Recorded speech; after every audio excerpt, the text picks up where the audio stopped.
Hello, my friends. Hello, my friends. Welcome back to the Random Show with your host, Agostinho Zinga.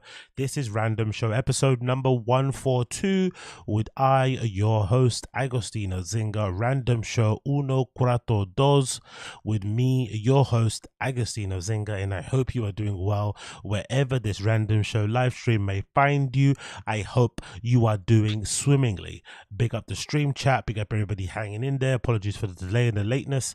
I had some things to do, last minute affairs to flipping organize as per usual. You know the vibes. I start to sort out my life just before I stream because I'm a loser and I like to take too long, and I'm a, whatever it may be, it is what it is what it is what it is.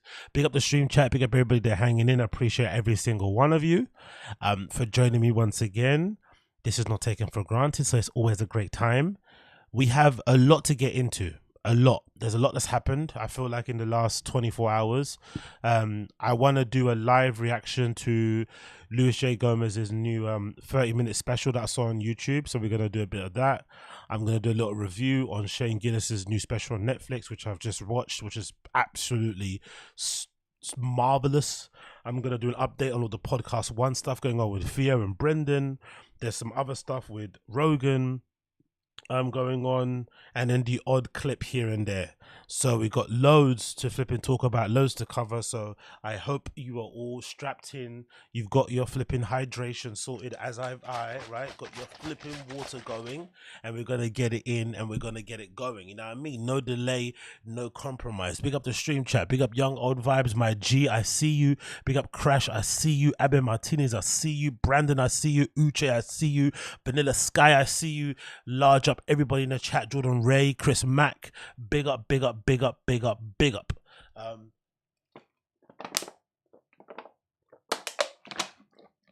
Let's go. Let's flipping go. Big up Teju as well. I see you too. Big up Teju. I see you. I see you. Large up everybody joining in as per usual. If you're enjoying the show and you like what you see, just give the stream a like. That's all I ask. Do me that little favor and I'll be eternally grateful along the way. Doesn't matter when you do it, now, in the middle, at the end, when you come back tomorrow, whenever you do it, just make sure you smash that like button down below for me and give me a little indication that you're enjoying the show. That'll be greatly appreciated. So let's just crack on in it. Let's not even waste any time. Let's just crack on. There's this interesting thing happening today, right? Or recently, over the few days I've seen on Instagram, and I think most of it is coming from like conservative Twitter, I feel like, and I also feel like it's coming from a lot of people who are native to this place that I'm going to be speaking about, and I think it's also coming from people who are very what's that thing called? Anti-rich, the rich, or anti-billionaire, anti-millionaire. There's people like that on Twitter who go out their way to call out millionaires and billionaires for some of their hypocrisy and all that stuff, right? It's kind of a thing I've been seeing online. It's been interesting to kind of watch and observe from afar, because a lot of these guys and girls really pay attention to what's going on, and they're eager to kind of point out some of the hypocrisies and lies and whatnot with some of these influential people who we've all essentially played a part in rising them up and making them extremely successful, but they also have the ability to always remind us that we're really not the same. So the story I'm talking about is this story here, courtesy of Insider. Dwayne "The Rock" Johnson and Oprah Winfrey face backlash for asking fans for donations to the Maui fund instead of contributing more themselves. Now, obviously, most of you guys know what's happening over there in Maui. Loads of houses and people's lives have been destroyed because of the, I think mostly it's forest fires, isn't it, happening, right? I think it's the fires that's been happening. Yeah, damaging, because in August, because of deadly wildfires swept through the island, damaging and destroying thousands of structures, leading to the deaths of 115 people. I didn't know that many people died. Holy moly, 115 people. Wow. RIP to everybody, man. 115. Jesus Christos. Wildfires are nothing to be played with, innit? God almighty. As of September the 3rd, the fire in Lahaina had been contained, while the fires in Olinda and Kula were 90% and 55% contained, according to a statement published by the county of Maui. So obviously people are really upset about this, and I guess that particular area is also a place where a lot of the rich and famous go to buy like holiday homes or just buy their permanent homes because it's really picturesque and beautiful. The person I think about all the time when I think of Maui is Mark Zuckerberg, the founder of Facebook. I'm pretty sure he's got like a crazy, you know, place there. I remember seeing that, and I think that's the place where he goes and does that surfboarding thing. And you know, it's a form of surfboarding where he's sort of like getting pulled along by a boat and his bum's always sticking out. So everybody flipping hates all that stuff, right?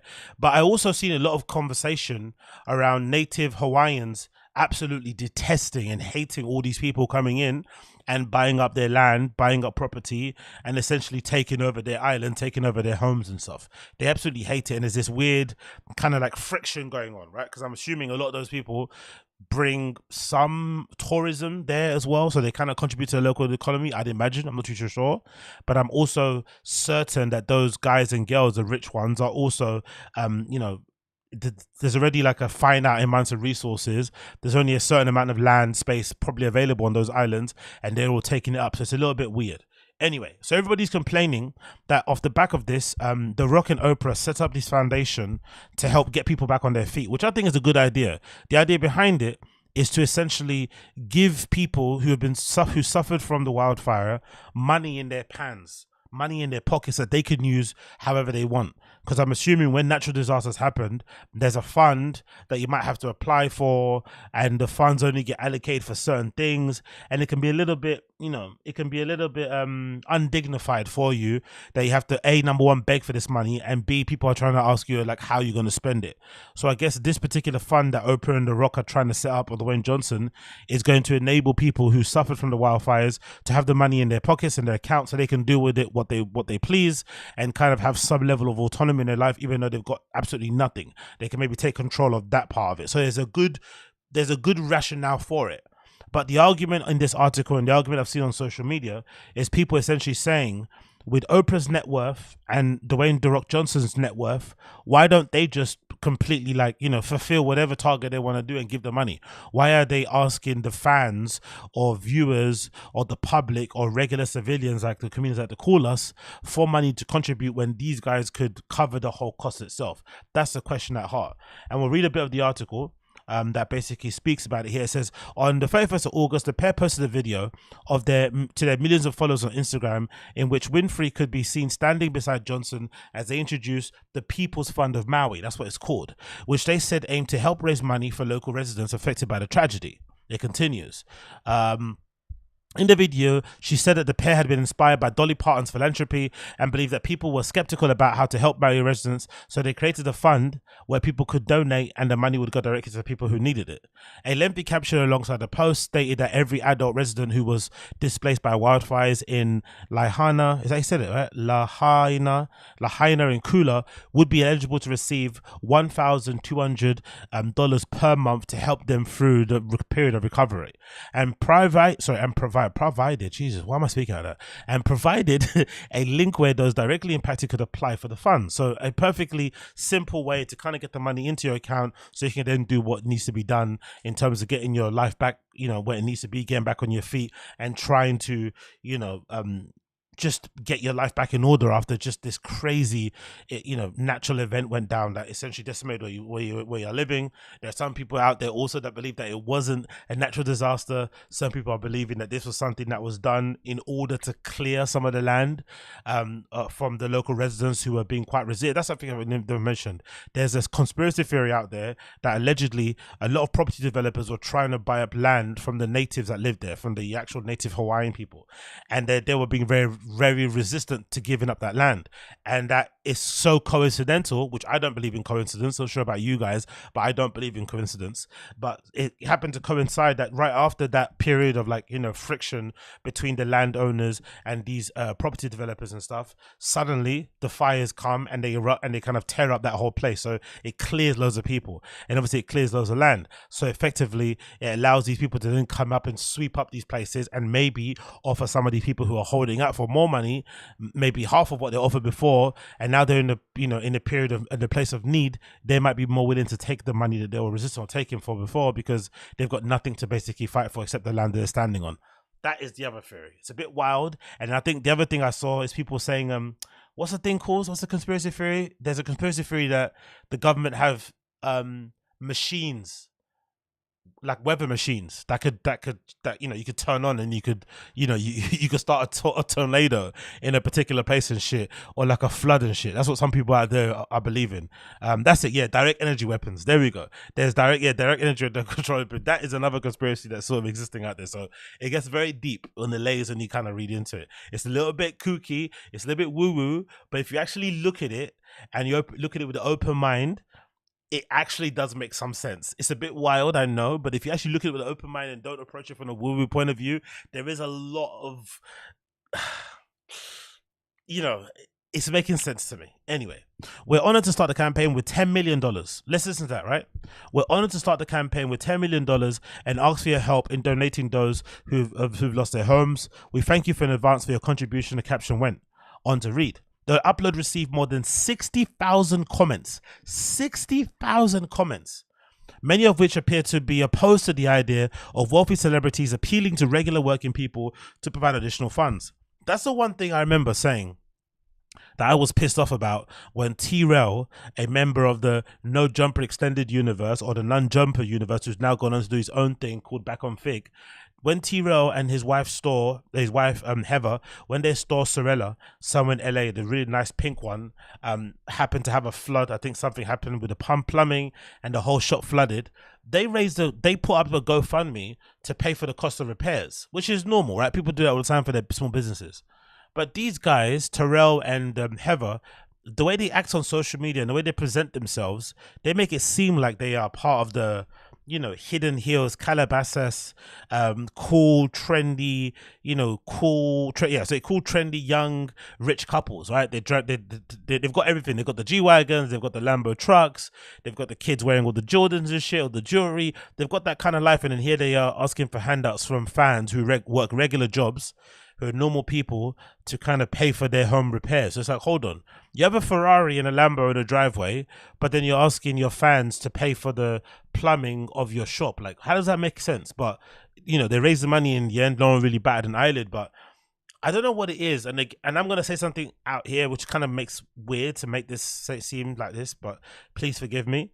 But I have a feeling that even though we have a pretty big celebrity culture in the UK, right? We are the country that invented the term WAGs, wives and girlfriends, right? There's a whole microeconomy around magazines and websites and Instagram platforms that follow the wives and girlfriends of prominent athletes and sports professionals in this country. I have to say, I think in America, you guys are way more obsessed with celebrities and you give them way more the benefit of the doubt than anywhere else in the world. Legit. Like, I don't think there's anywhere else in the world that you would get people putting up with this nonsense. They wouldn't put up with it. Whereas I think in America, they kind of do. I think there's people out there that would want to contribute to this charity, right? Because they want to feel like they're a part of the solution, and they want to have that association. They want to have that feeling of being associated with Oprah and Dwayne "The Rock" Johnson. Whereas I think in England, people wouldn't, they'd kind of call this out like, this is fucking bullshit. If you got the money, just front it yourself. Why are you asking regular people who have bills and council tax to pay to do all this shit? Like, it seems a bit strange. I feel like there's a lot of Americans, for as many people that are complaining online, I think there'll be a queue of people who'll be willing and ready to sign their name and give their names to this, relief fund for the Maui, wildfire victims, because they want to be associated with Oprah and Dwayne Johnson. So I get the feeling maybe that Americans might be a tad bit obsessed with celebrities more than we are, which is why you guys would excuse a celebrity couple, like, a niche celebrity couple like T-Rail and Heather Sanders, even though they walk around like they're super rich and they live this amazing lifestyle. You're going to turn a blind eye when they then request, some money to pay their household bills. It's like, hold on, why don't you sell your car? Like, why don't you sell some trainers? Like, why don't you just work a couple more days? I don't know, whatever. Like, I don't know. I just don't think you could get away with that in England. Anyway, we digress. One of the comments, math ain't mathing with this one. You guys literally have so much money. You can donate it. Make it back within a year. One top comment with over 10,000 likes read. The same clip was reshared to WINFREY and Johnson's TikTok accounts and included the caption button where TikTokers could make direct contributions. WINFREY's upload received over 834,000 views and likes, and 11,000 likes, usually low for a video within many views, compared to the 53,000 comments. I'm not sure about you guys. I'm not sure if you guys, in the chat make your own content, but I have to say, if you upload something on the internet and it gets 53 comments, you have to have a feeling deep down that you might have said something wrong. You should probably check your comments and gauge what's going on. You probably have an inkling that it's probably not going to be good and praise and stuff. Unless you're announcing a baby, or you're getting married, or you've recovered from a debilitating illness. Getting 53,000 comments is usually an indication that people don't like what you had to say. They don't like your post. They disagree with you strongly, and they want to let you know. Because 53,000 comments is fucking wild. It continues. I support Maui in the cause, but why are you asking common folk who live paycheck to paycheck? We struggle to put food on the table. Who helps us? Great comment, right? Exactly. That's a fucking great comment. And that essentially is a comment that I have in the back of my head for a lot of these comedians. They essentially want to lecture their fans, insult them and tell them they're broke. But they also want them to watch all their content. They want them to buy all their merch, attend all their shows, make them insanely rich. And then when you call them out for how, detached from reality and unself-aware they are, they get offended. It's like, bro, most of your fans are regular working class, middle class people. They're not in the 110. They're not in the 5%, let alone the 1%. So when they see you driving around in your cars and, sitting on the podcast where you've got a whole team producing it for you and then you're complaining about how hard you work, it doesn't sit too right. Another one, Johnson's upload, received 1.4 million views and similar criticism in the comment sections. Multiple users also posted videos reacting to the clip, stressing the duo should be digging deeper into their own pockets or asking a few millionaires and celebrity friends to pledge instead of appealing to regular people who may be struggling financially. Forbes reported, and this is something that I didn't know this, right? I had no idea she was worth this much. I knew she had money, but I didn't know it was this long. Forbes reported Oprah Winfrey had a net worth of $2.5 billion. $2.5 billion. And she hasn't been back on TV in like a big way in a long time, I feel like. Right? The Oprah show's kind of been and gone. She had that magazine thing. Like, this is long money. This is long fucking money. She is caked up in a different way. I didn't even know this, to be fair. I know she had money. I didn't know she was that rich. Like, this is it's not even rich, this is wealthy. Another one. And owned at least, wow, okay, this is a bit disturbing. She owns 13 properties on the Hawaiian island. Are they hotels or are they all her homes? She owns like 13 different homes that she just stays in by herself. No kids. Just, who's that guy that she stays with? That concubine looking dude. 13 houses with no kids is fucking insane. It continues. Johnson, the world's highest paid actor, was worth $270 million. To be fair, with Dwayne "The Rock" Johnson, considering he's an actual actor more so than anything, I've got a feeling, that $270 million might be tied up in, property portfolios and all this other stuff. I don't think he might not have like 100 mil in his bank account. Right? Do you know what I mean? Because he's doing so many things at once. Loads of different gigs he's sort of balancing, but he's still probably got a decent amount of money.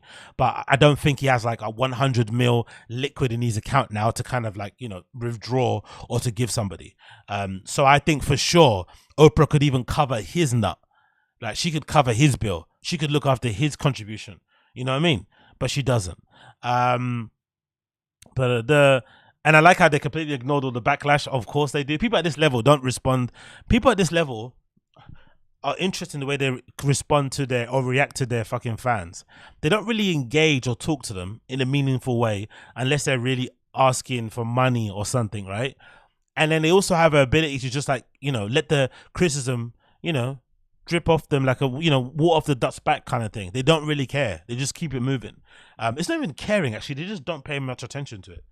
It says here, on September 2nd, Winfrey posted a follow-up video with another lengthy caption on Instagram where she thanked the 10,000 people who had personally donated and said thousands of people who had been affected by the wildfires had signed up for assistance.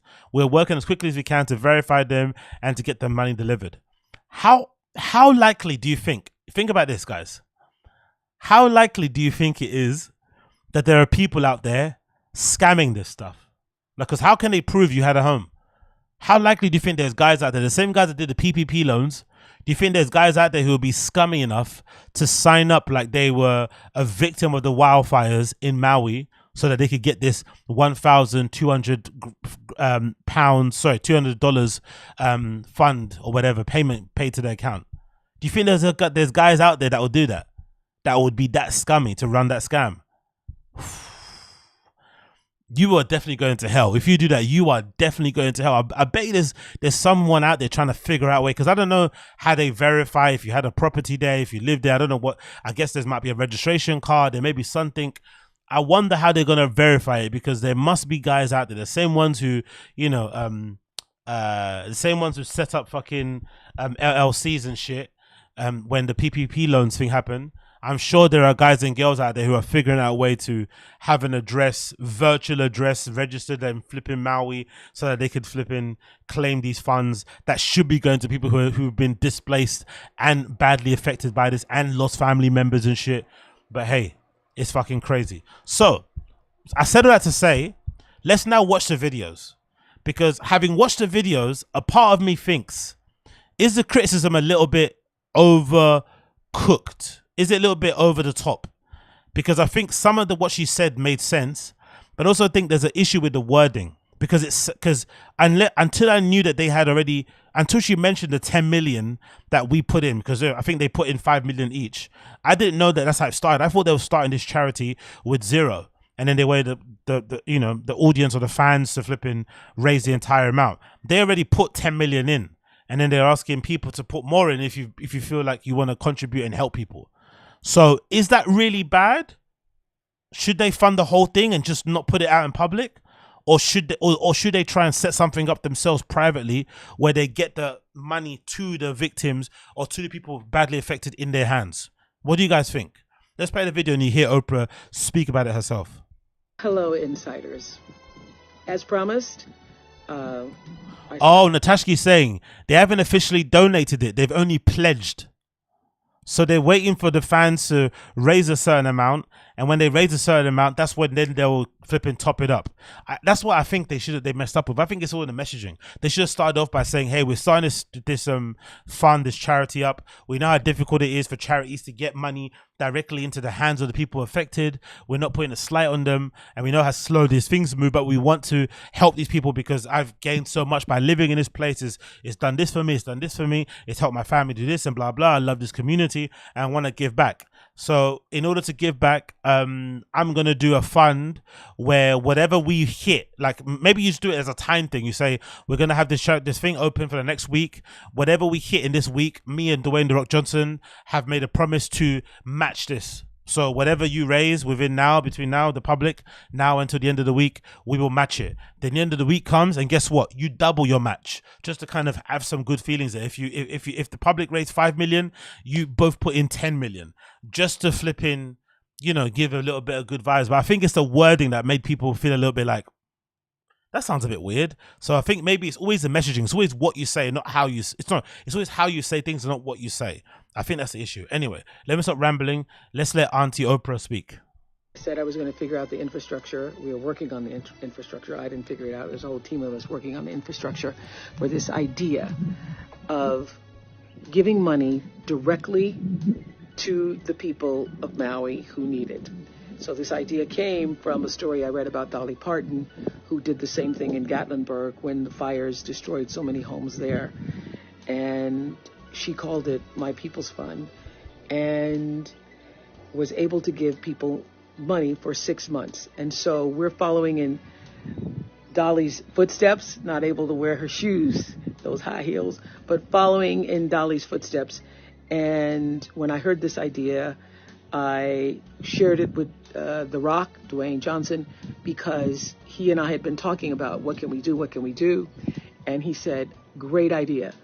And so we have put together the team, the infrastructure is in place for your donations now to help the people be able to have their own money, have their own agency in making decisions about what matters to them at this time.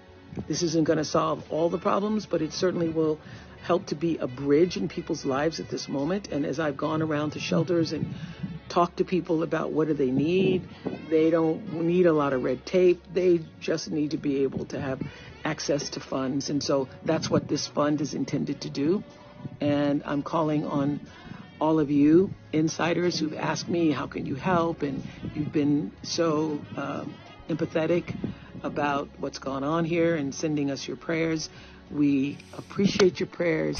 We also sending us your prayers. Much appreciate a donation to the people of Maui. We don't need prayers. Fund. We need money. Give us money. DWAYNE and I put in $10 million to start the fund. We want to continue for as long as we can. Certainly as long as 6 months, giving each family $1,200. Not just each family, but each individual who is over 18 who has been distressed by this event. Scammers on the ready. Scammers on the ready. We hope to make it to 6 months and even more. So that's going to depend on your donations and your support. So I look forward. She's reminding you about that donation, isn't it? Donate. And look at us her. Out for the people Fucking of hell. Maui Fund. Thank you. A panhandling billionaire. Who would have thought that, right? A panhandling billionaire. Insane, bro. Now I get it, having listened to it completely. She's making it seem like she's a victim of these wildfires. Bruh, none of her properties were damaged from what I remember reading online. I think I saw a clip of some lady speaking on TikTok who said something like she has armed guards on her properties, protecting them from looting and from people just, you know, wandering on there looking for a glass of water. None of her properties have been damaged. She's completely fine. And she's receiving prayers and stuff. She's not even saying, yeah, I've heard all you guys reaching out to me, wanting to help, sending me your prayers, and I really do appreciate it, but I don't need them. Right, I'm fine. I'm in a blessed position where I've been able to, you know, employ private security to look after my properties, and I was in a place where the forest fires didn't really, or the wildfires didn't affect me. But I would like you to extend those well wishes and those prayers to the people that actually been affected. Blah blah blah blah. There's none of that. She absolutely took on that victim complex. She's walking around, you know, all these flipping the ruins of Maui. All these burned homes. She's seeing all these families, you know, distraught and just lost and don't know what to do. And she's like taking a lot of comfort from just waving at them, shaking their hands, giving them bottles of water, putting blankets over them for photo ops. She's probably loving the whole thing. You know, getting kind of big up Austin Casey. I appreciate it, brother. Not hating on Oprah, but if you search a timeline of Dolly Parton's good deeds, you'll see that Dolly's charity efforts dwarf Oprah. Oh, 100%, 100%. I think, to be fair, I saw it, big up Austin Casey. I appreciate you for the donation, brother. You know, I was just about to say about the Dolly Parton thing, and I think you guys will you guys will know what I'm talking about. I think celebrities mention people like Dolly Parton because she's so universally loved, because she's such a nice person. She's such a warm, lovely human being. And then you read up about, and again, Dolly Parton is like Keanu Reeves. She's a lovely person. But then you read up about her and you find out more things about her that she doesn't even put out there. She's not even like waving the flag or, you know, grabbing a big microphone and blurting out these things that she's done for people over the years. She just, exactly, as someone said it, she's salt of the earth. She's a definition of salt of the earth, which you don't find a lot in the celebrity culture because she's been famous nearly her entire life. So the fact that she's able to be so well grounded says a lot about how she's raised and who she is as a person. So I think celebrities, the same way some celebrities would love to mention Keanu Reeves, because Keanu Reeves is another Hollywood actor, attractive dude, does all these big action movies, super famous, super rich, but the way he conducts himself outside of movies, the way he acts with the public, how cool he is, how nice he is, the fact that he gives all his money away, that he makes the flipping stuff, all these kind of good stories, and he comes across like a good human, everyone flipping loves him. Celebrities that are shitbags use the names of Dolly Parton and Keanu Reeves as a way to signal, like a dog whistle thing, for people to think they're nice people too. Like, oh, she knows about Dolly Parton. She knows about the Dolly Parton story about this. She knows about the Keanu Reeves story about that, this and that. They mention those names so that you think they are also good people. It's a very weird, manipulative little grift where you mention somebody that everybody adores and looks up to, in an effort to make yourself look better without actually doing the work of making yourself a better person. It's absolute scumbag behavior, and I completely understand now why everybody's so irate about this. The lack of understanding and self-awareness about this whole thing is crazy. Oprah's probably walking around Maui at the moment thinking she's fucking Meghan Markle, you know, waving her hand from there, you know, looking sympathetically into the eyes of these people and trying to pretend that she has any semblance of understanding as to where, you know, how they're feeling and where they are in life, all this sort of stuff. She wants to kind of feel like a martyr. She wants to feel like a victim. She wants to feel like a hero, all wrapped in once. All wrapped in one, sorry. It's absolutely mind-boggling. And again, like I said, it's all about the language and not, you know, it's all about the language. What she's been saying here, painting herself as a victim, pleading for the help of others when she can do it herself. You know, it kind of reminds me of when she speaks. She reminds me a lot of like flipping televangelical preachers. Televangelical preachers, yeah. The ones who say, oh, I need a jet so I can go and preach the word around the world. I pray to God and God said I need a private jet only because I can't be in normal jets with regular civilians because there's too many demons on those jets. The ones who say they need a big car or they need, you know, a boat or something stupid like that. That's what she kind of sounds like. Or like that minister in the States. I think it was like Texas or somewhere, right? Where that minister in the States, exactly, Cloud K20, the G6 gets me to my people. I can touch more people in the G6. I can go to like 5 locations in one day. Who was that preacher in America? I think it's a white dude. Somewhere around that area where the church is flooded. But I guess the church building, they built it with flood defense systems in place. So it actually didn't get any flooding. And loads of people wanted to seek refuge in a church and he closed the doors. He didn't let people in. Yeah, Joel Osteen. That's it, Joel Osteen. He didn't let people in for a long time until the public obviously went crazy about it. It became national news. And then he started opening up and pretending that he was always going to open it up. But he refused to open up the doors when there was a major flood near his church. Absolute scumbag people. Scumbags. Like scumbags. I don't buy the story. I don't buy the narrative out there that exists that people are saying, oh, Oprah's got 13 properties. She could house victims in there, whatever. That doesn't make any logical sense. That's not, you know, she's not going to have strangers in her home. That's not going to happen. But let's also be fair. The optics of her allowing people to set up camp, if illegitimately camp, on the grounds of her homes, or the optics of her and The Rock just donating 20 million each, Rago, just signing that shit off and giving them out to people. The optics of that will be so much better than what she's doing now. Asking fans to donate. Like, what? And she hasn't mentioned anything about her pledge. She's mentioned about you clicking the link to donate many, many times. But have you heard her say anything about the pledge? Have you heard her reiterate how much they're pledging and how they're going to do it? No, they keep reminding you to donate, contribute, click the link below, donate, contribute, click the link below. You kept getting reminded, but she hasn't actually told you, hey, this is what I'm going to do with my money. I get the outrage, man. I completely get it. It's really bad. Anyway, let's see the final video. This is the one with The Rock.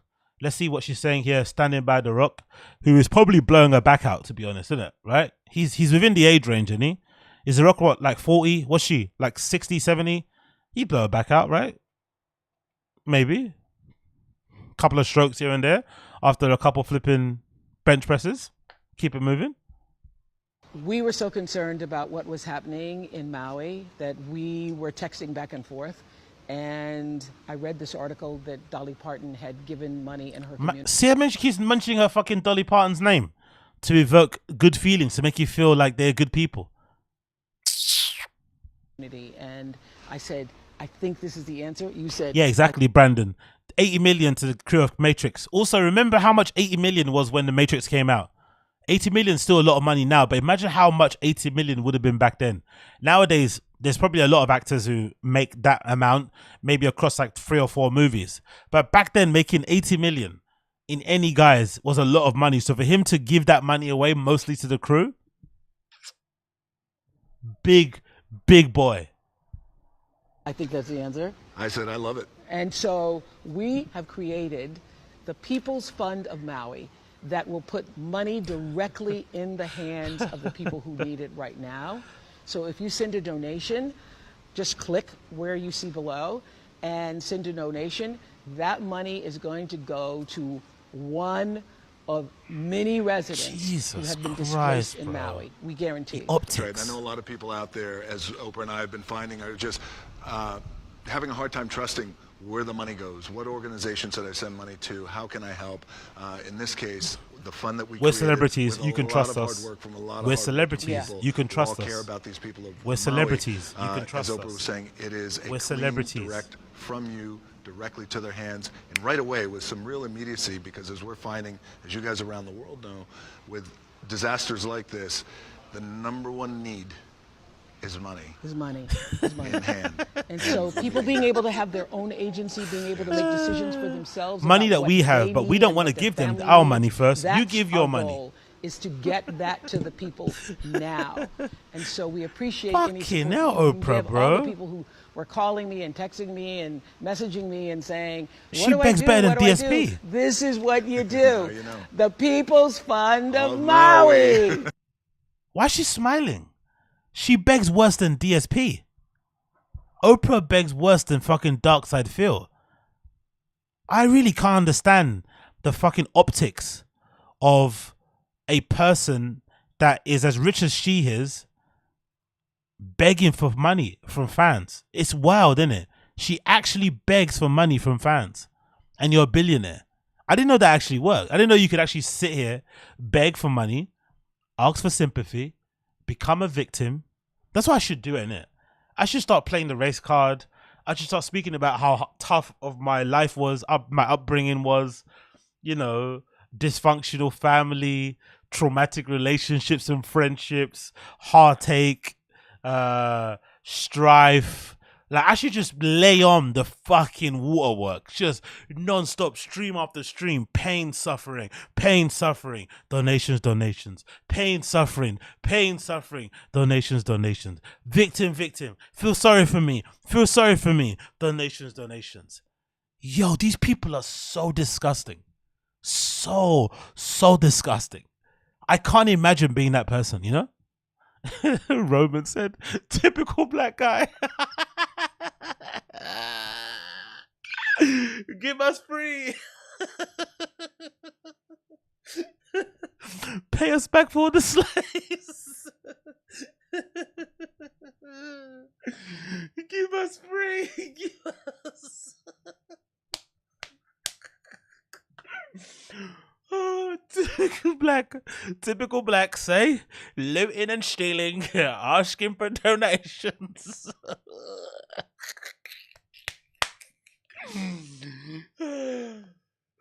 Here come the blacks again, got their hands out. Donation. I'm Oprah, but I need donations. Yo, honestly, man, Oprah is a fucking psycho, bro. Big up Valdez fam, appreciate you, brother. It's hard streaming while black. They'll help you, Oz.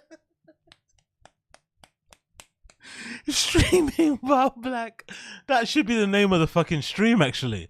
If I ever do another show, that should be the name of it, actually. I'm actually going to take a screen grab of this. That should be the name of the show. If I ever do another show, it should be Streaming While Black. That's what it should be. It should be Streaming While Black, and it should open up with like a scene from like The Color Purple, right? Or a scene from like Django. That's how it should open up. It should open up like that. Or like the sound, or like, you know, when fucking, oh yeah, it should open up like this. You know when Lil Wayne, one sec.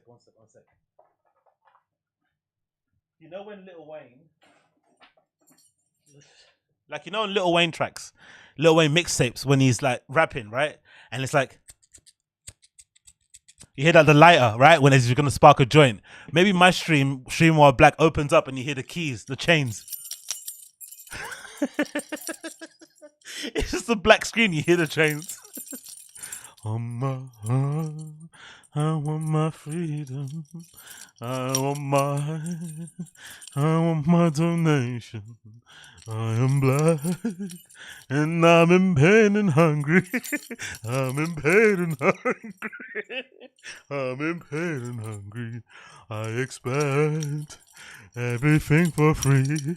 I don't want to work for free. I expect. That's how it should start. Just chains. And they're walking home. I expect. Oh, I'm dying. I can't stop. Exactly. Natasha wade in the water.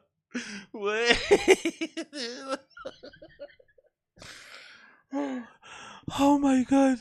Oh my god, exactly. Oh, exactly. Swing low, sweet chariot. Streaming's gonna take me home. Donations and charity. 'Cause I don't wanna work no more.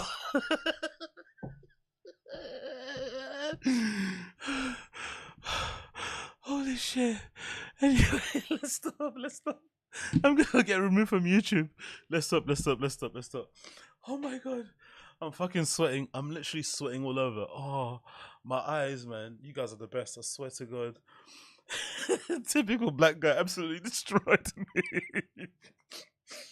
Oh, fucking hell. Kunta Zinga. Jumper Kunta Zinga.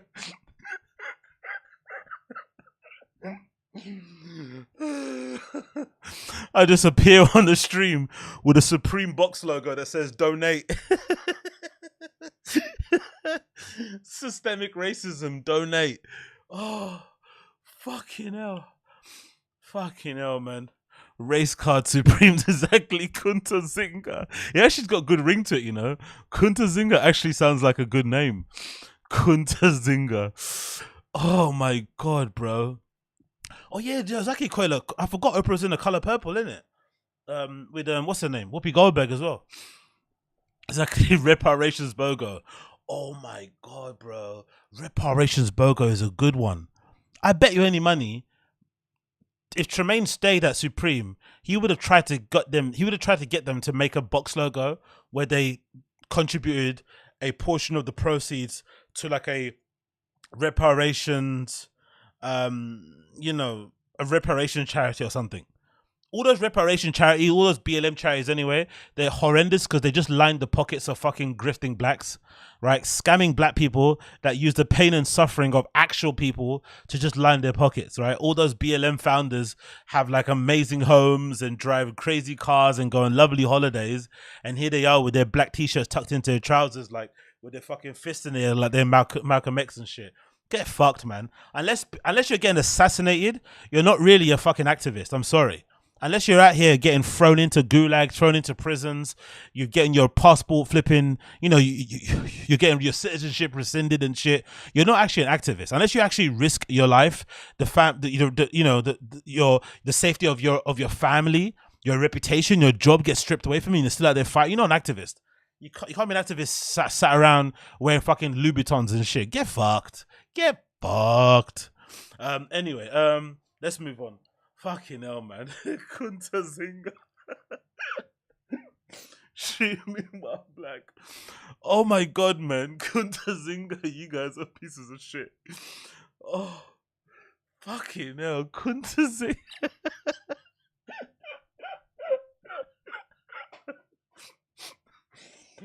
I'm just out here. Imagine I just turn up one day out here on the stream and I put like fake makeup to make it look like I've got lashings.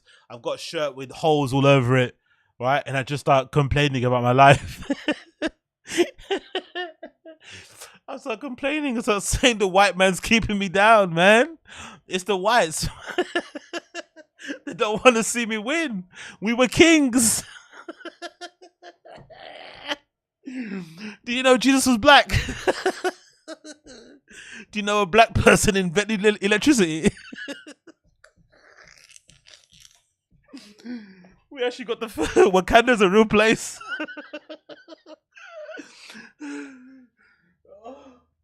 Oh shit. Wakanda's a real place. Oh my god, exactly. Oh, anyway. Anyway, exactly. It's America. A black person creating peanut butter. Holy shit. You know, a black person created like sugar water. You heard of sugar water? Yeah, a black person created sugar water. You know? Oh. Did you know that there's like a conspiracy against like, you know, pounded yam becoming like the #1 food in the world, you know? The powers that be, they don't want pounded yam to enter into the European market. Oh, it's gonna take over the sales of like porridge and shit.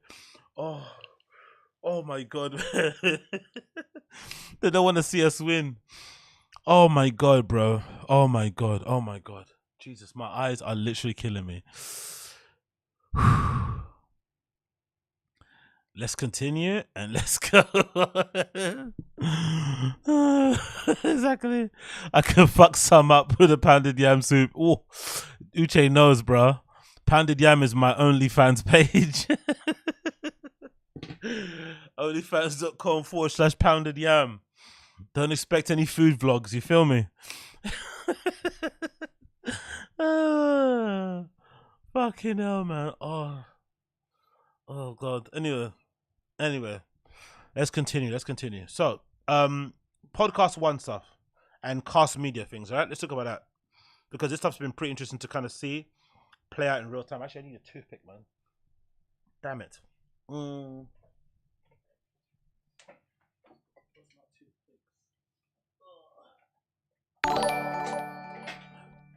Yeah, big up Stinger. Good. Appreciate Your chin you, vlog breakdowns have made me lose a few brain cells, but it's worth the laughs.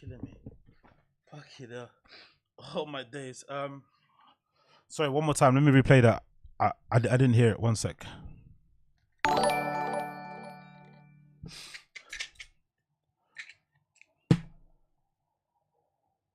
Okay, replay it. Doesn't matter. You said your chin breakdown videos have made me lose a few brain cells, but it's worth the laughs. Lols. Yeah. I told people at the end of the last one, be very careful if you request me to watch those flipping chin vlogs, because a lot of you want me to react to them, but when I put them on and you all start feeling horrible about yourselves and you start questioning your life decisions and you want to chuck yourself out the nearest window, keep that in mind next time you request that I watch one of those vlogs, because they are painful. They are absolutely painful to get through. Like someone said, who said in the chat? Someone said in the chat that what is it? That Chin might be doing them because of the whole like KAST media thing. I'm not too sure if the guy was trolling me. I'm not too sure. But someone did say that Chin is like trying to make extra money and stuff. That's why he's making them super long, because usually from what I know of the vlog world, you try and make your vlogs, you know, you try and put as much as you can in them, but you make them concise. You make them really snappy. You don't have just like loads of, you know, filler, like Chin fucking showing you a toaster in an Airbnb. But maybe he's making them longer because he needs the extra AdSense and stuff money to make up for the difference that he's not getting from KAST media check and shit, because he's a partner. That's what people don't realize, or that I forgot to realize. Chin is actually a partner in Thick Boy. I'm not too sure if that means he doesn't get a salary or if it means he only gets like a profit split. I don't know, because some people do that sort of deal where you don't get a salary, but you get like a profit split because you're a partner in the overall business. So I don't know. So maybe because of the troubles that they're having, that's why you're seeing Chin pumping out more vlogs and they're way longer. I don't know. Either way, I still think it's a bad choice. I think he doesn't live an interesting life to need a 30-minute vlog. He should keep them short and snappy. Maybe have them be a theme. Maybe the theme is I went fishing and I cooked a taco, and then you just cut it as much as you can, out loads of fluff as much as you can. You get rid of some of the in-car stuff that he's talking about. You get rid of some of the tent setup stuff because you've seen it a million times, and you make it as sharp as possible. But you know, maybe Chin enjoys that. Maybe he does enjoy it. His fans clearly do, because they love it. You go in the comments of Chin's vlogs, the fans are loving them. So maybe we don't know what we're talking about. So, you know, as long as he's addressing and providing good content to his fans, that's all that matters really. So maybe we don't really, you know, we're the ones that don't get it. I'm not too sure. But that's the theory someone said in my chat, that, oh yeah, he might be doing it because of the KAST media shit. I think it might be a joke, but who knows? You never know. What are you guys saying? Yeah, Brand saying, I watched the Chin vlog after that podcast. It was cringe. I couldn't stop watching. Yeah, it's hard not to watch it because he's like everyone keeps saying on the vlogs, like, oh, that even when we watch it in the chat, he is kind of cool. He's got cool elements about him. Like he on paper, forget Brendan, he works a cool job. He has ability to kind of, you know, not make his own hours, but he has ability to have like a flexible day and do different things around the job that he has. He gets paid pretty well because of the place that he lives in. You know, we checked on one stream about the rent in that area and stuff, and he even said, I think in a video, how much he pays for rent is pretty decent. His whole house is full of gear. He loves gear himself, so clearly he gets paid well. And he lives in LA, you know what I mean? It's a nice place to live. So clearly he's living a decent enough life, but he just can't seem to put it together. And I don't really know why. I don't know if it's because like he generally must have some issues, like spectrum wise, that kind of make it hard for him to like clock when he's being cringy and embarrassing and a little bit lame and shit, or if that's just his personality. And that's just what we're seeing. That's just him. Because, you know, he is a 40-plus-year-old man. It's not like he's going to suddenly become cool or suddenly become cooler. That's just basically who he is. It might get refined. You know what I mean? He might dial in on a few things, but he's not going to suddenly have an awakening and stop being lame. That's not going to happen. That's kind of who he is. So, you know, it kind of is what it is. It's a shame, really, because like I said, I think he should be the most important person at Thick Boy. But I honestly believe, from what I've seen of Brendan, being a fan of the podcast and being exposed to these guys and listening to these guys speak for so many years, I don't think it's possible for Chin to not get fucked over by Brendan. It's just not possible, you know? The only person that probably doesn't get fucked over is Brian, but I can still see a possibility where sometime along the line, Brian comes out and says, oh, I was never getting paid adequately at fucking the Fire and the Kid. Brendan just has that thing about him where, you know, there's some people who are douches and dickheads and pieces of shit. But they still have a circle of people they look after. You know, there are some people that exist. Like, they might be douches to strangers, people they don't know, but they have a circle of people, whether it's their family, whether it's like a close group of friends, that they just make sure that they look after. And I don't think Brendan has that ability. I think everybody gets treated the same. Like, I just think so. Like, it wouldn't, again, not to throw out any dispersions, but it also wouldn't surprise me if Brendan's the type of person who lies about how much money he has to his wife and shit. You know what I mean? That kind of stuff. Like, oh, maybe kind of underplays how much money he's making for the podcast. All that sort of stuff. Like, it wouldn't surprise me. He's got that bit of, you know, Machiavellian in him.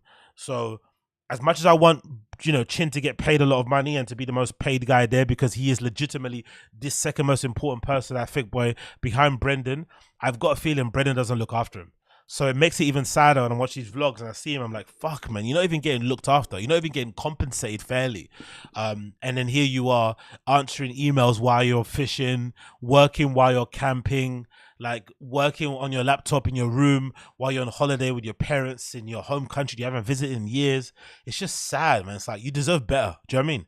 But again, who am I? I'm just a random guy. If he thinks he's okay and he's fine, extended sympathy to people who don't seem to give a shit and aren't trying is a waste of time, to be completely honest. Like, you know, I should save that sympathy or empathy for people who actually need it. So yeah, I'll put away my fucking violin and continue. Super Jella at AZ equals Captain Saber Chin.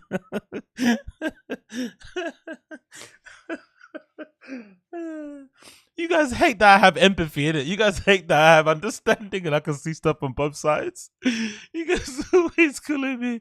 What's it for? When I was talking about Kalila, people in here calling me a Kalila simp and shit. Just because I might have defended her a little bit. I love the internet, man. You're either like in or you're out. You're either on our side or you're on that side. You know what I mean? There's no nuance. There's no sitting on the fence on the internet. If you're not fully going in, you're a cuck, you're a simp. AZ Captain Saber Chin. Oh. Captain Saber Chin is fucking hilarious. Anyway. Yeah, Koila. I did see that. I'm gonna watch the special as well. We're gonna watch the special. Louis J Gomez's special. I do apologize for those guys who don't watch it, but we're gonna do a live reaction, and I think it's the ender, and it's a closer, so we're gonna talk about that as well. He's talking about the unique video about Louis J Gomez making fun of Brendan in his new comedy special. But now we understand it was all a ruse, it's all a big game, it's all a big ploy. He got on fucking Joe Rogan, which is a fucking big shock. Considering how clear Joe was making it, they didn't like him. So clearly we could see that Joe is still a good friend to Brendan. You can see that Joe was basically having Brendan's back. He didn't want Louis to come on a show because of how hard Louis used to go at Brendan on his show, like poking fun and trying to, you know, trying to seek courage and flipping, from the Fighting the Kid sub. So it makes a lot of sense why he did that, to be fair. I kind of see it. It kind of does make a lot of sense. So anyway, let's continue. Let's play the the Jason Ellis KAST media clip, and let's see what he's saying here about the whole affair, and then we go on to the other ones as we continue. Wait for me 1 sec. Let's play it there. Hello everybody, welcome to Jason's live Instagram. This is Rumble Bean. Rumble Bean doesn't know how to do poopies or peepees in a cat box. He does peepees on dad's t-shirts, and he does poopies in the dog bed. So far, so good. Are you seriously trying to put your fucking bumhole in my nose? Dude, bruh. What? What, Rumble Bean? I have something serious to talk about. Do I have your full attention? Undivided attention. Come fishing in Boston. No! All the vegetables and all the meats that you get in Boston, here's my theory on Boston. Boston people are bigger and stronger because they get the healthiest of vegetables. It trickles down to California. I'm making this up as I go, but still. I believe Boston people are bigger, and it's because they were raised in the cold and they get fresher vegetables. Thank you. So anyway, I have to talk to you about something that involves podcasting. You're going to hear a bunch of podcasters talk about it, but I wanted to be one of the first. Obviously, I'm a lot smaller than some of these other guys, but we're talking THEO Von and Brendan SCHAUB'S and people like that. Those guys referred me to, when I got let go from Sirius, to start podcasting with a company called KAST Media. And this... This KAST Media thing is giving FTX, isn't it? Theo and Brendan referred him to flipping KAST Media after he got let go from Sirius. It's giving FTX. Yeah. Guy that owns it named Colin Thompson. And those guys did a terrible job with the Jason L show and with Hawk versus Wolf, to the point where we tried to get out of the deal, and we had a 1-year deal with Hawk versus Wolf. And then when I said there was a meeting to negotiate a 2nd year, and I was like, when is this meeting going to happen?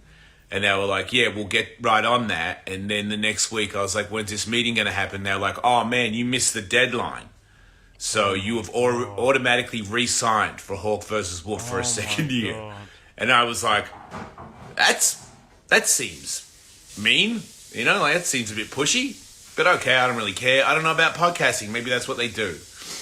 Mind you, I think I spoke to Colin one time in my entire life. He was definitely didn't have time for me.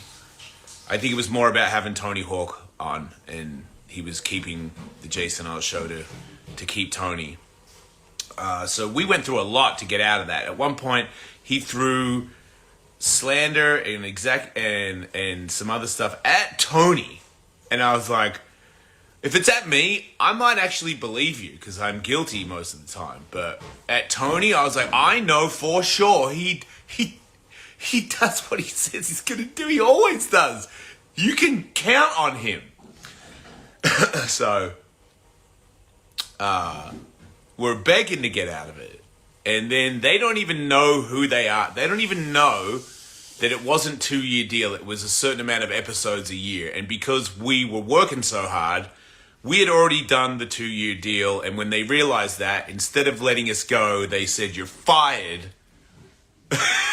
Wow. And you're terrible. And, you know, Tony Hawk is impossible to work with. Just stuff where it was like, you're insane. So I just took it as, I'd rather be out than deal with it. And then, you know, I don't face the money thing much.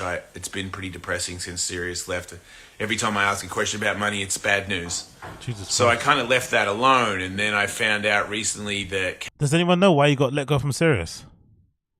Was it some bad behavior thing? Was it job cuts? Like, why did he get let go from Sirius? Because he seems to be really cut up about the Sirius thing. He seems to be still thinking about that bag that he left at Sirius. That's why he kind of walked into this dumb decision with Podcast One. I wonder what happened at Sirius. KAST had decided to not pay us the money that they owe us from working, from the reads that we'd already done prior, that had been out there. And I was pretty angry about that, because it's about enough money to pay off the debt that I'm in from not making any money from podcasting. And I was like, and then another guy that works for Colin. These niggas are going into debt to be podcasters. There's nothing more lamer than that, right? It's already lame that you do a podcast. I do one. I know how lame it is. So to then get into debt trying to make that podcast of yours full time, trying to make it a job, is ridiculously redacted. You should do what all people do. Work a regular job, do the podcast on the side, and if something happens that allows you to make, maybe I say like double of your like monthly job salary, maybe you quit or maybe you don't.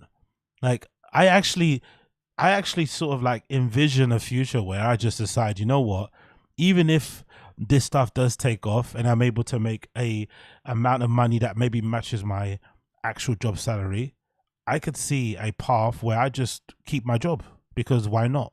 Why not just make, you know, an extra bit of income on the side if it's not hurting the stuff that you do? But these guys seem incapable of having normal jobs. Sometimes I think they look down on having a job. It's as if like it's beneath them or something. When in reality, everything they're doing now is kind of a job anyway. They're making these videos, pleading for people to pay them attention, to tick a box, to put content out there. It's all kind of the same thing. So why not just get paid for your time? You know, it's not that big of a deal, really. Like, why not just get paid for it? Like, you don't have to do a full-time job. It could be something remote. It could be something part-time. But just get something that so you have a little bit of money coming, so you're not putting all your eggs in the basket of podcasting. Because I'd imagine even when it's good, again, I don't know nothing about podcast monetization because mine doesn't make any money, right? I spend more on a month, you know, hosting and paying for services and shit than I do actually making from it. But I don't care. I do it for fun. But I'm sure once you start making money from podcasting, much like anything in the entertainment industry or content world, it takes a while for you to even get the funds. So even if you sign a deal with a big company, you don't maybe get the funds straight away. It might take a few weeks, a couple of months. Maybe you signed with a monetization platform. It doesn't go away straight away. I mean, everything takes a while. So why are you just sitting around waiting for these big checks to land? You could be making an actual salary on the side and increasing your monthly amounts that you're making and saving loads of money on the side. I don't know. It just feels weird. I get the feeling a lot of these guys just look down on having jobs where really it could alleviate a lot of their pain and struggling. Because I look at this guy's eyes and he looks like he's in pain. He looks like he's actually legitimately struggling. And this is, you know, this is taking a toll on him. And it's actually quite brave for him to come out and say this first, because it looks like the Podcast One thing or the Cast Media thing is affecting a lot of podcasters, especially some of the bigger ones. But they're not talking about it because they want to save face, or they've been given promises and reassurances that they're going to get their money. So they don't want to say nothing, but they're hurting behind the scenes. So if it's affecting those bigger dudes, imagine what it's doing for guys like Jason Ellis, who's a bit on the lower rungs of, you know, podcast celebrity status and shit.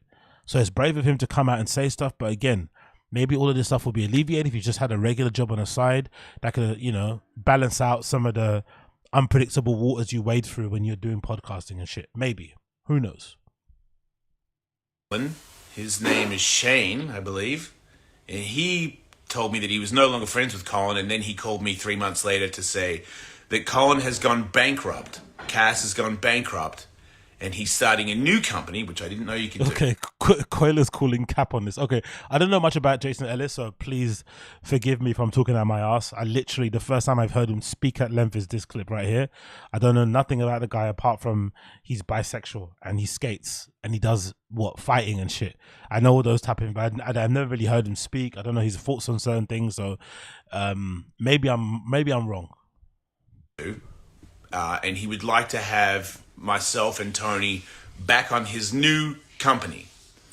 And he offered me the money that he owes me from the other shows to leave Melka and come over there. And I said, if I don't go over there, will you give me my money that you owe me? And they said no. What? How's that work? So they stole my money. And they insulted me by offering my shitty job back, even though, like, Melka, our show looks great now. So Jesus they were doing a shit job, so I've never been happy with that. We don't make any money. But I'm sure that'll turn around. But then I get a call from Brendan Sharp. Then I get a call from Theo Vaughn. And apparently this Colin guy has been taking everybody's money and ran with it and declared bankruptcy and is now starting a new company and trying to hire a bunch of us to go back.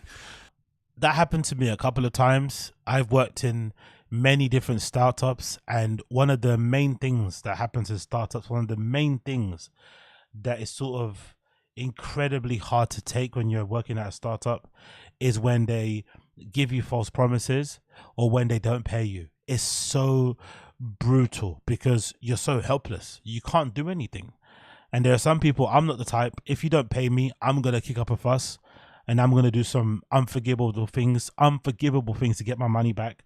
But I'm also not the person that's going to, turn up to work. But I know some people that I've worked with who you work at a startup together, you're not getting paid for a couple of months, but they get put in a sticky situation because they still need the money. So they still keep turning up for work, hoping that one day they're going to get back paid for everything that they owed.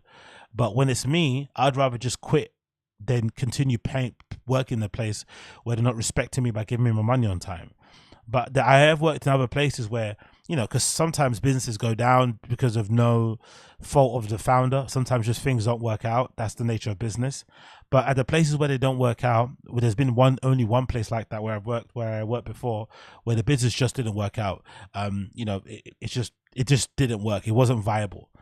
So, but the founder was incredible. He got us all down in a meeting. He explained the situation. He gave us a timeline of what he's trying to do to save the company.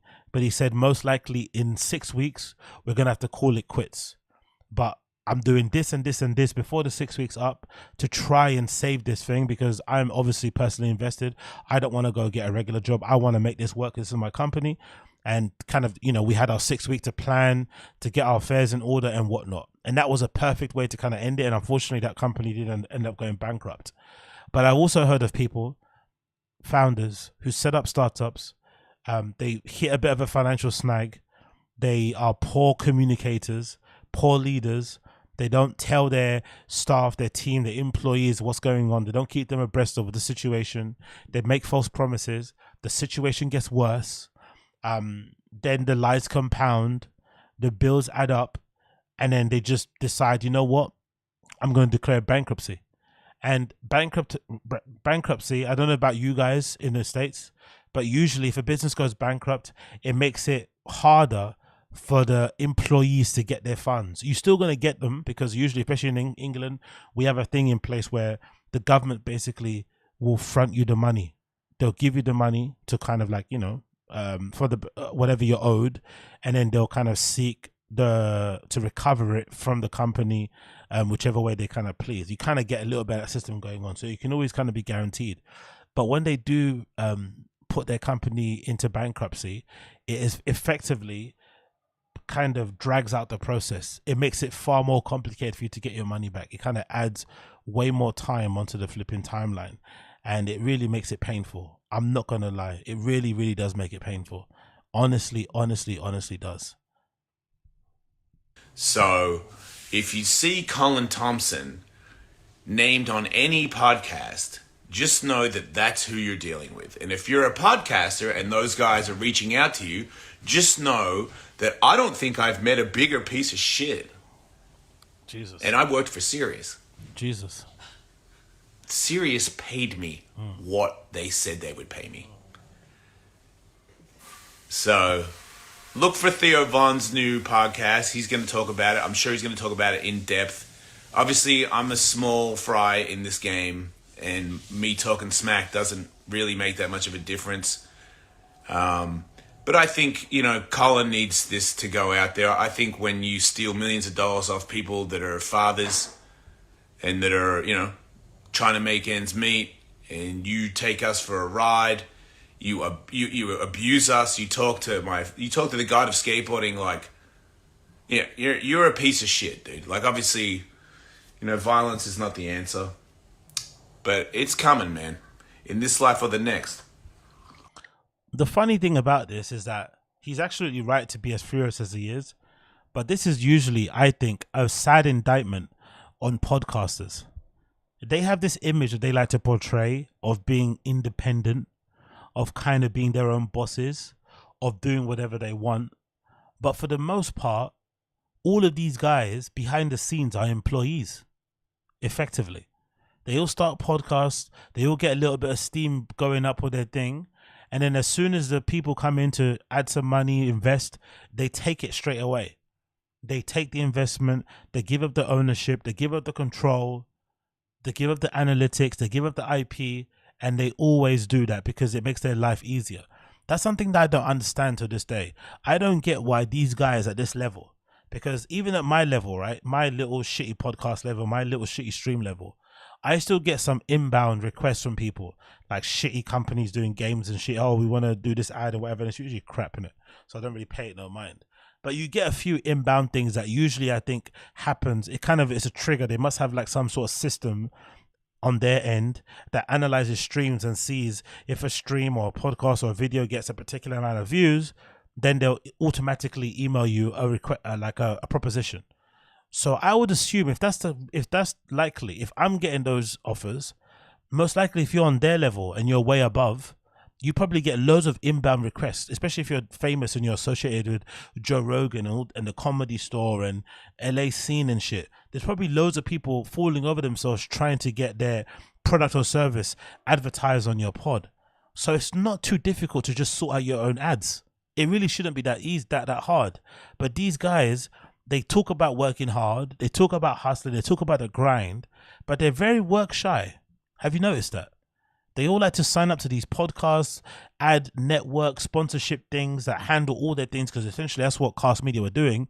They were basically the company that kind of like, took in all those inbound or did a lot of outbound advertising and getting contracts signed. And then loads of podcasts had all the same adverts because they just kind of divvy them all out. And then they obviously pay them a certain amount once they get paid themselves from the advertisers. But really and truly, these podcasters could be making way more money if they just did it all by themselves. And it's not even that hard to do it by themselves because they're all famous. They wouldn't have to sit there doing any outbound calls or emails. It would mostly be inbound because they're well known. So, but they're so work shy, they don't want to take that time to do it. They'd rather someone else do it. And when someone else does it, it opens you up to a possibility of getting scammed and getting hustled. And that's what's happening. I bet you any money, even the podcast networks out there, again, allegedly, I have a feeling there's podcast networks out there that are legit, that probably still, skim money off the top of these podcasts, and they have no idea. It's probably an amazing money earner. You set up a podcast network thing with ads and shit. You get a couple of ads on. You give podcasters a nice payout or a nice percentage split, and they have no idea because the money is coming into your account first and then you're paying them out. You're probably skimming off the top. Even if it's like $1,000 each podcast, you're skimming off the top. And they have no idea what's going on because they're just living in la la land. They're the talent. They're the creative. They just want to live and go to the comedy store and do their sets. They don't want to do any business stuff. They don't want to answer any emails. They don't want to have to stress their brain about working out percentages and contracts and shit. They want to leave it all to you. Okay, when they leave it all to you, it gives you a prime opportunity to just skim some shit off the top. So it wouldn't surprise me if a lot of these podcast networks are all kind of shady in their own way. Maybe not to the extent of how KAST Media was, but definitely shady. I bet you any money. And I also find it hilarious how Jason Ellis has spoke about it, Jim Cornette has spoken about it, THEO has spoken about it, but Brendan hasn't. Brendan hasn't said a peep about this whole thing, right? He's just kind of, you know, just keep on keeping on. And if you're wondering why Brendan hasn't spoke about it, the Fire and the Kids subreddit guys have figured out why. Because it looks like Brendan might have taken the deal that Colin was putting out there. That Colin guy, who's the founder of KAST Media, essentially he owes everybody on his, you know, on KAST money. He's ignoring their calls. He's declared bankruptcy, but he's also announced that he's going to go into partnership with PodcastOne to set up some sort of deal. And PodcastOne is meant to IPO soon, right? So there's a possibility of them raising a bunch of money so that he can use that money to pay off everybody he owes, which is not going to happen. There's going to be some people who won't get paid. Like if you're a scammer at that level, you don't just get money and then pay everybody off and walk off into the sunshine or into a sunset. Most likely someone that scams like that is still going to scam people. So I'm sure the people who think they're going to get promised, who think they're going to get money they're promised, they probably won't get it anyway. Long story short, Colin's now suggesting to some people who are owed money on KAST, hey, join me at PodcastOne. I'm not going to give you any money, but once the sales goes through for KAST Media and we raise a bunch of money on IPO, right, when we go public, I'll then give you the money from that. And Brendan Shaw probably took that deal, because if you look on the Fire and the Kids post here and you look at the different shows that Brendan has under the Thick Boy umbrella, look what it says there. Thick Boy Studios, PodcastOne. So everybody else ran for the hills. When that Colin Leach guy said, hey, join me at PodcastOne, I'll give you a percentage, I'll give you this, I'll give you that, but no money and shit. Brendan is so redacted, he took the fucking deal because he wants to appear successful. He wants to appear like he's made it. He wants to look like a big deal. He doesn't want anyone to know that he's struggling and shit. So he's not even going to admit he's going through this. He's going to call people behind the scenes, but he's not going to make a video about it. He fucking took the deal. Of course he did. You go to the next slide. You've got the Golden Hour, which is under Thick Boy. That also has the PodcastOne thing. And then you go into the next deal, the Fire and the Kid. Of course, the PodcastOne thing is there. You know, I just noticed his face and head is front and center of all things, isn't it? The SCHAUB'S show, it's got his head, of course. The Golden Hour, he's at the top. And then the Fire and the Kid, he's at the front. He's the biggest one, right? Is that like, or am I nitpicking? But is that a clear indication of like how much he thinks of himself and the ego and the narcissism and shit, that he's always seems to be in the front and he's very prominent on the logo? Like he's right there, smack bang, you know, forward.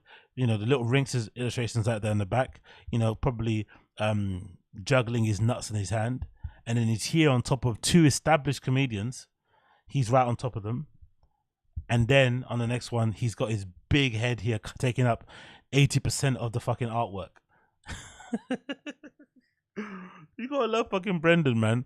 But a part of me thinks Brendan's also very materialistic and obviously very money motivated. So maybe there's a possibility that Brendan took the PodcastOne deal with a stipulation. Maybe he was able to wrangle a deal with that Colin Leach guy where he got the deal for PodcastOne. He's got the option to get more money once they go on IPO and they go and they get sold. But then he also got a cash advance, maybe like a little bit of money, because what's his name? Jason Ellis did mention that guy did offer to pay him back the money if he joined KAST Media. He said if you don't join KAST Media, you're not going to get the money. So obviously he has money, but he doesn't have maybe enough to pay everybody, or he's maybe been selective. So clearly I think there might be a solution, or there might be a scenario here where this Colin Leach guy gave Brendan a little brown envelope, allegedly, a little sweetener to get like a little signing on bonus when he joined PodcastOne. And why do I say that? Because according to Brendan's flipping Instagram, he got himself a new car. Brendan's got himself a new car, right? Brendan's got himself a new car. And as I said here in the caption, I don't pocket watch, but how does this guy afford all of this stuff? Doesn't he have a baby on the way? Is the truck the new kiddo ride? I heard it both ways. So he may have got a little brand envelope because it looks like he took delivery of another truck. So maybe we're going to see Trugg Walk Part 2 very soon, which would be hilarious, right? Imagine if another story comes out from some other random talking about how Brendan allegedly may have offered or, you know, propositioned them to come back to his flipping Trugg so he could flipping suck his little winky on the front seat. I wonder if that's a thing. But this is very interesting timing. Just as all this stuff is happening with all the Podcast One stuff and Cast Media, everyone's complaining about money owed. Brendan's talking about money owed. He's talking about this deal with Aaron Rodgers. Then he goes quiet on that. Then he's not talking about being broke anymore. Blah, blah, blah, blah. He starts mentioning cars and shit. And then he's the same guy that said in the summer that he was only going to stay with his kids, like be with the kiddos to teach him baseball. But you also remembers him saying something like, oh, his kid came back from private school and they were asking his mum, his wife and him, oh, where they're gonna go on summer holidays, because they go to a fucking private school where that's a conversation. Imagine, honestly, that would be scary. I don't have kids, but imagine having a child that's under 10 years old and they're coming back from school and they're talking to you about their day and they're like saying, Dad, Mum, where are we going for summer holidays? My friend said he's going to Bora Bora. My friend said he's going to Hawaii. My friend said he's going to Italy, to France. Where are we going for summer holidays? That would scare me so much as a parent, because you're like, oh my God, we've got a monster in our hands. They're comparing themselves. You know what I mean? They're kind of comparing their parents' wealth based on where they're going and stuff. He's going to feel left out. You're going to feel obliged to kind of bend over backwards to make them happy, or maybe you're going to disappoint them, whatever it may be. That would fill me with dread. So when that happened and he said that, I remember Brenda saying something like, oh, my kid was asking me about going to Paris. I was like, you're not going anywhere. We're staying at home. I mean, we haven't got the money for that, basically, he said. We ain't got the money to travel. So he was speaking earlier about having money troubles. It seemed like hinting at it. But again, Brendan's money troubles aren't the same as our money troubles, right? His money troubles means he can't afford a new pair of Dunks, right? Or maybe a new roll cage. But find it very interesting, the timing. Suddenly he's not talking about that, and then he suddenly pops out with a new fucking Ford truck. So I'm wondering, how much does it cost to flip and lease these things? Because I've got a picture of what they look like there, right? This is the thing.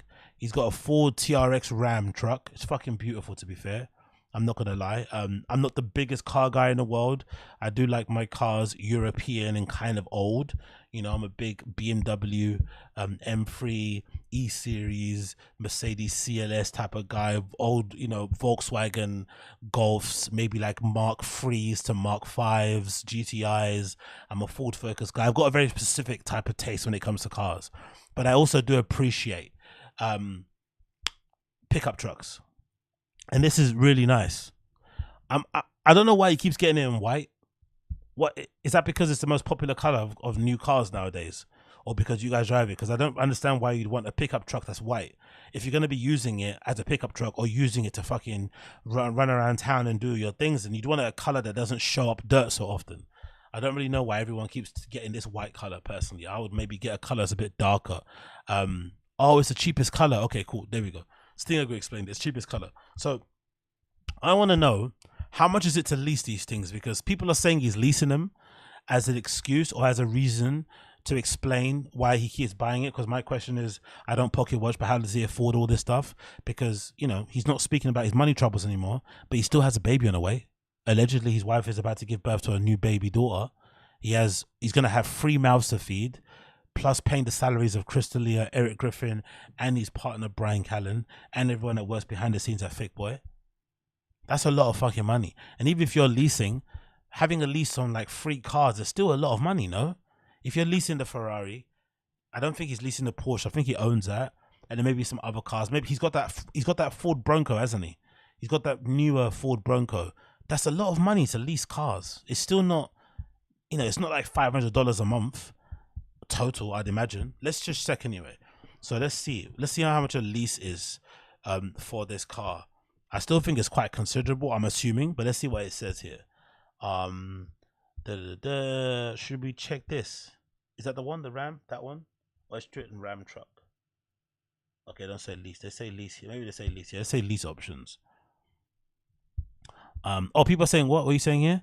Because again, if you got more information on like car, like buying things and shit, and you know what that is, let me know in the comments, because I'm confused at how he's able to afford all of these things at once, because it's still a bit of a nut. It's still a bit of an expense, isn't it? People are saying here, what? He's got a, what was it say here? Trading.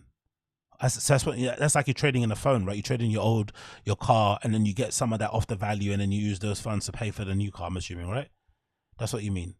Leases his vehicles. But again, hear me out, guys.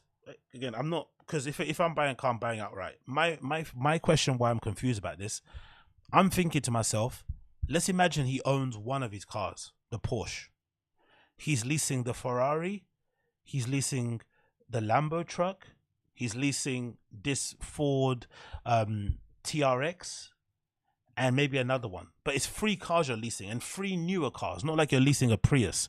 You're leasing 3 new high performance luxury cars. Isn't that a lot of money per month? The cost of all those 3 cars. Isn't it going to be like a $2,000 each? That's $6,000 you're spending on leasing. That's probably maybe equivalent to your mortgage. Like, how are you affording that? Plus, like, it's just why. Like, maybe he just makes a lot of money on his podcast, but we don't really know. Maybe that's probably it. Maybe, like I said in the other pod, maybe it's a lot of money.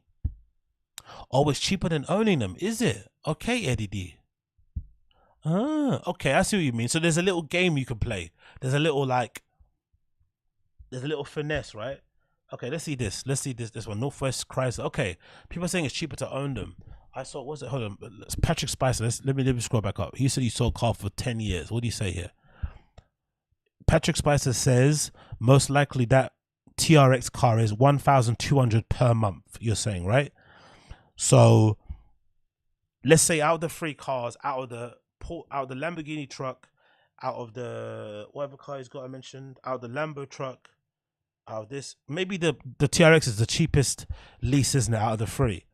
So a Lambo truck to rent, so a Lambo truck to lease per month, how much would you guys say that is?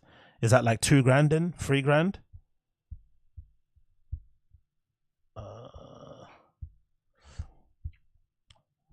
Yeah, sure, for cheapest. Let's see this one. Ram truck, Canada.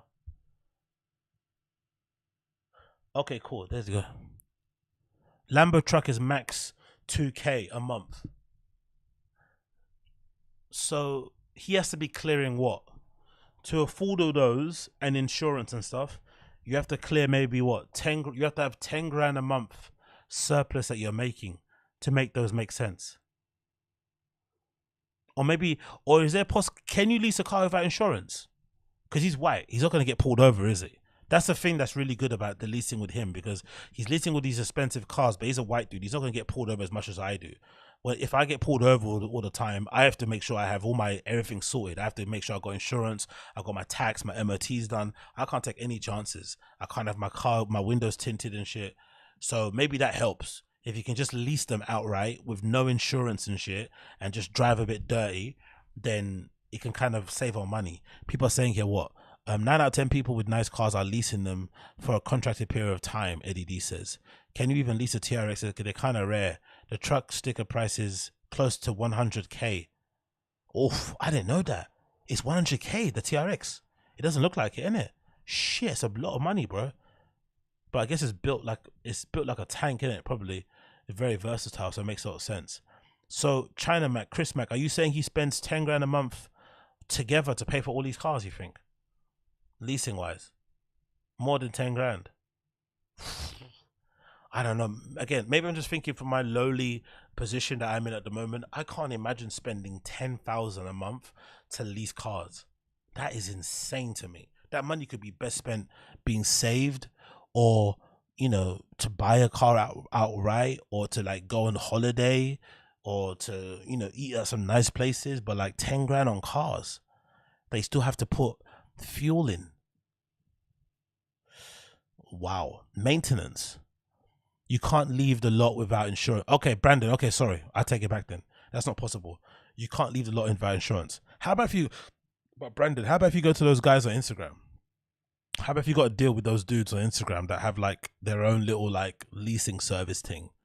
Will those guys ask for insurance? Because we have guys like that is in the UK. We have that kind of scene in the UK too. Dudes who like lease luxury cars out and shit to people. He doesn't lease, he's dumb enough to buy. Wow. But again, this is why let's see what people are saying here. This is from a forum. Do the calculator on a RAM website and they'll give you an idea. Financing. Okay, cool. There's a website that has the financing. Thanks, guys. The best leasing price is 1,000. Yeah, so people are saying it's true. Oh my god, you have to put a down payment on. I didn't know that. I didn't know you have to do that for leasing cars. Do you get that? I'm assuming you get that down payment back in it. It's like a guarantor, I'm assuming, of some sense. I didn't know you had to put a down payment of $7 grand plus whatever you have to pay per month. Fucking hell, bro. He must be making a lot of money. The lease program on the vehicle at the moment is not very good. I'm hearing 222 models within July. So yeah, what someone saying was true. So I guess these TRX models are quite cheap, are quite rare, aren't they? But yeah, anyway, all this to say,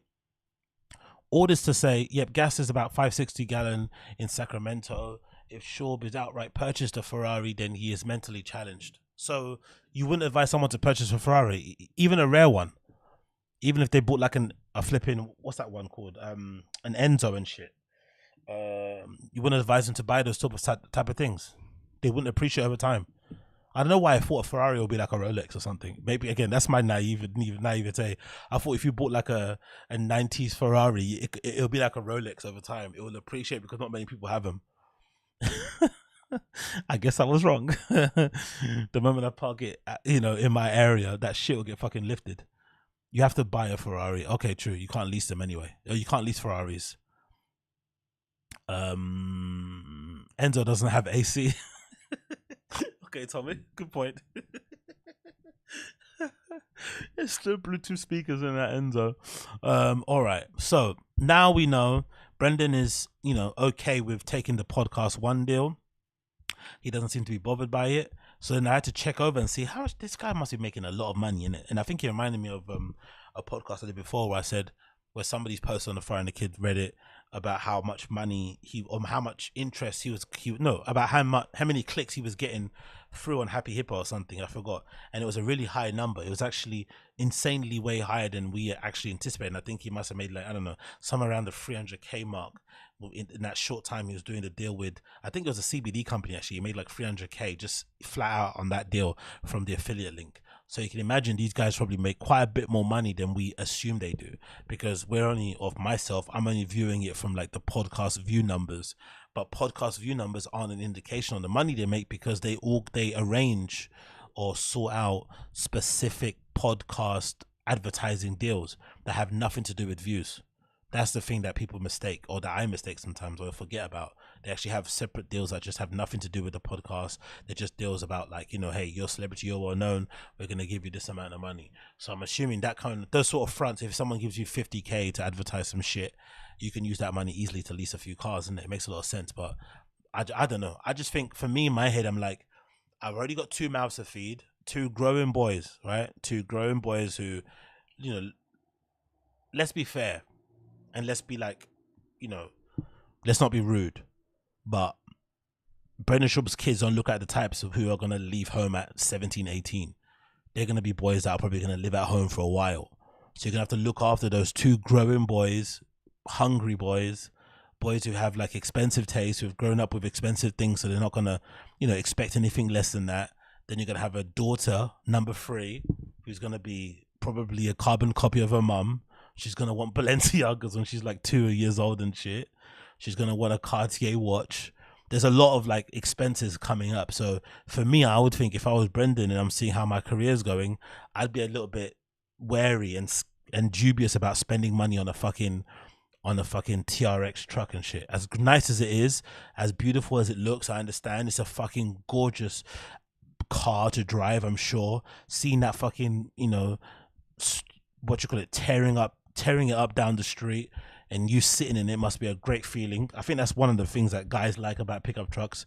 They immediately give you a dad boner when you sit in the driver's seat and you fucking put the car into drive and you go. It kind of gives you an immense man bonus. I can understand why dudes love it. And it's a little bit of a working class cosplay thing, isn't it? Because when you have a pickup truck, it kind of looks like you do manual labor, but you don't really, It looks like you're like a handyman.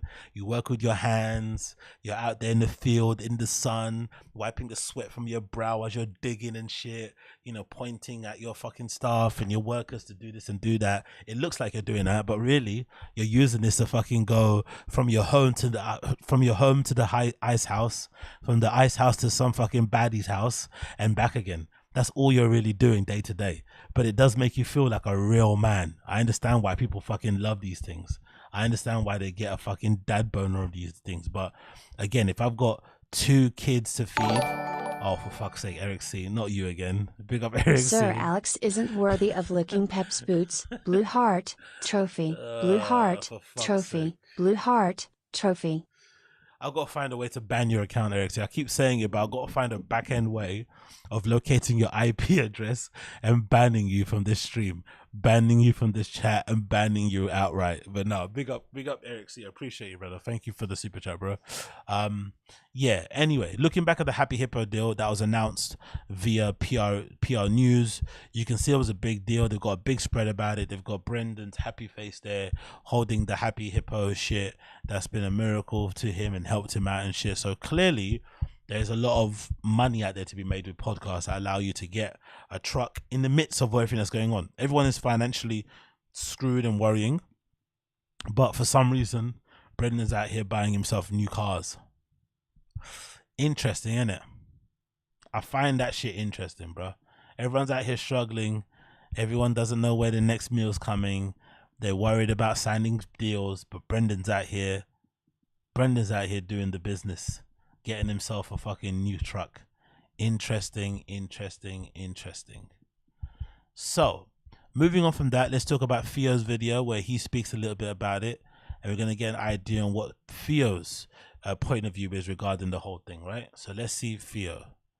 I thought he did that thing, that little cultish thing where he said like, this man has defrauded your podcast. Okay, he said our. Cool, okay.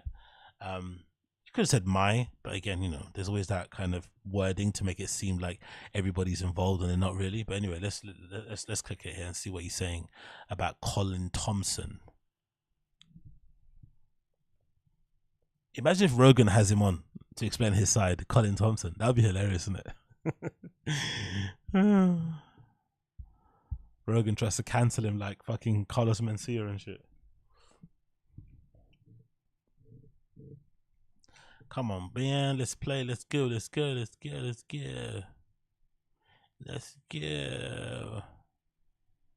Is it loading? Come on, bro. Sticking in the legal space, I want to talk about something that has been tough for I want to talk about something. Our podcast was defrauded. We were stolen from. We were taken advantage of. A lot of ways to say it.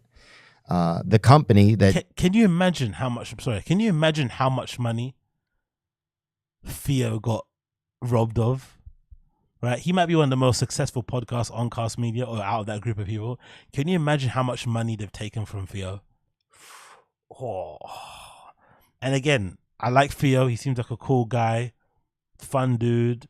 You know, love his pod, love everything that he does. But he doesn't seem like the most business savvy guy, which is a good thing because that's why he's funny. He's not out here worrying about peddling merch too much or monetizing his fan base at every turn. He does do it, but you know, he's basically trying to make the funnest show possible and then hope that you guys as fans and viewers kind of support along the way. So because of that, you kind of have to give up the business acumen. So can you imagine how much money that Colin Thompson and all those guys stole from him? Brutal, bro. Did it is KAST Media, and the man that did it is Colin Thompson. Jesus. And I'm going to put his picture in here. Wow. And I don't know exactly how to say this. I'm going to do my best.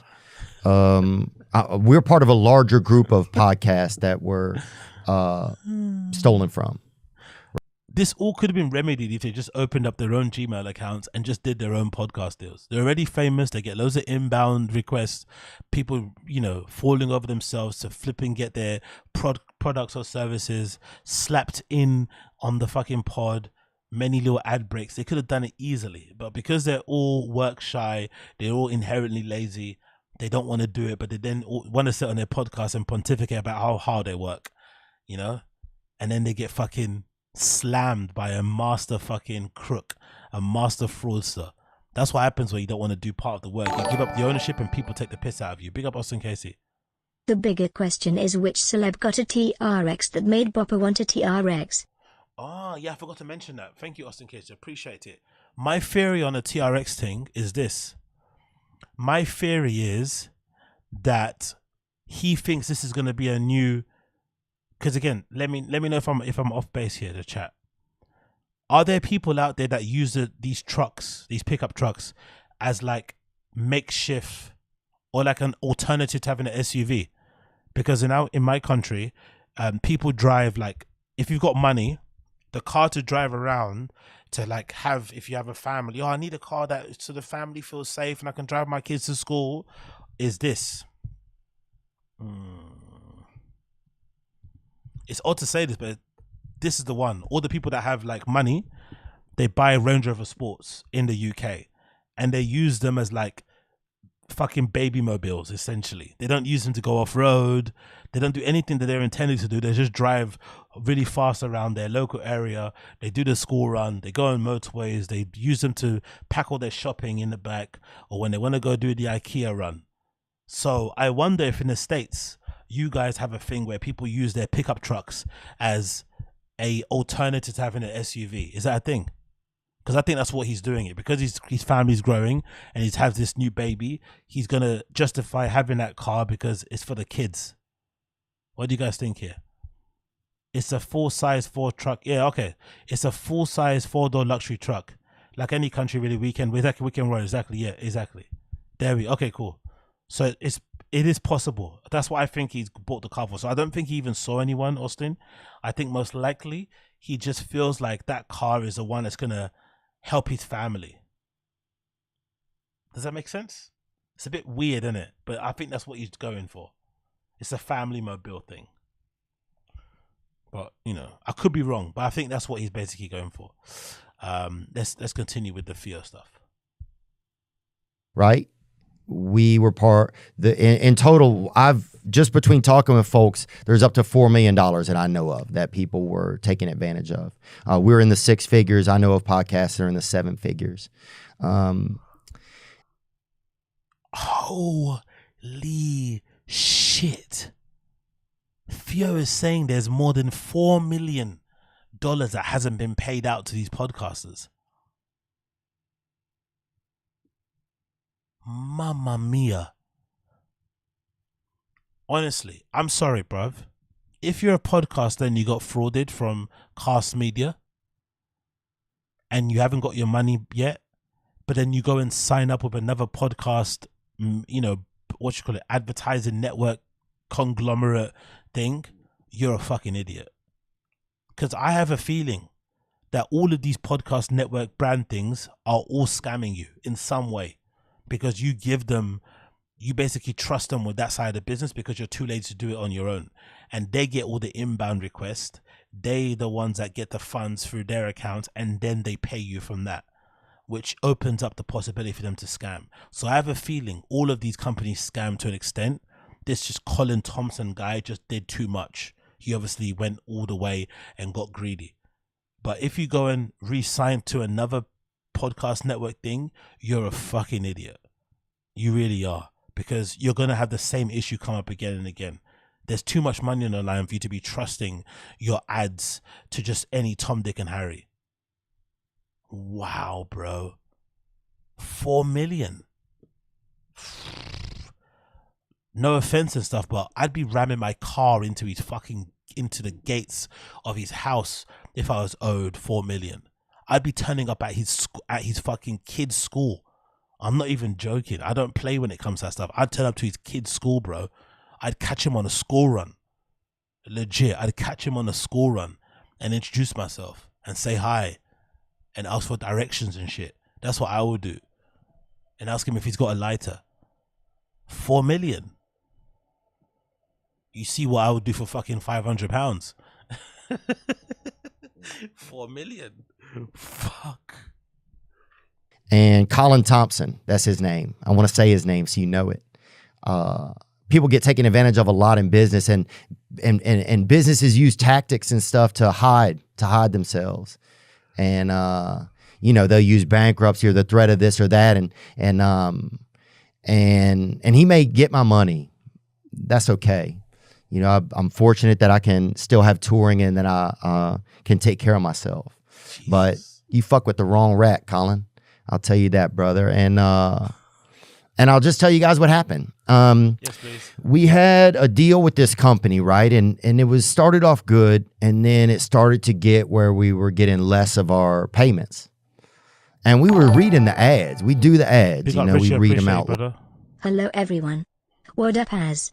We need a Balenci fund goal because every live I catch I will be donating until the unboxing. And watch the unboxing while eating Chin's tacos from a can. Thank you, Richie. Yeah, we're gonna set one up. They're coming soon. They're coming sooner than you think. But big up, Richie. I appreciate the $10. Yeah, I'm gonna do them. Please don't order.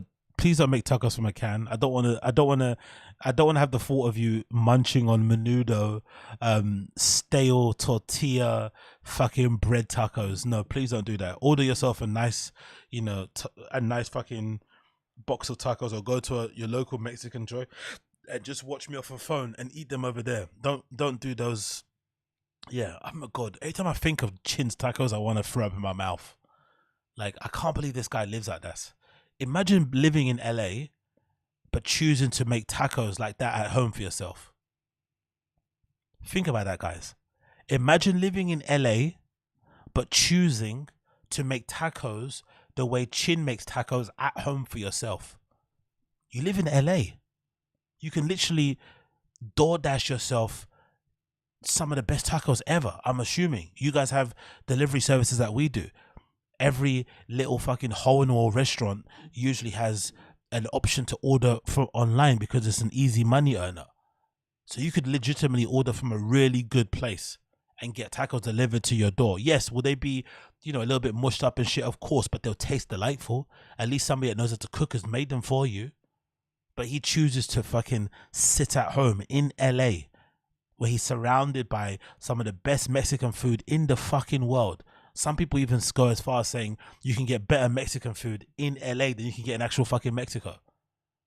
But he chooses to fucking make it out of a tin can.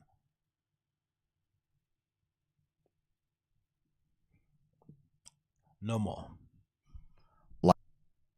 Loud, and you guys support some of them, and thank you.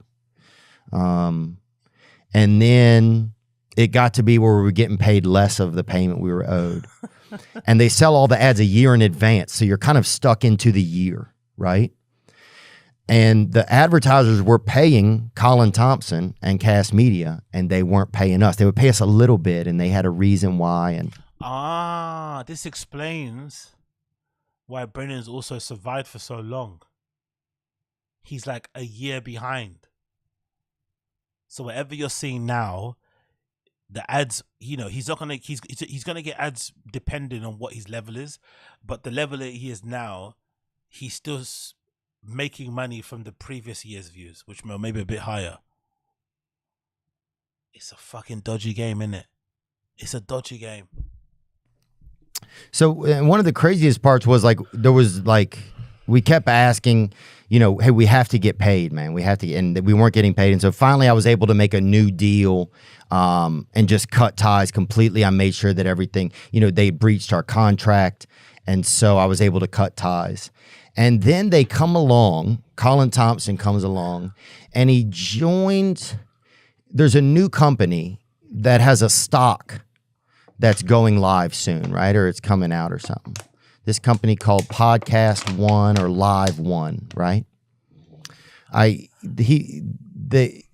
get me on a call with, I think the guy's name Rob Ellen. Yeah, that's the guy's name, Rob Ellen.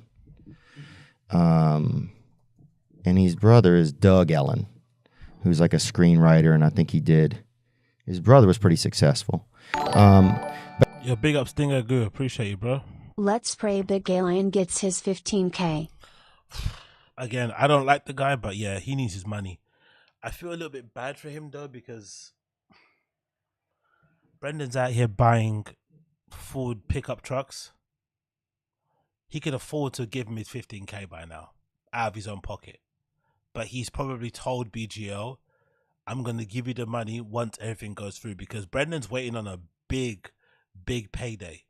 Because I kind of believe Brendan about the Tiger Thick thing. I think he is trying to sell it actively because it didn't work out, basically. He would never admit that. Brendan would never admit it didn't work out, but he's going to sell Tiger Thick. And someone's gonna take it over, like someone said to me in the chat or in my comments, that setting up a whiskey brand or liquor brand now is really difficult for whatever reason.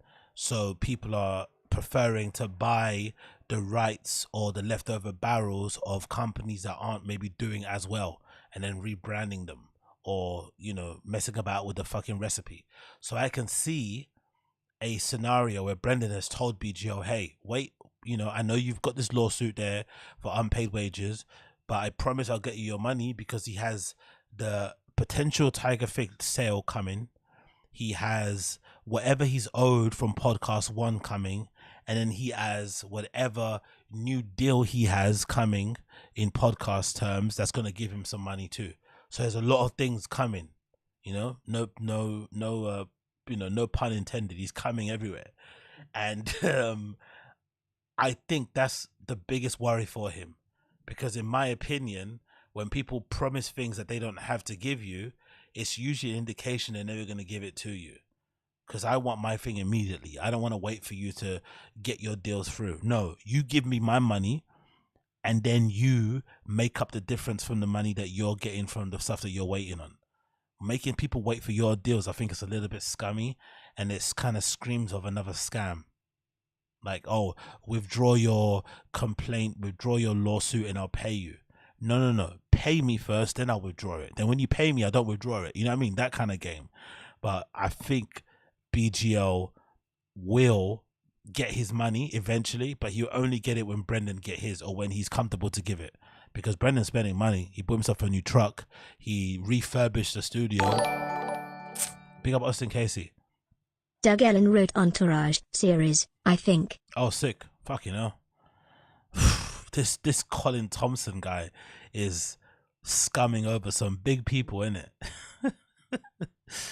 And again, maybe I'm too heartless with this shit, but I'm sorry, man. I have to laugh. These guys act like they're like prime super, hero business people because they have a podcast that's successful. Most of these guys are only successful because of the rub they get from Rogan. They have no real handle on the business. They are, they're not even at all curious about learning, right? And then someone comes along with a ready-made easy plug-in and play method for you to, extract as much money you can from your podcast. You're not a bit suspicious. I don't know about you guys, but if it was me, I would be a bit suspicious. If somebody came along and said, I'll handle all your podcast deals and I'll give you maximum payouts, I'd be a bit suspicious, because I know I can do it on my own. Why do I need you guys to do it for me? It's extra work. It's going to make me have to maybe like check emails all the time and maybe carve out a day in a week where I answer everything. But I'd be a bit suspicious if a company said they can just handle all that stuff for me. My kind of antennas will kind of go up. These guys, it didn't, because they would rather spend time banging fucking waitresses in comedy clubs in their fucking toilets and shit and telling shitty jokes than they would spend on their actual business. But hey, it's not my business, innit? Big up Austin Casey. I appreciate it, bro. But they get me on a call with this guy, Rob Ellen, right? And they tell me, that if you come over to our new network, over to this new network, Podcast One, that will pay you some of what you're owed in stock, right? But the stock hasn't gone public, so they're trying to, it felt like to me, a scam. They're trying to leverage our podcast and other podcasts to then make their stock do well. Smart. And then if that happens, then we'll get a share of our money, right? Like exactly. But in my experience, all of that stuff is just empty promises. If somebody can scam you now in totality, all of you guys, to the point of 5 million and more, I'm sorry, but I don't trust you to give me this money that you're going to get on this potential sale. Why? Because when the sale comes through, you could easily say to me, I'll give you half now. I won't give you the full. I'll give you a quarter. I'll pay you in installments. There's always going to be something. If somebody can scam you in totality for 4 million, what makes you believe they're going to pay you the 4 million back plus interest in all in one? They'll never do that. They're going to scam you again. So if it was me, I'm just cutting ties and I'm hiring, you know, what's your thing? I'm hiring lawyers and shit to just chase this money on the background for me. But I'm continuing with my life. I'm not engaging with this. I'm promising you this stuff. Like, it's a waste of time. If this guy's a scumbag and a scammer like this now, he's going to be forever a scumbag. Exactly 7:30. Fool me once. Like, come on, bro. It just, the whole thing to me felt really seedy. And the worst part to me was, I said, well, what about Colin Thompson? I said, that guy's a crook. And they said he's going to be, they said, we felt like he's done a good job and that he would be part of the team still. Jesus Christ. So how does that make any sense? Why does Podcast One want to go into partnership with a guy that scammed everybody? I can't work out what happened then. Colin Leach has KAST Media. KAST Media isn't doing well because maybe his own negligence or being too greedy. They have to declare bankruptcy. Big up, Richie. Appreciate you, bro. Trust is out the window. You owe me 4 milli. Another the donation to Belenchi Fund. He's so stupid. I saw that end bit. Yeah, exactly. Big up. You owe me 4 milli. Imagine owing somebody 4 million and then telling them, trust me, bro. Imagine owing somebody 4 million and then saying, trust me, bro. Can you imagine? You owe somebody 4 million and you say, trust me, bro.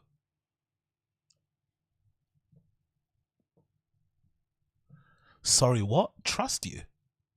I'm trying to figure out, how did Colin Leach put himself in a position to have a company buy his and then go on IPO? Because that's what it feels like, right? It feels like Podcast One's already there and then they absorbed his company and they're now going public. Or maybe he owned, or did I mistake it? Does Colin Leach own shares in Podcast One and now they're going public? He's going to make money from the sale. Is that what they mean?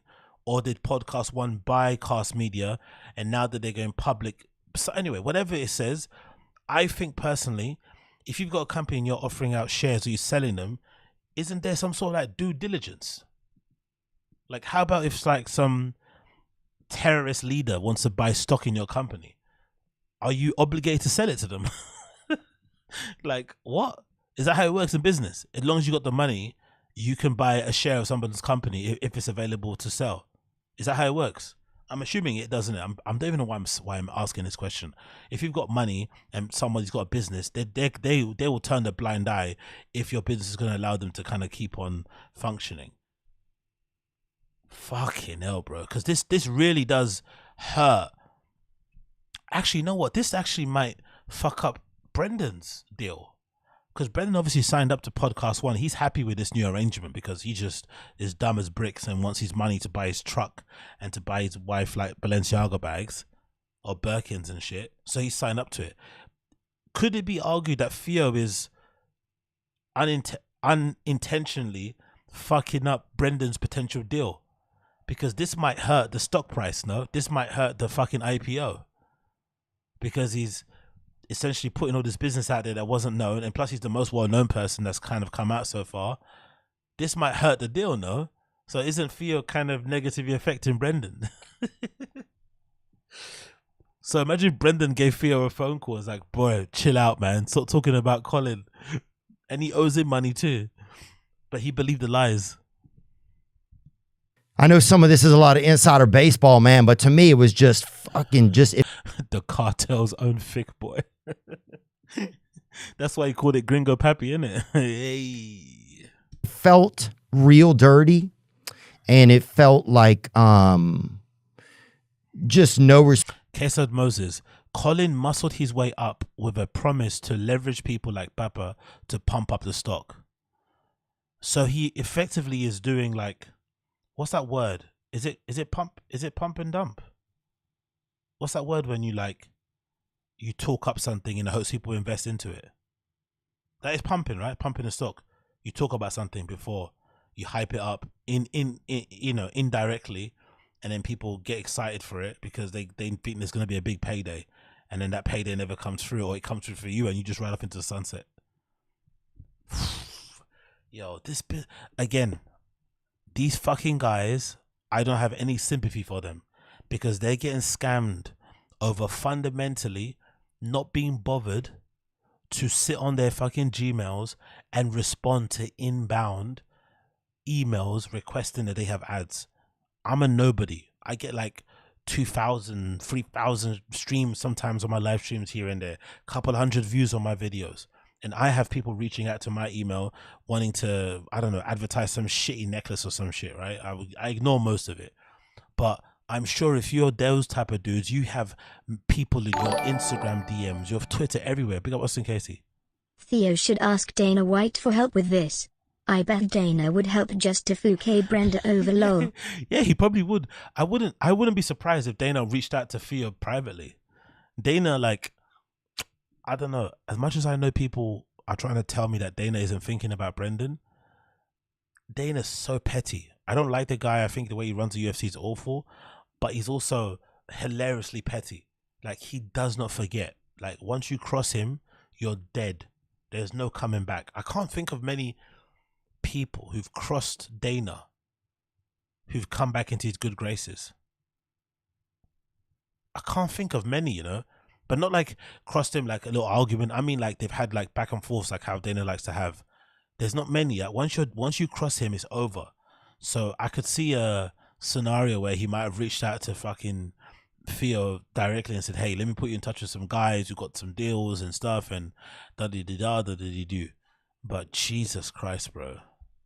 What a scary situation. Again, I don't have any sympathy for them because if they just took some time out of their day to answer some of those inbound requests for ads, for sponsorship, they'd be fine. They'd be making way more money than signing up with KAST anyway. It's all coming direct. It'll take a bit more time, a bit more effort and work. You could easily employ somebody to just sort out those fucking emails. But they'd rather not. They'd rather act like they're independent, they're doing all their own when they've got help, and then the help is then scamming them. Ha ha. Respect for podcasting, no respect for the work that we had done. You know, to get paid by the advertisers and then not pay us. And then for Colin to lead us in this direction to say, well, if you join this other group before their stock goes out, that then we'll pay you in some of the stock, but part of that will be based on if we're there for it to do well. I don't know, man, but I know what it feels like to be taken advantage of. And I wouldn't do that to these people. I wouldn't do that to Colin Thompson. I wouldn't do that to KAST Media. And so I say this just because I don't want this guy taking advantage of anybody else.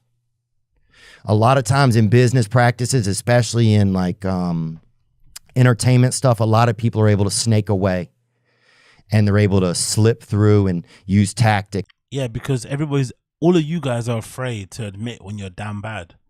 They all have incredibly big egos and they're super afraid of the perception of how they are to be shattered.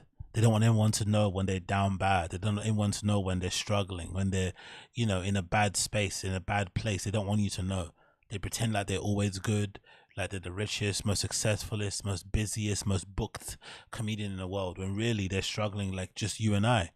And then when it all goes wrong and it needs some help, here they are crying on camera and shit. And much as I like Theo and stuff a lot, come on, man. Like, a lot of this is just their own, you know, their inability to just like be chill and real and just address things normally has got them into this situation. Honestly. This guy's a scammer. He's obviously a piece of shit. But they also made it super hard. they made it super easy for him. They have no idea on the money that is coming in. They don't know when they get paid. They're okay with missing payments. They let it go on for fucking ages before they sound the alarm. Like, they, you know, as much as this Colin Leach is a piece of shit, they also enabled it by turning a blind eye for a long time and pretending like everything was good, pretending they're Billy Big Balls. Like, this Colin, how did he manage to clock up 4 million plus in scam money? Come on, bro. They let this go on for too long. Come on. And shell games and bullshit. They're quick to block you on Instagram if you say something snarky or you make a joke that they don't like. But then when this guy is scamming them and taking money out of their pockets, you know, damaging the you know, harming the security of their family, of their own futures, taking money out and basically food out their kids' mouths and shit, they have nothing to say. But if you make a bit of a questionable joke on their Instagram, you poke fun at them, they block you instantly. So they see your comments, but they can't check emails. But you fucked with the wrong rat, homie. I have a voice. And a lot of other people are forced into these bad deals because they're afraid to speak up. They're afraid to speak up, man. And that's not what our show is about. And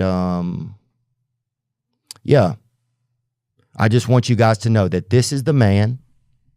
We put his picture. Oh yeah, Austin Casey, I know the artists don't like to deal with business.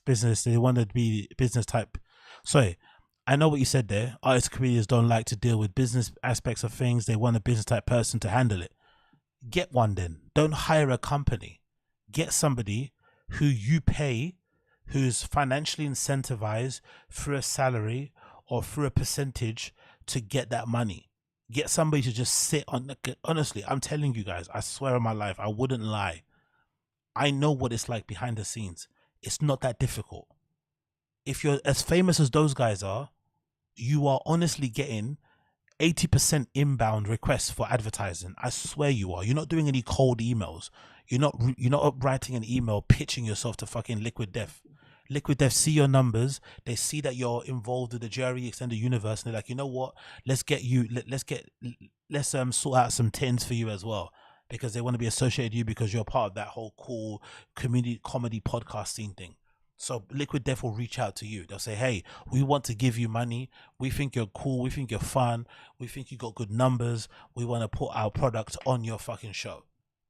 All you have to do is take half an hour out of your day, 1 hour out of your day, or hire somebody to just sit on your fucking Gmail inbox, to sit on your DMs and just sift through all the fucking inbound business requests. And then whatever is serious, they bring it to your attention. You figure out percentages. You get the deal done. The money gets wired to your account. The person you hire takes their money, or maybe you pay them directly. It's not hard to do. But the thing that these guys do, the Colin Leach and KAST Media, the genius thing that they do, they make it seem like magic.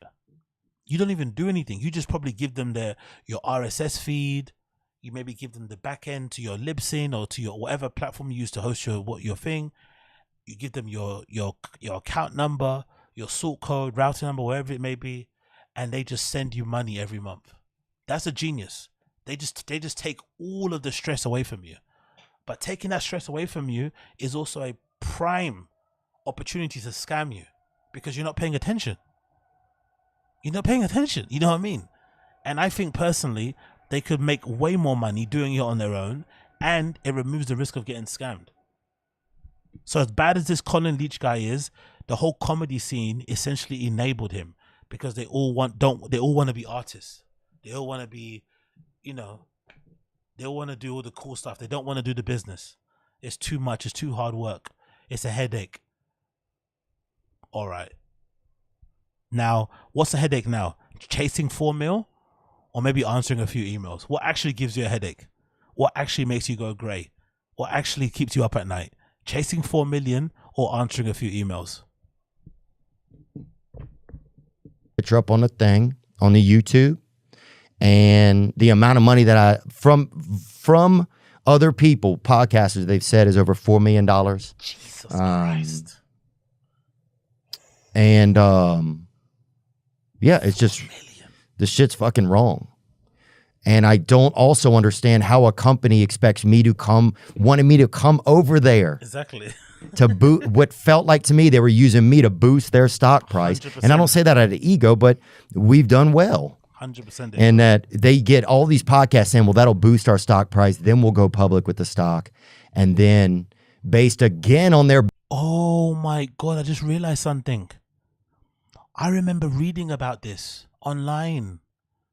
PodcastOne have been planning to do an IPO, I think, since like February or April.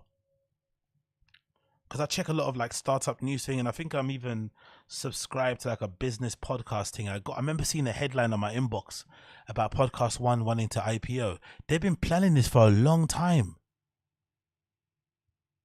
So maybe the reason why they hadn't IPO'd yet, they wanted to get everybody on board so that they could use their names, their celebrity, to pump up the stock and pump up the interest.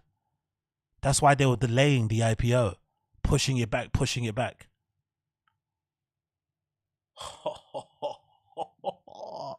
This game is so scummy. So they scammed them. All these podcasters, they scammed them out of their money. Then they don't pay them. Then they promise to pay them if they jump on this new place. But then they want to announce them before they go, so they scammed them. They don't pay them. They chase. They don't get the money. Then they say, hey, we're going to this new place, but we're only going to get the money when we IPO. But then they want to use their names to pump up the IPO. But even when they do IPO, there's no guarantee you get the money. This is some high-level white-collar scam shit, bro. Backs. The stock, there'll be money there. So it was like, yeah, it felt like y'all gonna try to fuck me twice, homie. Yeah, exactly. Well, no, thank you.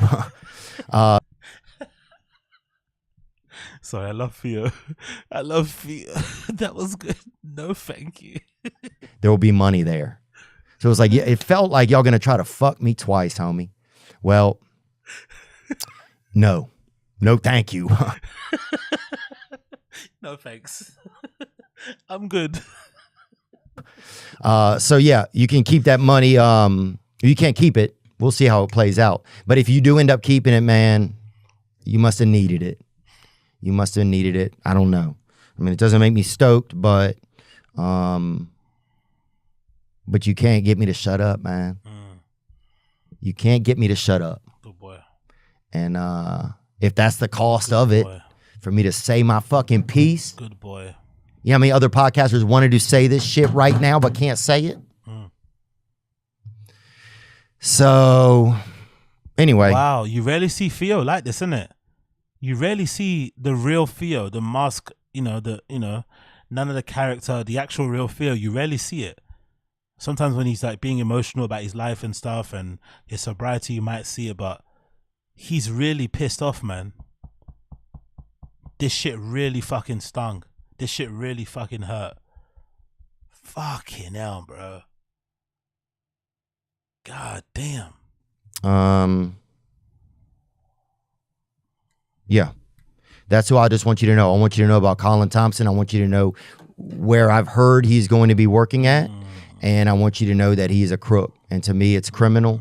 But the way that people are able to cheat and lie and manipulate the system, he went and got Neil Sacker, who worked with Harvey Weinstein, to jump on the calls. Jesus I mean, he Christ. I don't. Scum, isn't it? Fuck, it's just fucking kind of sad, man. Yeah. And yeah, but I just wanted to speak up for myself, man. Good boy. I've waited a year to speak up for myself. Good boy. They put us through so much bullshit.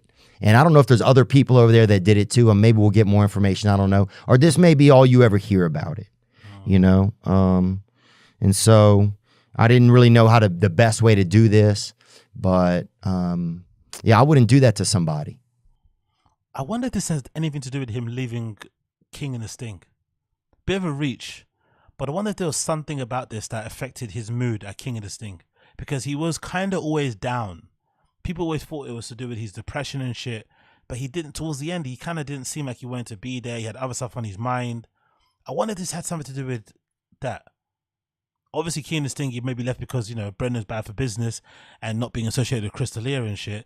But I wonder if he left King and Sting because of all this shit that was going on at the time. And they did it, man. They did it to, I mean, some of these people's podcasts, it is all they had, man. And these motherfuckers did that, bruh. So I'm sorry about that. And I'm sorry for them. And yeah, I'm just happy to have a voice for myself. And that's one thing that we built here. Exactly, Z. Right after noticing money is missing, I'd go full BGL. As much as I don't like BGL as a person, I have to admit, all of his actions are now being quite, you know, his reaction and his constant going at fucking Brendan is making a lot of sense now.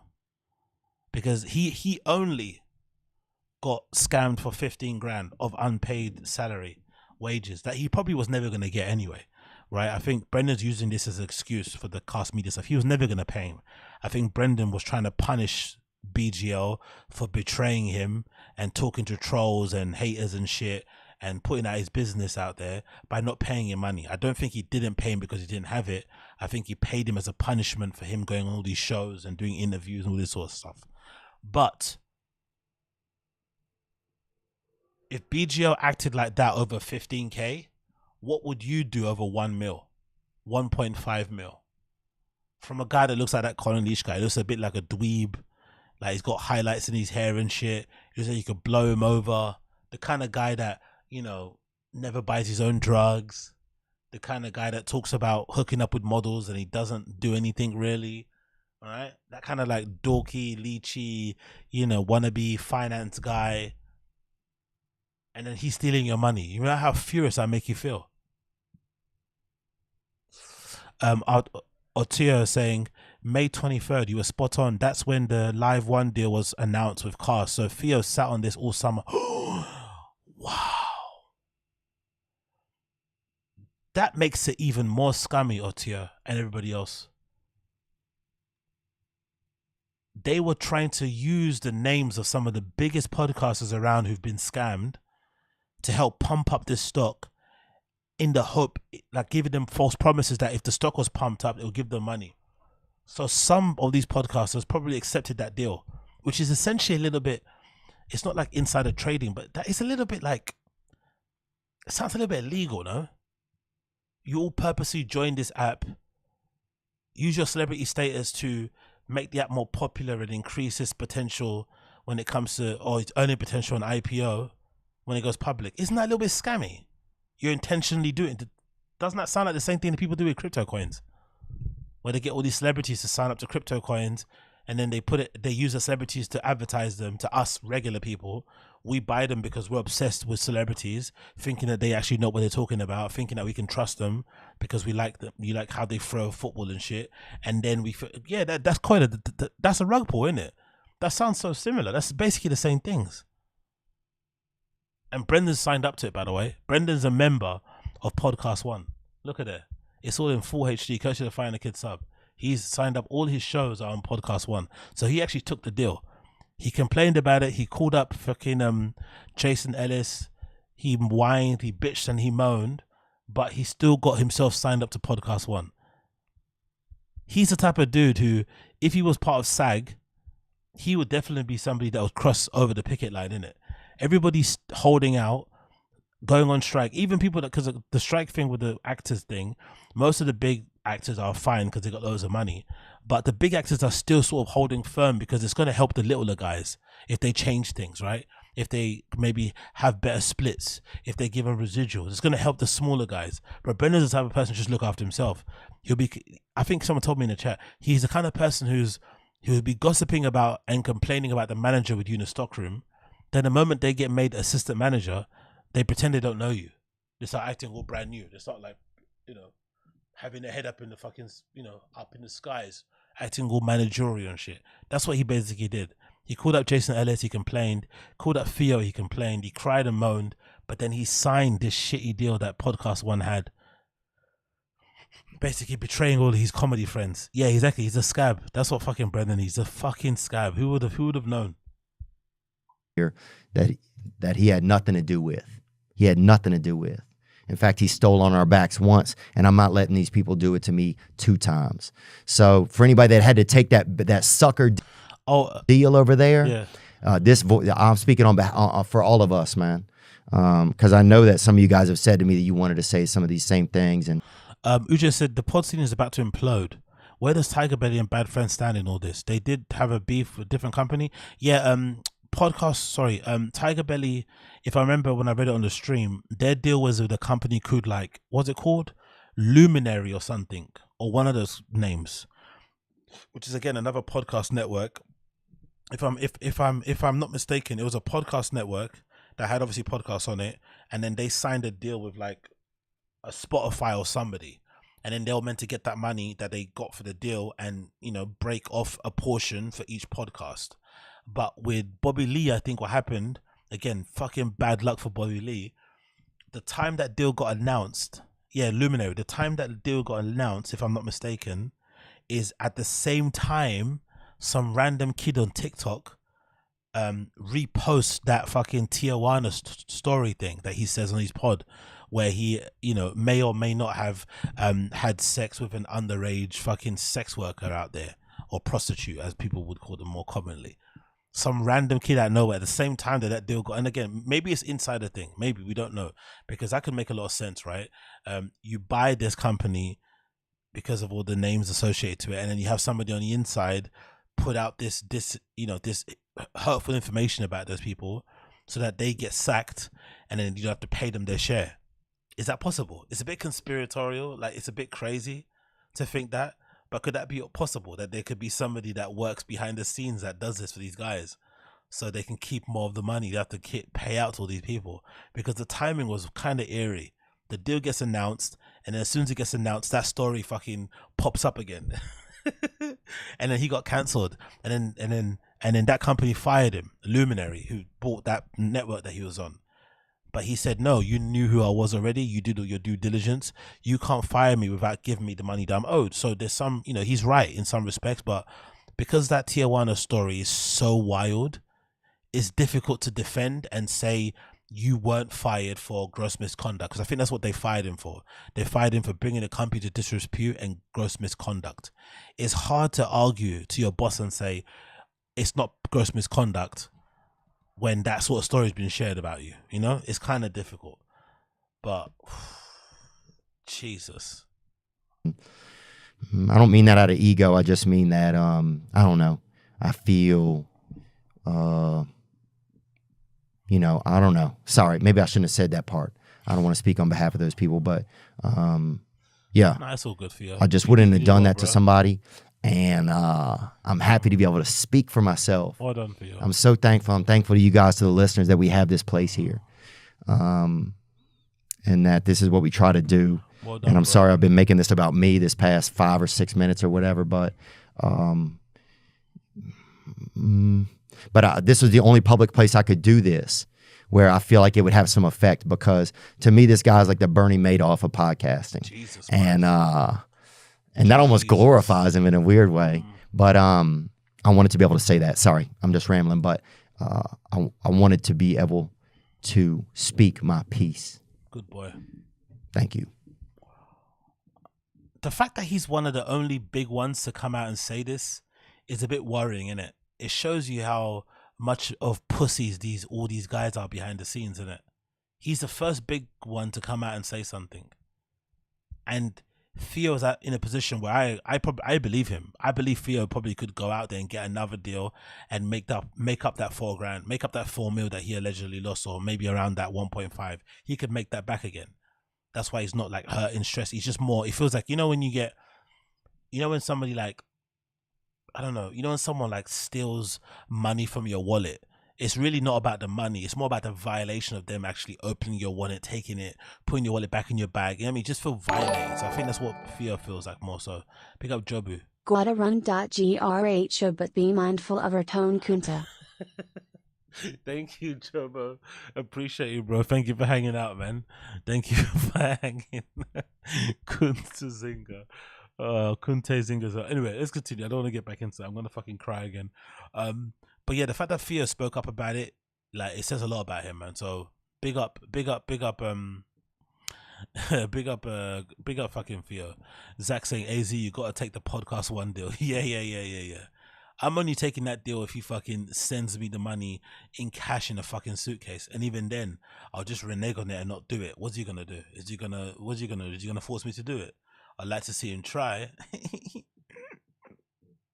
I mean, that's as simple as that. Just get the money in cash, promise loads of deliverables, don't deliver on them, and then when he starts complaining, starts saying, yeah, this is what it feels like to get scammed, isn't it? Now you know how Theo feels. It's simple. You just reverse it. Yeah.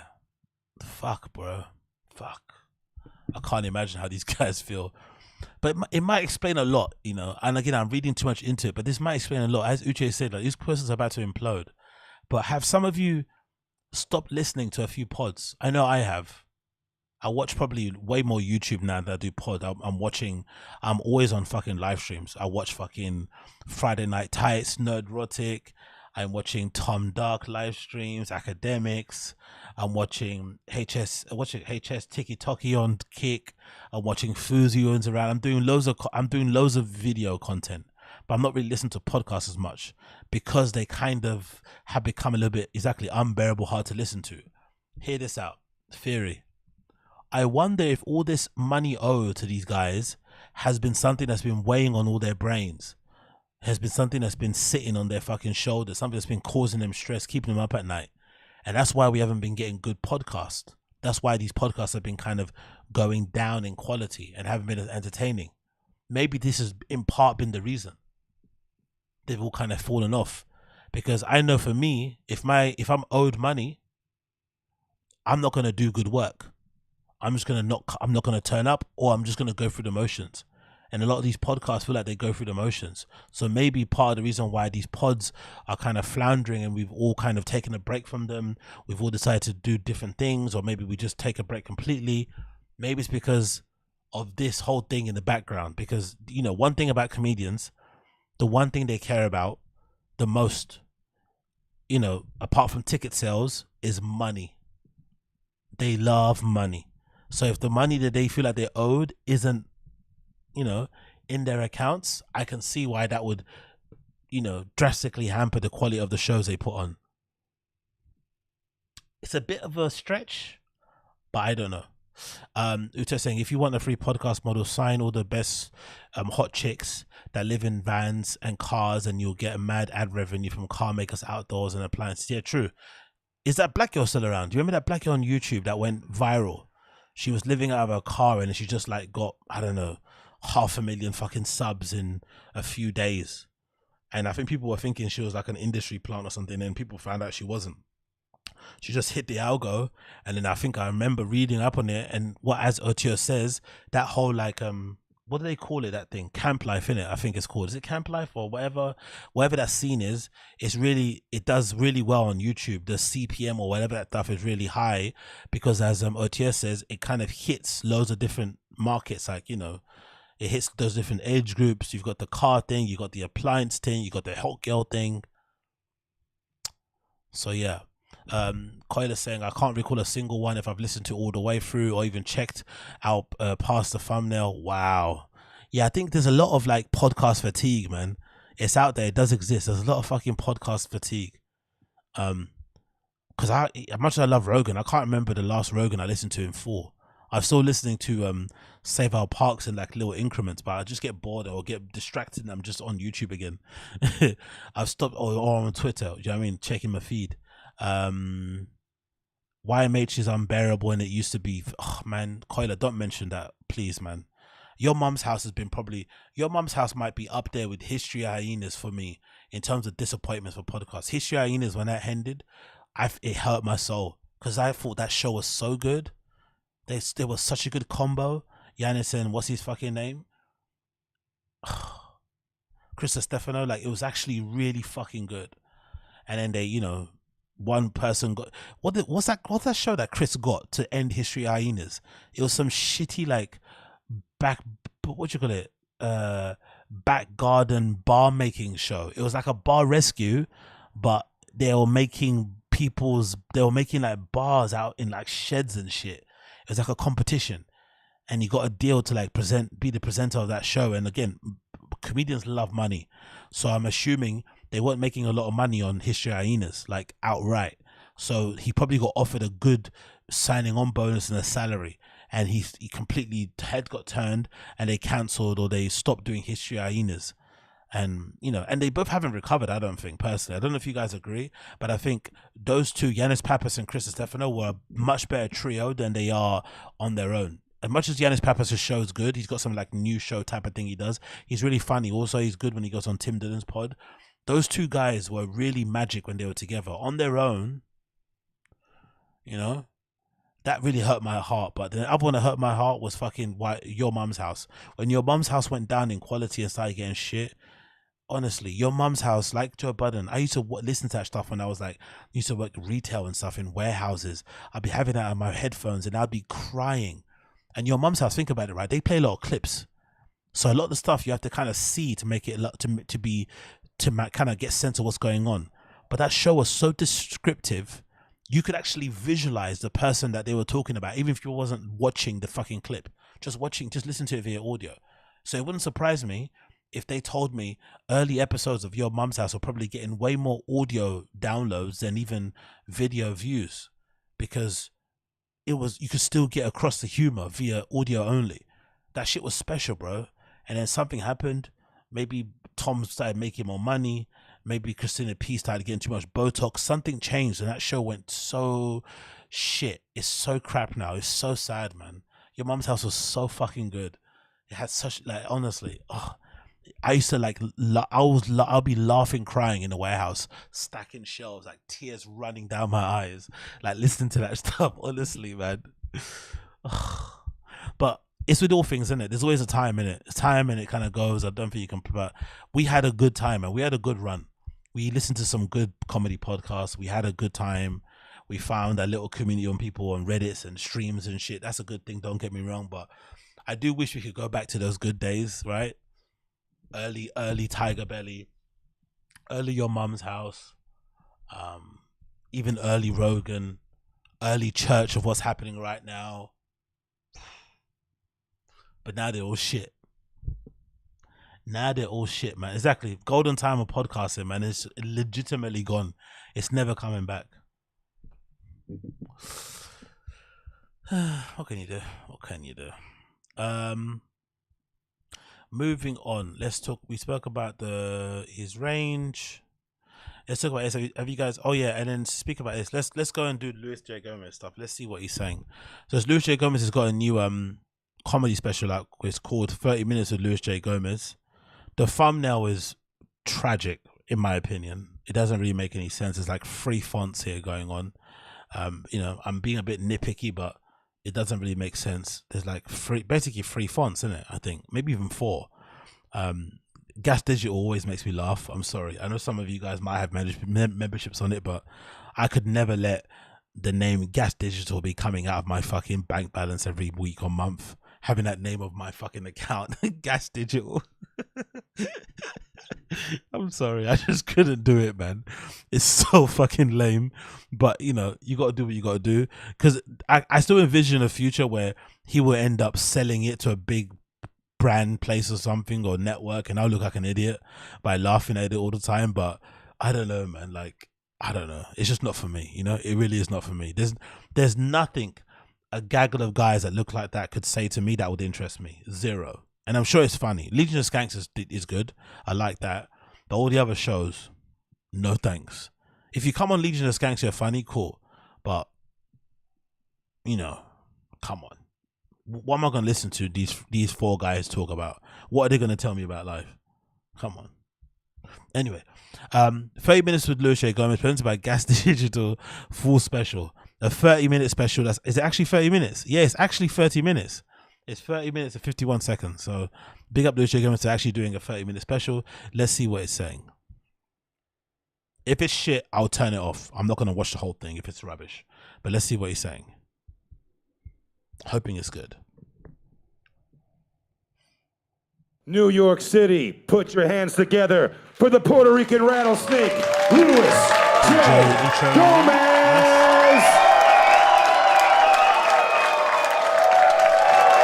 Maybe remove the drum kit on the stage. You know, you're not gonna sing and stuff. Just remove the drum kit. Just clear up the stage. Make it look a little bit, you know, make it look appropriate to what you're actually doing on there. Nitpicky, but you know what I mean.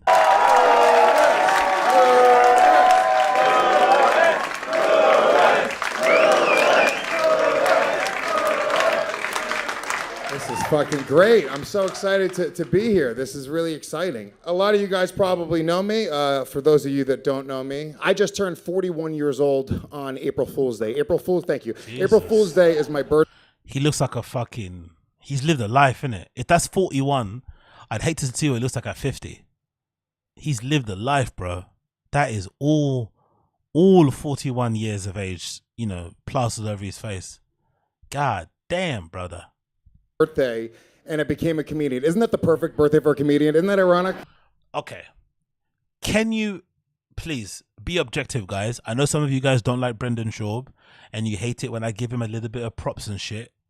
But can you be Louis J. Gomez and insult Brendan Schaub's backdrop when yours looks like this?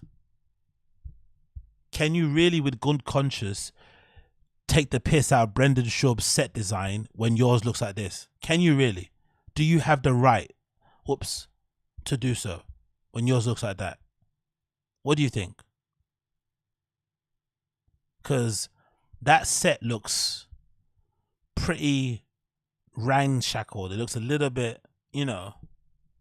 Really, Sting Agu saying Gingo Pappy is way more trash.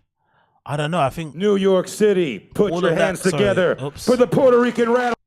All the excess, you know, curtain at the bottom and shit, and all the unnecessary musical fucking equipment on the stage doesn't really lend itself to me to a good stage design. Personally. Let's fast forward it. Sorry, I kept fucking rewinding it. And I became a comedian. I turned 40. This is really exciting. A lot of you guys probably know me. For those of you that don't know me, I just turned 41 years old on April Fool's Day. Thank you. April Fool's Day is my birthday, and I became a comedian. Isn't that the perfect birthday for a comedian? Isn't that ironic? Yeah, perfect. That's nothing. I have another friend who was born on Columbus. Oh, talking so fast, bro. Take it easy. What people say? Gringo Pappy is worse because they put a lot of effort into that.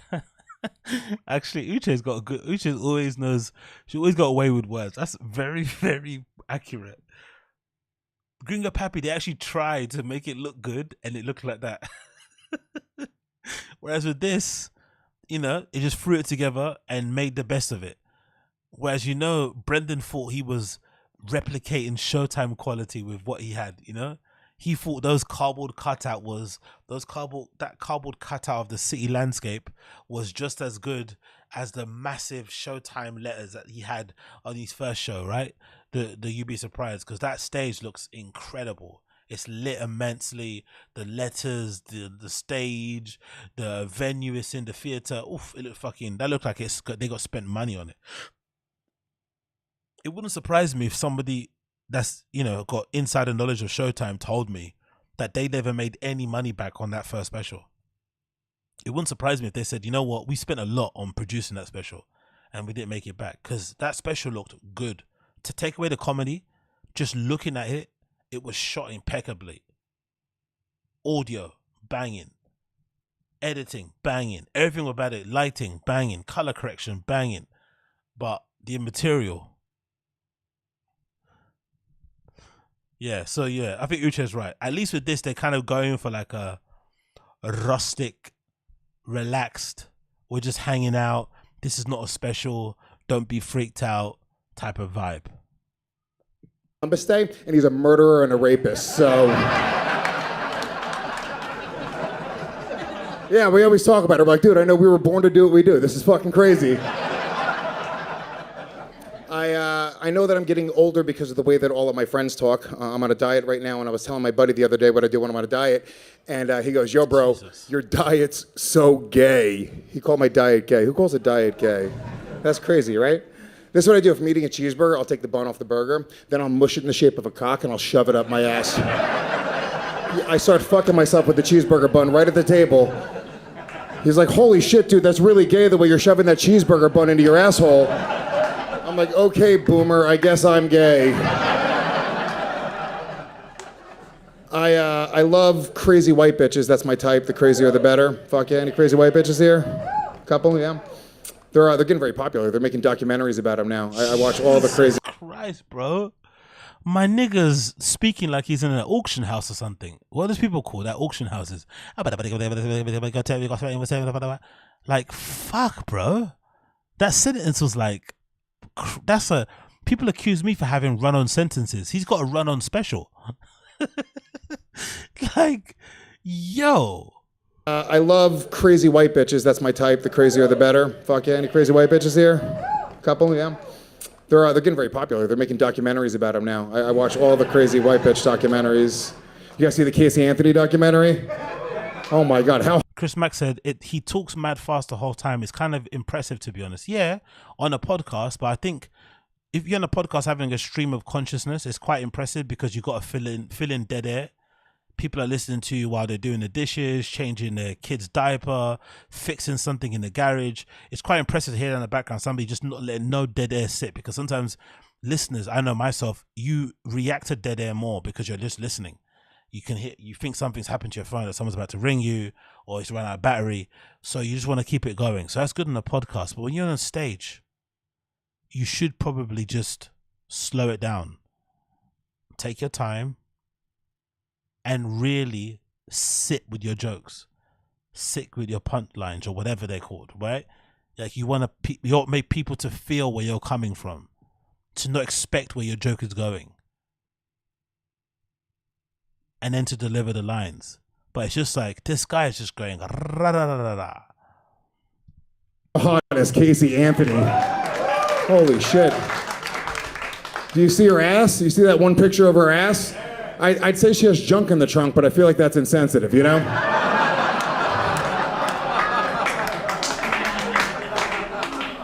She murdered her daughter. Imagine what she could do to my cock. That is a dark bitch. You know she's good in bed. She murdered her child to go out and get laid. That was the first time that I realized that a woman could transition to become a man. I watched the Amber Heard and Johnny Depp trial. Amber Heard is one of my favorite crazy white bitches. She's so hot. Oh my God. And she's a crazy bitch. What was the big thing that came out of that trial? She shit in his bed, right? That's a crazy bitch. She shit in his bed. You wanna know how hot she is? He fucking took her back. It didn't end there. They stayed together for months after that. That's some good pussy, right? She's so hot, I'd let her shit in my bed, on my couch, on my kitchen counters. I would put wee-wee pads all over the house. I would treat her like a new puppy, I really would. If she fucked up, I'd rub her nose in it, hit her with a newspaper, be like, no, Amber, bad Amber.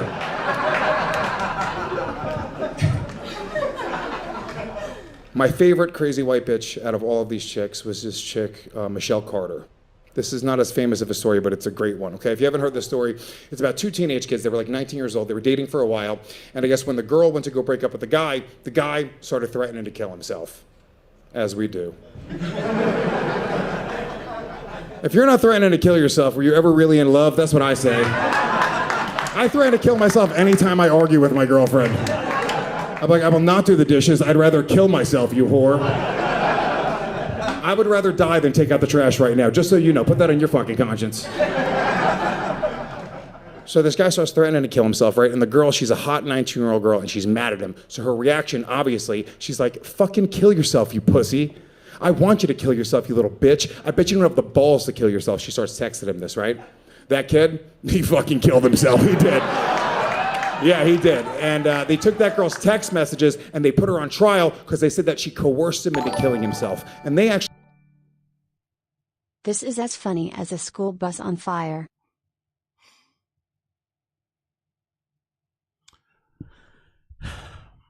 For all the people out there who get on me because I can be sometimes impartial, maybe you could accuse me of sitting on the fence.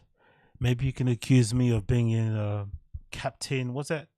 Captain Saver Chin, Captain Saver Papa, Captain Saver Brendan. Can you now understand why sometimes I'm not as harsh on Brendan's comedy as some of you guys are? If you watch enough specials, especially from some of these guys who are meant to be popular and big, you'll realize that a lot of these guys aren't good. They're not that funny. They're really not that funny. So I understand now why Brendan has the ego that he has with his comedy.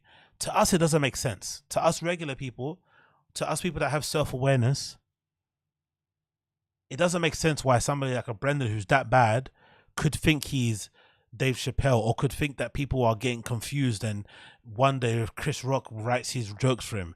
To a normal person, doesn't make any sense. But I can understand why Brendan could start comedy and think, I can be better than these guys. These guys aren't that funny. Because this is who he's seeing on stage before him. All these guys are meant to be popular.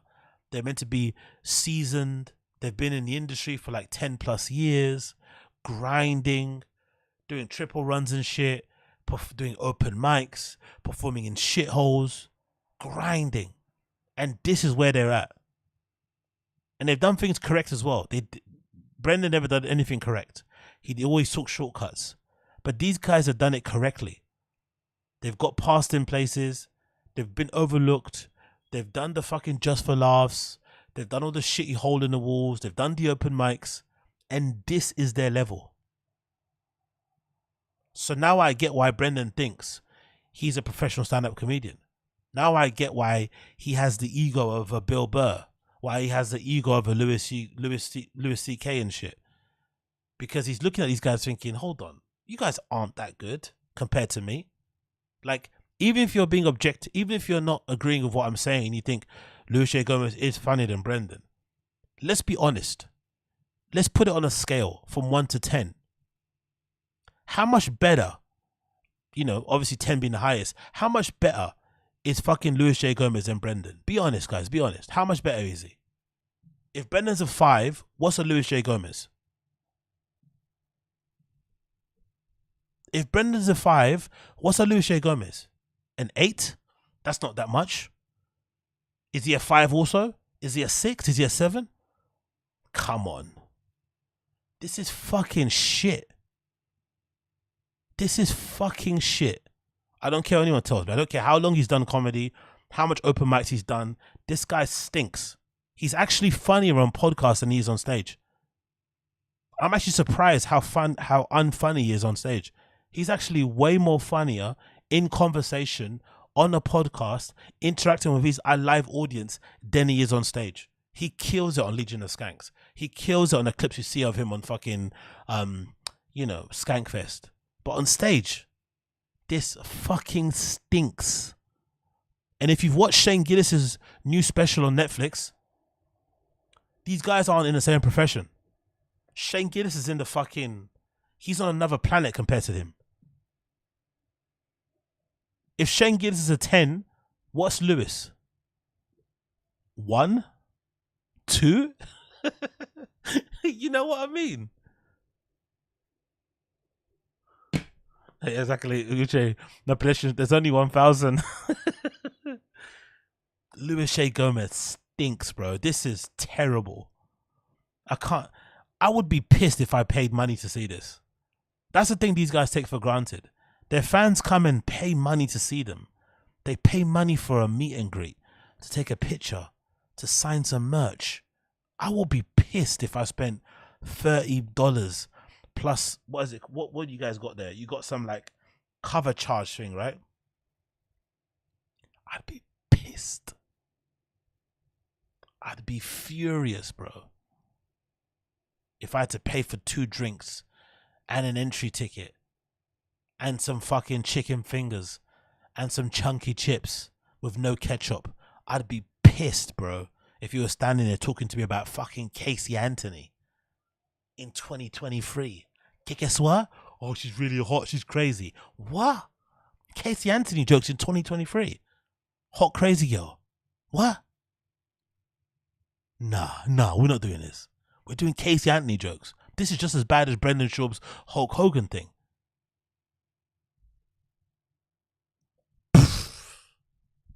Actually put that girl in jail. And that girl should not be in jail. That girl should be in sales. You know what I'm saying? That bitch is a closer. What are we doing? Get her on the phones. They say that in sales, right? The ABCs of sales, right? Z, I'd be lifting cars in the parking lot like PGL. He's attacking me. He's attacking me. He won't let me in. He won't let me in. Always be causing your boyfriend to fucking kill himself. It's an old saying. My last girlfriend was, she was a crazy white bitch. She was, my current girlfriend's a crazy white bitch. They're all crazy white bitches, right? For fuck's sake, bro. Still with this bit. She was crazy. Like, she would always cry. She cried about everything. She was very young. I was 40 when we were dating. She was 26, so there was a really big age gap. I know. And 26-year-olds, they're fucking emotional. They're, you know, very young. She cried so much, it was like my relationship was a Smashing Pumpkins album. That's how I described it. But she was 26, so she didn't get the reference. She was like, what does that even fucking mean? I had two pet names for her. It was Melancholy and the Infinite Sadness. That's what I would call her while she cried in the bedroom. I really would. She's like, I don't get it. Then after a little while, she started to catch on. I remember one time I was like, hey, babe, what's wrong? She's like, I don't know. The world is a vampire.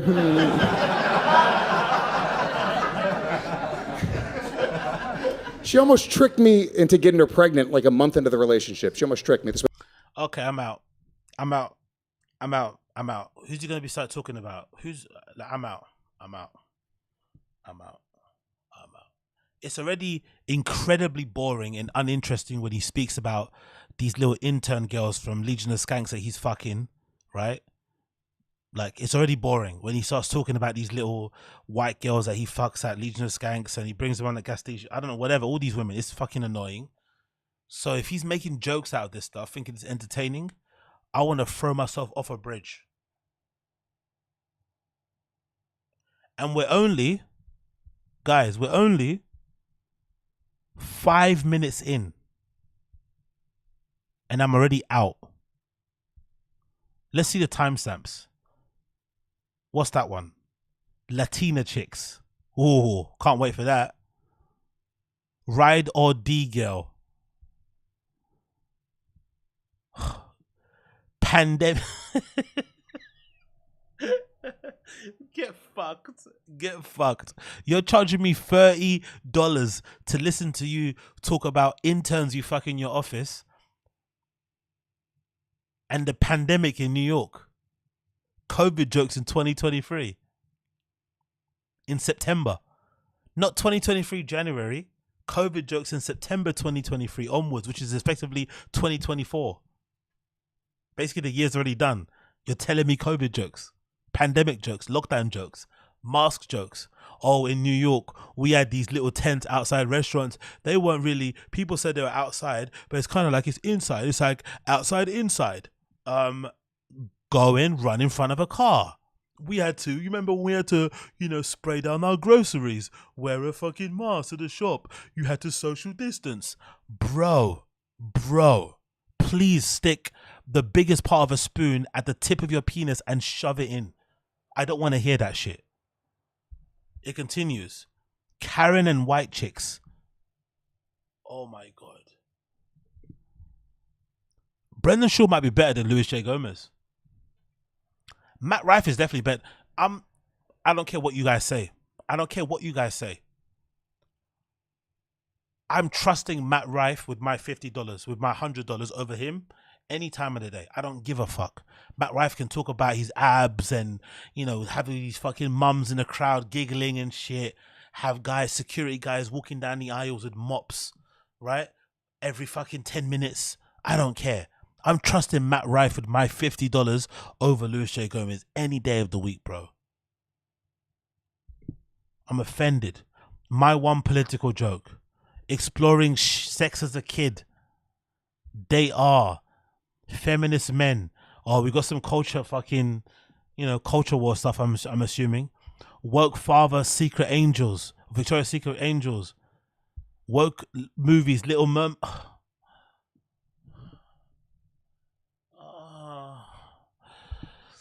Spider-Man.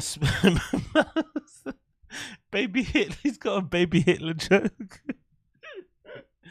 Nah, this guy fucking sucks. We got Stingagoo. I rather watch Chin cook some tacos. Exactly. I'd rather see Chin cook tacos. I'd rather see Chin make dinner for like 5 of his friends. Imagine the chaos of that. watching Chin try to make dinner for 5 of his friends who are coming over. Growing up in porn, on porn, sorry, superpowers, and then this one, never punished for. Okay, cool. Is the Brendan one here? Because I just want to see what he said about Brendan. Maybe actually I'll see that I'll see that. Oh, they use the same font on the Kurt Metzger one as well. So let's see what do you say about Brendan? Because I'm not watching all that shit. I refuse. Let's see. What did you say about Brendan Schwabi? Where's my fucking nope, it's not that, it's not this. Bear with me a second. Where is it? Do I have it here? Nope. Cool, let's go there. Maybe it's this. Bear with me a sec. Let me see what he said about here. I want to see what he said about Brendan, because he kind of pulled a fast one on all of us, isn't it? A little bit. He was acting like he was part of the homeless cats, right? He was acting like he wanted an apron at PF Chang's, but secretly he always went to get in the good graces of Joe Rogan, and he played it well, to be fair. He played everybody quite well. Big up Crash. They aren't comedians anymore. They're podcasters. Bingo. Crash has got it. Bingo. Because I honestly do think, okay, Josie's saying it's the very last line. I honestly do think Louis J. Gomez is 100 times better as a podcaster, funnier as a podcaster than he is a stand-up. I know I've only seen 5 minutes of his special, and it's not an accurate representation of his work. I get it. But I'm not going to do more research. It just is what it is. I see what I've seen. First impressions count. I think you suck. I'm not going to watch more. I'm sorry. It just is what it is. It's the internet. There's many videos I kind of scroll by on my fucking feed. It's got fucking audio playing. I don't play it because it looks shit and I'm not interested. So same with this. It just is what it is. But he's way funnier as a podcaster. On the podcast, he's made me laugh a million times on Legion of Skanks. He's made me laugh whenever I see clips of him from Skankfest. He's made me laugh when he does his own show, Rap. He's made me laugh. But on stage, the guy sucks with a capital S. So anyway, let's go back on there, because Josie said it was the very last line. So let's go line. Why can't I speak today? So let's actually go to the video. Let me not be lazy, and let me do the guy a favor. Let's actually watch it from the video. And let's see here. So let's go to about here, because I want to see what he said about Brendan. Let's go to about maybe there. Yeah, let's go to about here. Let's do 28. Let's see what he says about B. Schwabi.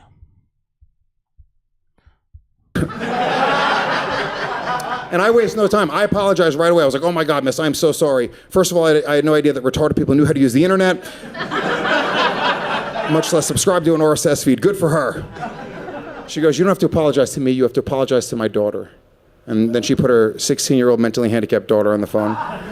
And I apologize very sincerely. And do you want to know what the daughter's reaction was? She goes, duh. No, she didn't do that. Started punching a dog. She jumped through the window, started stomping on cars. We never saw her again. You want to know what her real reaction was? I apologized, and her real reaction, she goes, it's okay, I forgive you. I know, I felt like a piece of shit. I was like, that's it, we've learned our lesson. We're never making fun of another mentally handicapped athlete again. So here we are 2 months later watching ESPN. And I shit you not, there is a mentally handicapped boxer from England who got so good at retarded boxing, he made it all the way to fucking ESPN. We had to make fun of him. He had no moves, he had no rhythm, he couldn't fucking box. By the way, the name of that episode of our podcast was Beat 'em Downs. It's not okay. I know it's not okay. It's wrong, and I've accepted that now. Same thing, the kid's family was furious. They called the studio, they're screaming, they're yelling. This time it was the kid's brother, really letting me have it for like 20 minutes, making me feel like a piece of shit. But it was a lot worse this time, because he had a British accent, so I thought I was talking to the retarded kid the whole time. He's like, we saw your video, we thought it was poppycock. I was like, oh, this poor kid, he can barely speak. Poor guy. And the third mentally handicapped athlete that we had to apologize to on behalf of the Legion of Skanks podcast was Brendan Schaub, who is a comedian and a former MMA fighter. All right, New York City, I gotta go. Thank you so much. I love you guys. Oh, you fucking suck, bro. You fucking suck. Also, I just watched that fucking special from Shane, which was 10 out of 10. Doesn't it not make sense? Like, I know you Americans laugh at our British or English accents, but no one listens to somebody speaking with an English accent and thinks that person sounds redacted. It sounded way funny when it came from Shane because we've all maybe had that thought in our head when we've heard of an Australian person speak, right? Not to give away too much for the joke, but it kind of, that makes more sense. The English thing didn't even make it sense. Like, who thinks a person sounds redacted? It sounds funny. It might sound jovial, but it doesn't sound redacted when you hear an English. I mean, like, what? Huh? Where? But anyway, whatever. His opinion. That joke sucked. But it was a very clever and perfect way to get back into Joe Rogan's good graces. He played the long game. He figured it out. He carried the favor of the Fire and the Kids subreddit. He made them think that, you know, he was part of their crew and he was a friend of theirs. And then he effectively used Brendan and the sub to get back into Rogan's good graces. And it worked, to be fair to him. It fucking worked. It actually did work. So I can't, you know, you can't hate on the guy when he gets ability to get back. Big up Abby Martinez. That's a NY Puerto Rican speed talk. I know BC I'm one. Oh, really? Okay, cool. You guys just speak that fast anyway. Do you speak that fast when you're speaking Spanish and shit? I'm assuming you do, so that makes a lot of sense, innit? It's just the same fucking speed, Spanish or English. So fair enough, fair enough. Big up Abby Martinez. I appreciate you, brother. Appreciate ya. But yeah, it worked out in the end, didn't it? Because Luis J. Gomez got himself on fucking Joe Rogan. I'm absolutely surprised. I'm not going to lie. Because Rogan is very sometimes easy to read. And you got the feeling that he actually didn't like Luis J. Gomez. He didn't like him. Louis, how do you fucking pronounce his name? And you got the feeling that it was a personal thing. So it's actually quite interesting to see that it wasn't personal. Joe didn't like him because he was taking the piss out of Brendan. So it also does it also does kind of pour cold water on the idea that we all have that Rogan hates Brendan or that he's not his good friend. He clearly still is good friends with Brendan because he looks out for him. You could have had Luis J. Gomez on his show plenty of times, but he didn't, out of respect of his friendship with Brendan, which says a lot about Rogan, which makes him look like an actual good dude. So clearly, Luis J. Gomez's plan to get back into Brendan's good graces by having him on Skankfest, by playing down the fact that he was, you know, constantly sending shots at Brendan. He now kind of played it all down, pretended it didn't happen, pretended it was one big joke and a prank, but it worked out because now he's back on Rogan's good graces. He got to fucking give him a little hand job under the desk as they're having a podcast, and now he's been made for life. Right? He's a made man now. Most comedians, like, he knows that smile of someone knows, like, his life is going to change forever. He's got the Rogan stamp. He's back in the good graces. Rogan probably enjoyed the pod with him. It wasn't 3 hours, which is kind of a magic mark you want to get at. It was 2.5, but still decent enough. They started it off talking about weed, man, which is super cringy.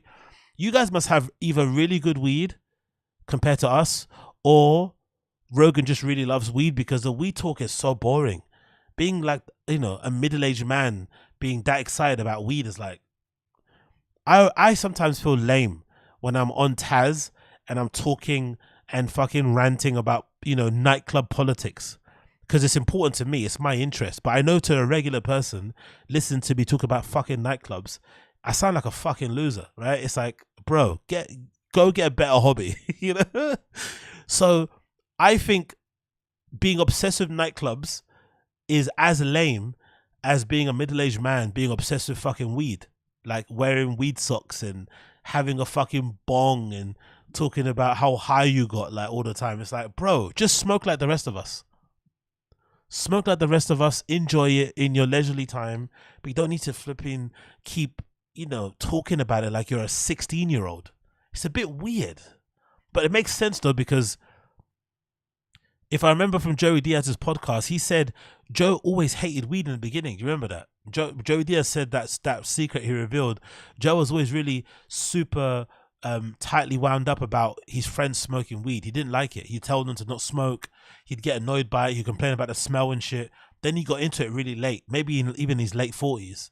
So that's why he's, and when Joe gets into something, it becomes the best thing in the world. But it is a bit weird, man. It's like, Rogan, come on, bro. So they spent the first half of the first quarter of the fucking pod talking about weed, and then it kind of got a bit better. They actually had good chemistry, which is odd, considering that it felt like Rogan didn't like him. I thought Rogan was actually enjoyed his conversation with him, but I was hoping that he would bring up why he never had him on the show, but he's not going to do that because it's going to have to be the Brendan thing. But I would have wished that they acknowledged the fact that Rogan was avoiding him, because I remember Dave Smith would bring up his name. No, Dave Smith wouldn't. Dave Smith he's a bit of a pussy. Like he knows where his bread's buttered, and he didn't want to upset the apple cart. But I think maybe a Big J show or something else, or maybe it was a Protect Our Parks. I remember a few of those guys were mentioning Louis J. Gomez in a conversation. Oh, Louis did that. Louis was funny. Oh my God, he's so dumb. He's so wild. He's so this. And Rogan will just like pretend he didn't hear his name and just talk about something else.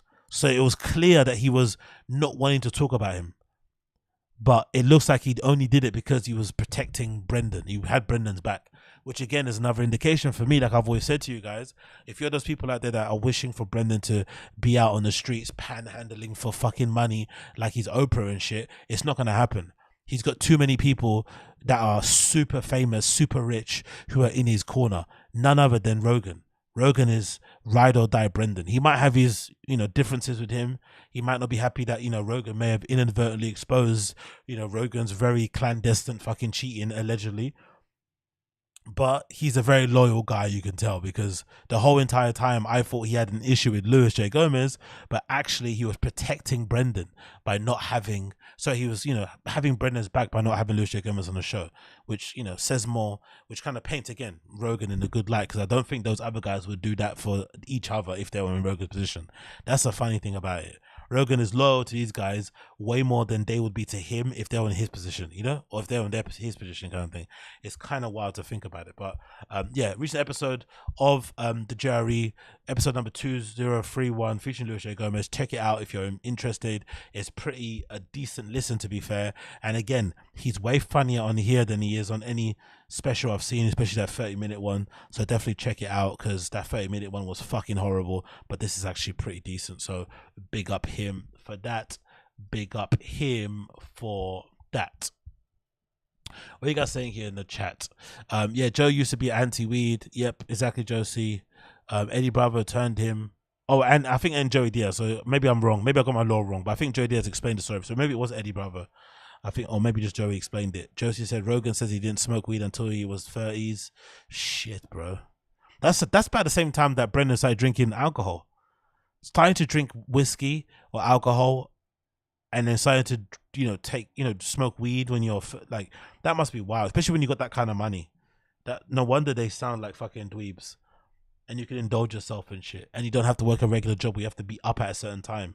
No wonder they all like children. It makes a lot of sense. They were smoking on that Colin pack soon. Yeah, exactly. Smoking on that Colin pack is hilarious. Anyway, moving on. Have you guys seen this clip? They've been playing it on the Joe Rogan Reddit, so I thought I'd fucking play it here. Do you know that it's been 5 years since this incident happened? 5 fucking years. Where's the time gone, bro? Where has the time gone? Totally legal. Okay. How does that work? Do people get upset at you if you do certain things? There's tobacco and marijuana in there. That's all it is.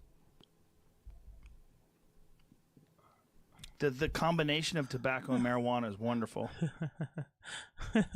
So yeah, it's kind of sad, isn't it?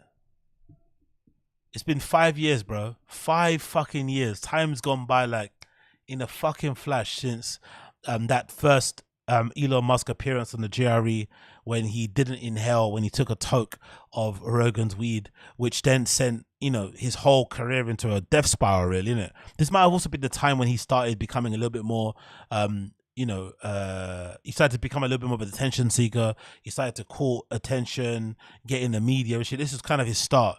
But it also was a start when people started to realize, oh, he might not be as smart as we think he is. You know, that kind of whole thing, business, whatever, blah, blah, blah, blah. Anyway, it's just sad to see that so much time has passed. That's the only sad thing. You know, it's like, fucking hell, bro. 5 years.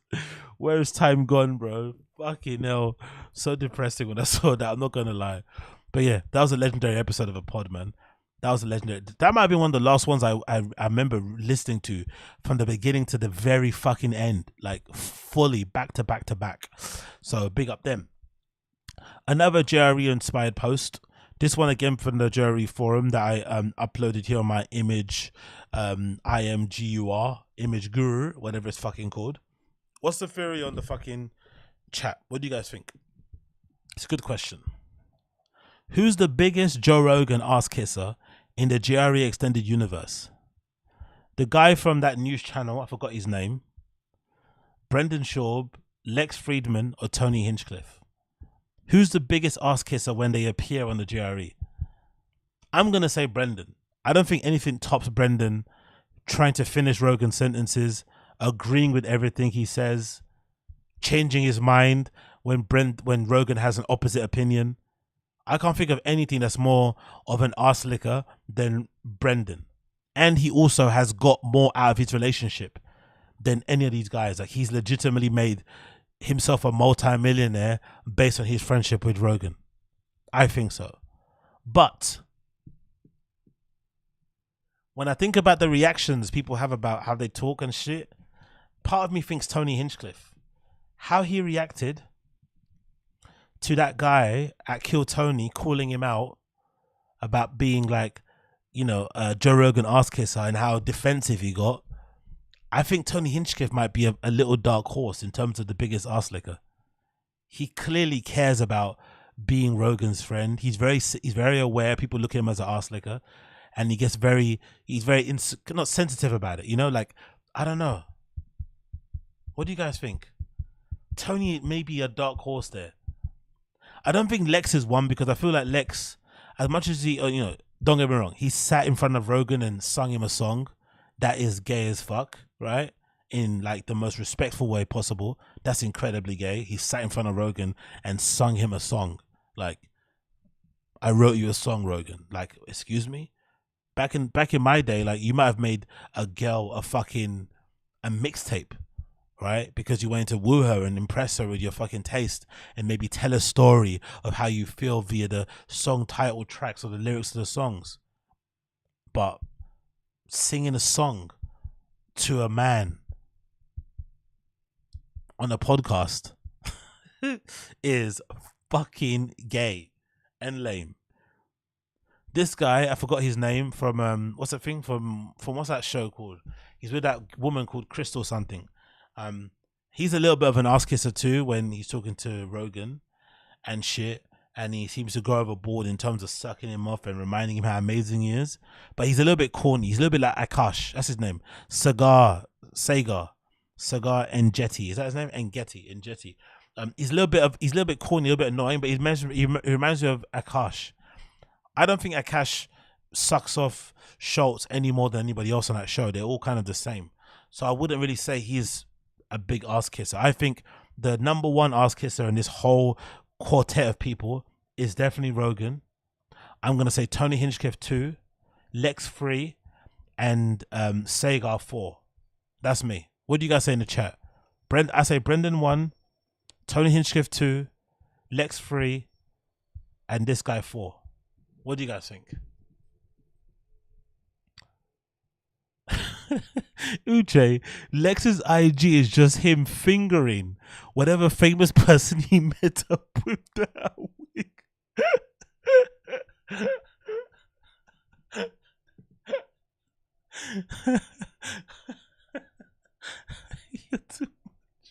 Can you imagine him fingering that Andrew Huberman guy, who's got a great podcast? I like listening to his fucking podcast. It's really interesting. And he's that's a big you. That's a big dude, man. Fucking so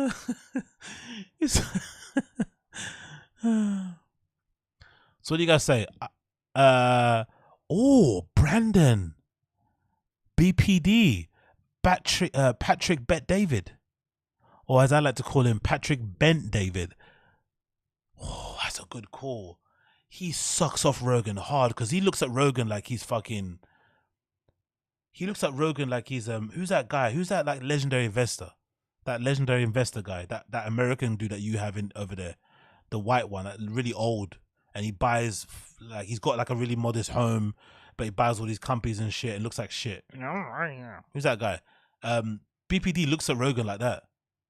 Like he looks at him like he's some like, yeah, exactly. Warren Buffett, that guy, yeah. BPD looks at Rogan like he's Warren Buffett because he's got a podcast. Like BPD like gasses Rogan too much. Like he's not that clever. He's not that entrepreneurial really. He's just got a really good podcast, a really popular podcast, and then he uses that to leverage and do other things. But it's not like, do you know what I mean? Like he's legitimately going on out here like Rogan created Apple. You know? Like he fucking owns Trader Joe's or something. Like he's just got a really popular pod. Like you need to relax. Yeah, that's a good chat, Brandon. Fuck, man. Yeah, BPD might be up there. He might be up there. Yeah, Zaki Stingagu. Brendan's whole personality is knowing Joe, so he has to be number one. He gets on the show and he agrees with everything Joe says. He waits for Joe to answer before he answers. He changes his mind if Joe has the opposite opinion. He sucks him off so super. Like Brendan there's no match for Brendan when it comes to Rogan arse licking. He doesn't even lick Rogan's ass. He'll go for the taint. He'll start stroking the fucking shaft with his tongue. He'll start gargling the balls. Do you know what I mean? He'll start tickling the tip. Like he's going all the way. He loves Rogan. Like Brendan Schaub loves Joe Rogan more than he loves his dad. And you guys will see. It's a fucking crazy thing to say, but I think Brendan Schaub deep down loves Joe Rogan more than he loves his own dad. Watch. You guys will see. You guys will see. I'm not going to say what will happen, but you know what I'm thinking about. You guys will see. You'll be able to compare the reaction. He loves Rogan. He fucking loves that guy.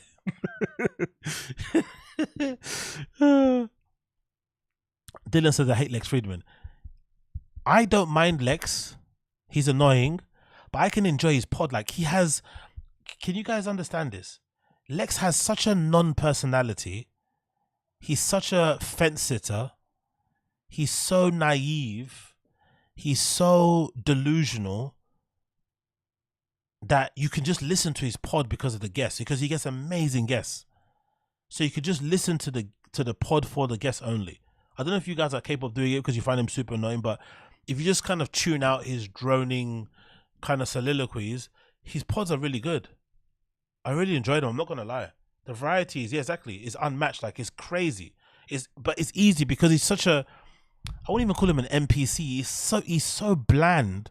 He doesn't actually, I think that's the beauty of his podcast. It's like, I think a lot of people like push back at him and annoyed that he doesn't push back enough. But I think the fact that he's a bit, you know, it kind of helps.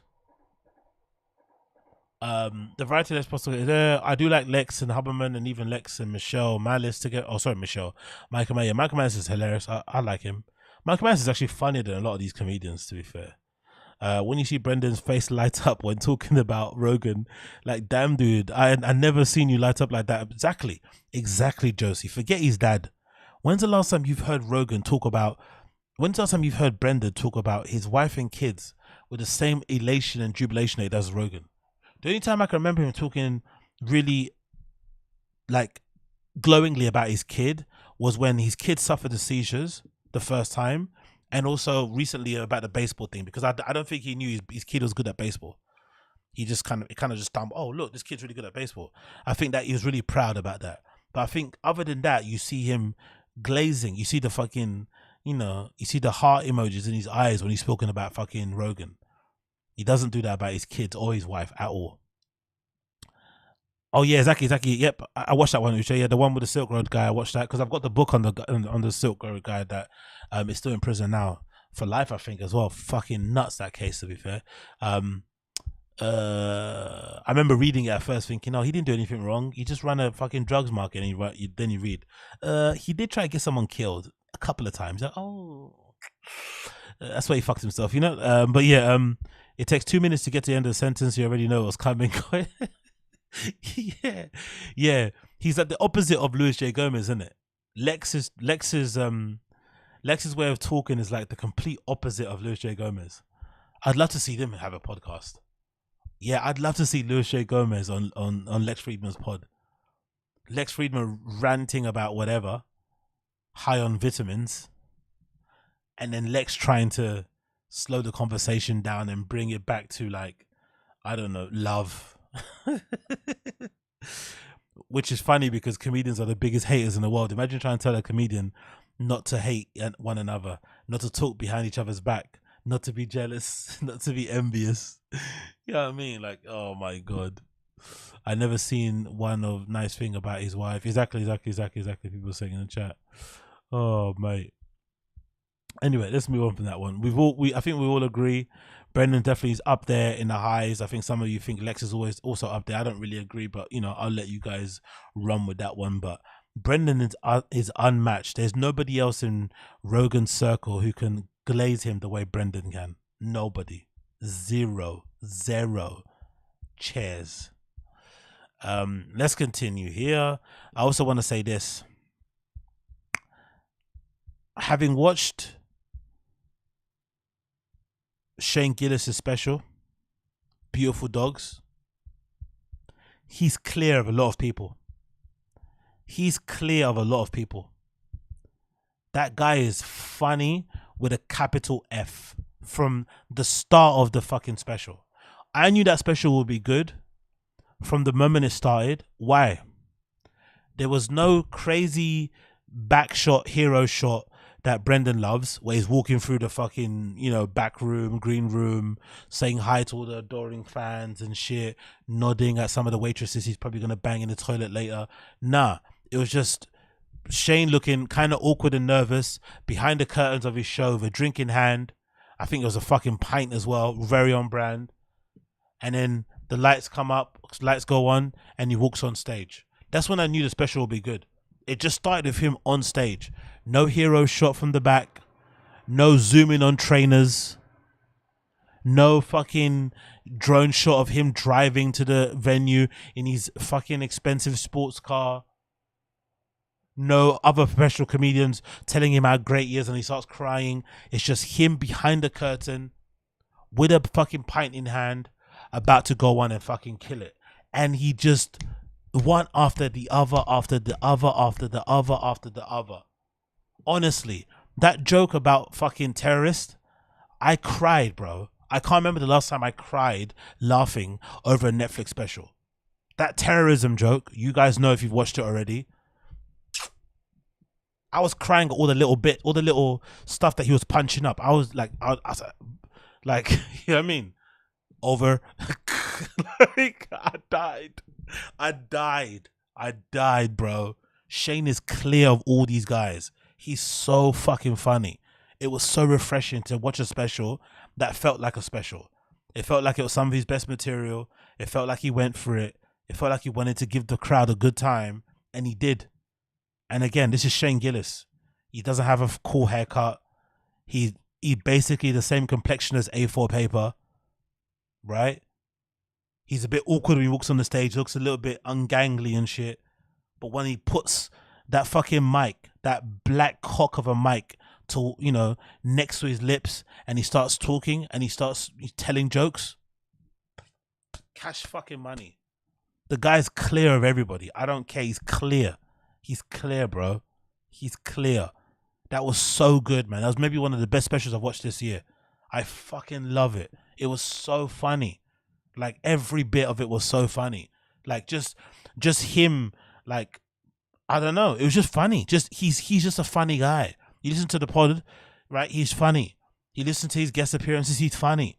Like, he's not trying to lecture you about COVID, lecture you about working hard, lecture you about how hard it is for comedians compared to other jobs, lecture you about like nothing. And think about it, right?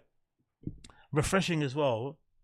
You know, people do that self-deprecating thing to kind of look like they're humble and they've got, you know, they've got some level of humility. He's doing what comedians used to do, where it was self-deprecating to the point where They just want you to make you laugh. So anything to make you laugh, they will reveal the worst secret about themselves, the most embarrassing thing, because they know you're going to laugh at it. They don't care about looking cool. Do you remember that? Do you remember that? That used to be a thing back in the day. Back in the day, there'll be a comedian on stage saying something really awkward, really clunky, really crazy and out of line, but it was funny because it revealed something about that person. You're like, oh my God, I know you.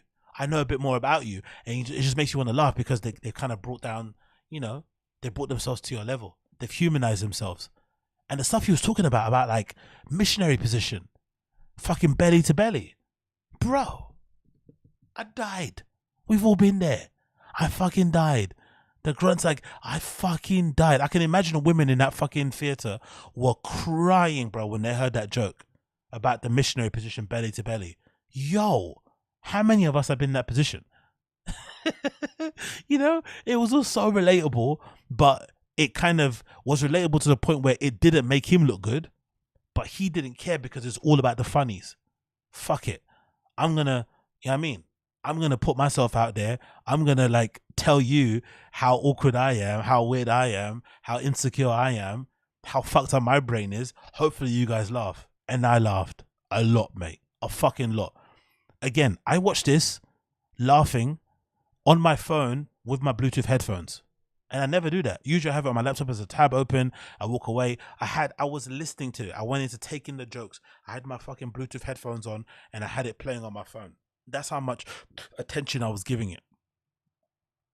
Honestly, man, I love it, bro. So good. It was so refreshing to listen to an actual comedian get on stage and tell jokes and not try and fucking lecture me. So check out Shane Gillis's Beautiful Dogs. It's out now on fucking Netflix. It's fucking amazing. I love it.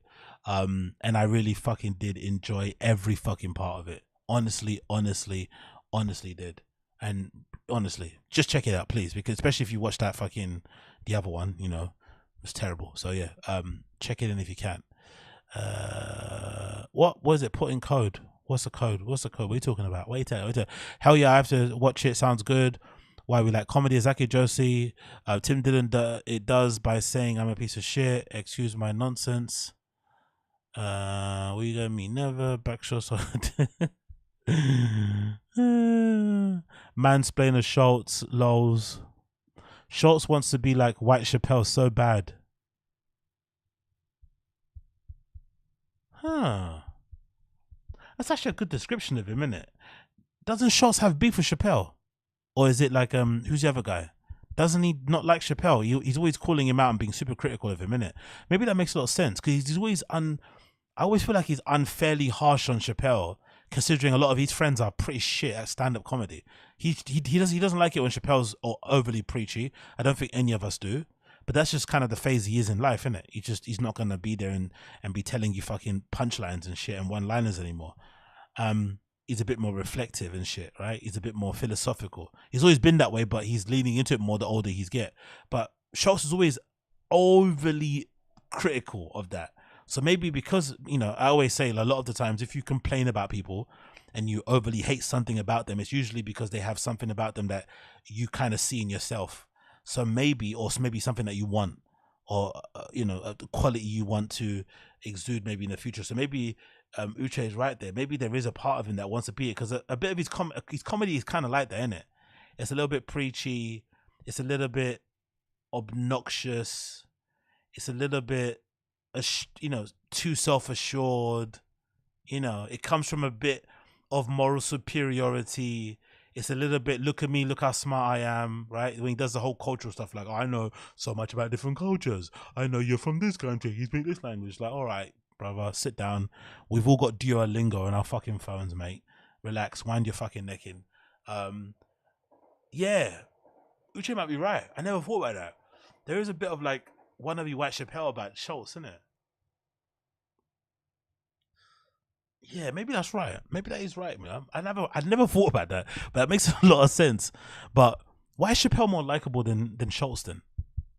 I don't care what Chappelle does on stage, even if it does disappoint me. I still want to hear him speak. He's such a good communicator. He's such an interesting guy. I just want to hear him speak. I don't care, even if it's not that funny. Do you know what I mean? Like, his specials are just like, his specials kind of remind me of like the early days of Kanye when he used to get on stage and do those amazing like streams of consciousness rants. You just want to hear him speak about this amazing, inspiring stuff he's thinking of and whatnot. I think Chappelle's the same. So why is Schultz not as likable as Chappelle? He's just more insufferable. Maybe, innit? He's just got that kind of attitude. He's just hard to kind of like and get on with. He's got that kind of smarmy face kind of thing going. But yeah, it's odd. Schultz hates Seinfeld. Okay, Seinfeld's the one he hates. Okay, cool. Which makes sense because of his new haircut. Who said that? Of course, as I said, that was good. Which makes sense. He's like, yeah, Schultz hates Seinfeld, which makes sense because of his new haircut. And I'm sure Seinfeld doesn't have much time for Schultz either because of his haircut.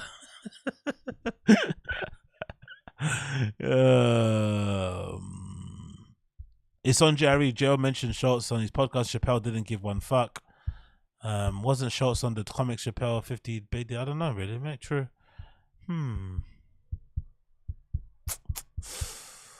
Yeah. Duolingo. Yeah, those Duolingo reminders, isn't it? It's a good day to start language learning. Schultz's wife tells people she's in. Brandon, are you joking? Please tell me you're joking. Schultz's wife tells people she's in an interracial relationship.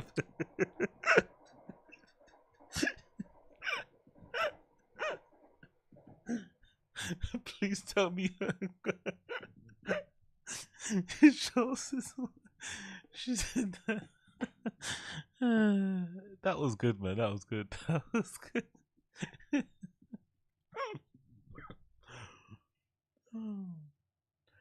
And Schultz's wife looks like the type of white girl who like would be naive enough to believe that. You know, those type of white girls that people take advantage of, the ones that don't really know much culturally about the world and shit. So you could probably tell her he's like half Brazilian or something, and she could just believe it because she loves him and trusts him. Why not? And then it gets exposed that he's not half Brazilian, and she's just left feeling so embarrassed. But it's not your fault, babe. You know what I mean? You loved your guy. Of course you're gonna believe him. Why wouldn't you believe him? Why would he lie to you? Oh, that's hilarious, man. That's funny. Moving on. Let's talk about this. Courtesy of TMZ. TMZ. So it looks like all that stuff that Logan Paul was talking about on the Schultz podcast, Flagrant, was a load of baloney. He was making it seem like him and his fiancée, soon wife to be, Nina Agdal, didn't give a fuck about Dillon Danis's constant trolling. It wasn't affecting them. I think Logan Paul actually said the phrase, "It's made our relationship stronger," or something like that. It's actually made us stronger. I knew all about this before. It's not a bother, blah, blah, blah, which kind of echoed my thoughts because I thought it didn't make much sense why everybody on the internet was like wanking over themselves that Dillon Danis was exposing this girl for being a hot blonde girl that other guys might be into, and she's a model and shit. So all the pictures kind of made sense. It's like, yeah, she's a very desirable young lady if you're into that sort of stuff. She went out with fucking Leonardo DiCaprio, for goodness sake. It makes sense why guys will be into her. And then I found out through my comments, so big up my comments for correcting me. The reason why everyone was laughing at this was, I didn't know this, but the reason why was that I think Logan Paul on an early episode of Impulsive, or maybe it was an episode that he did when he had his fiancée on, she confessed, or she told a story about how she made Logan wait.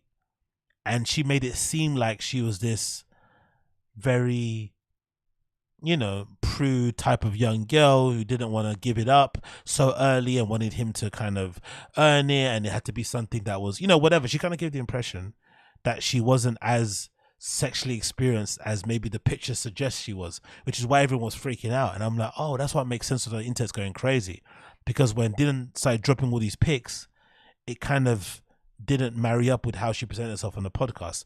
I still don't think it's an issue. I still don't think it matters. Like I said, she's a girl in her mid-20s, early 30s probably. She's been a Victoria's Secrets model. She's blonde and skinny. Like, guys are going to be into that. Like, most guys are into that look anyway, in general. she's a model on top of it, so she's always going to be at a level of good looking. Like, I don't understand why guys think girls like that will be virgins. But anyway, we digress. Logan said he wasn't bothered, and he said on the Schultz podcast Flagrant, his girl's not bothered. Well, I guess they lied.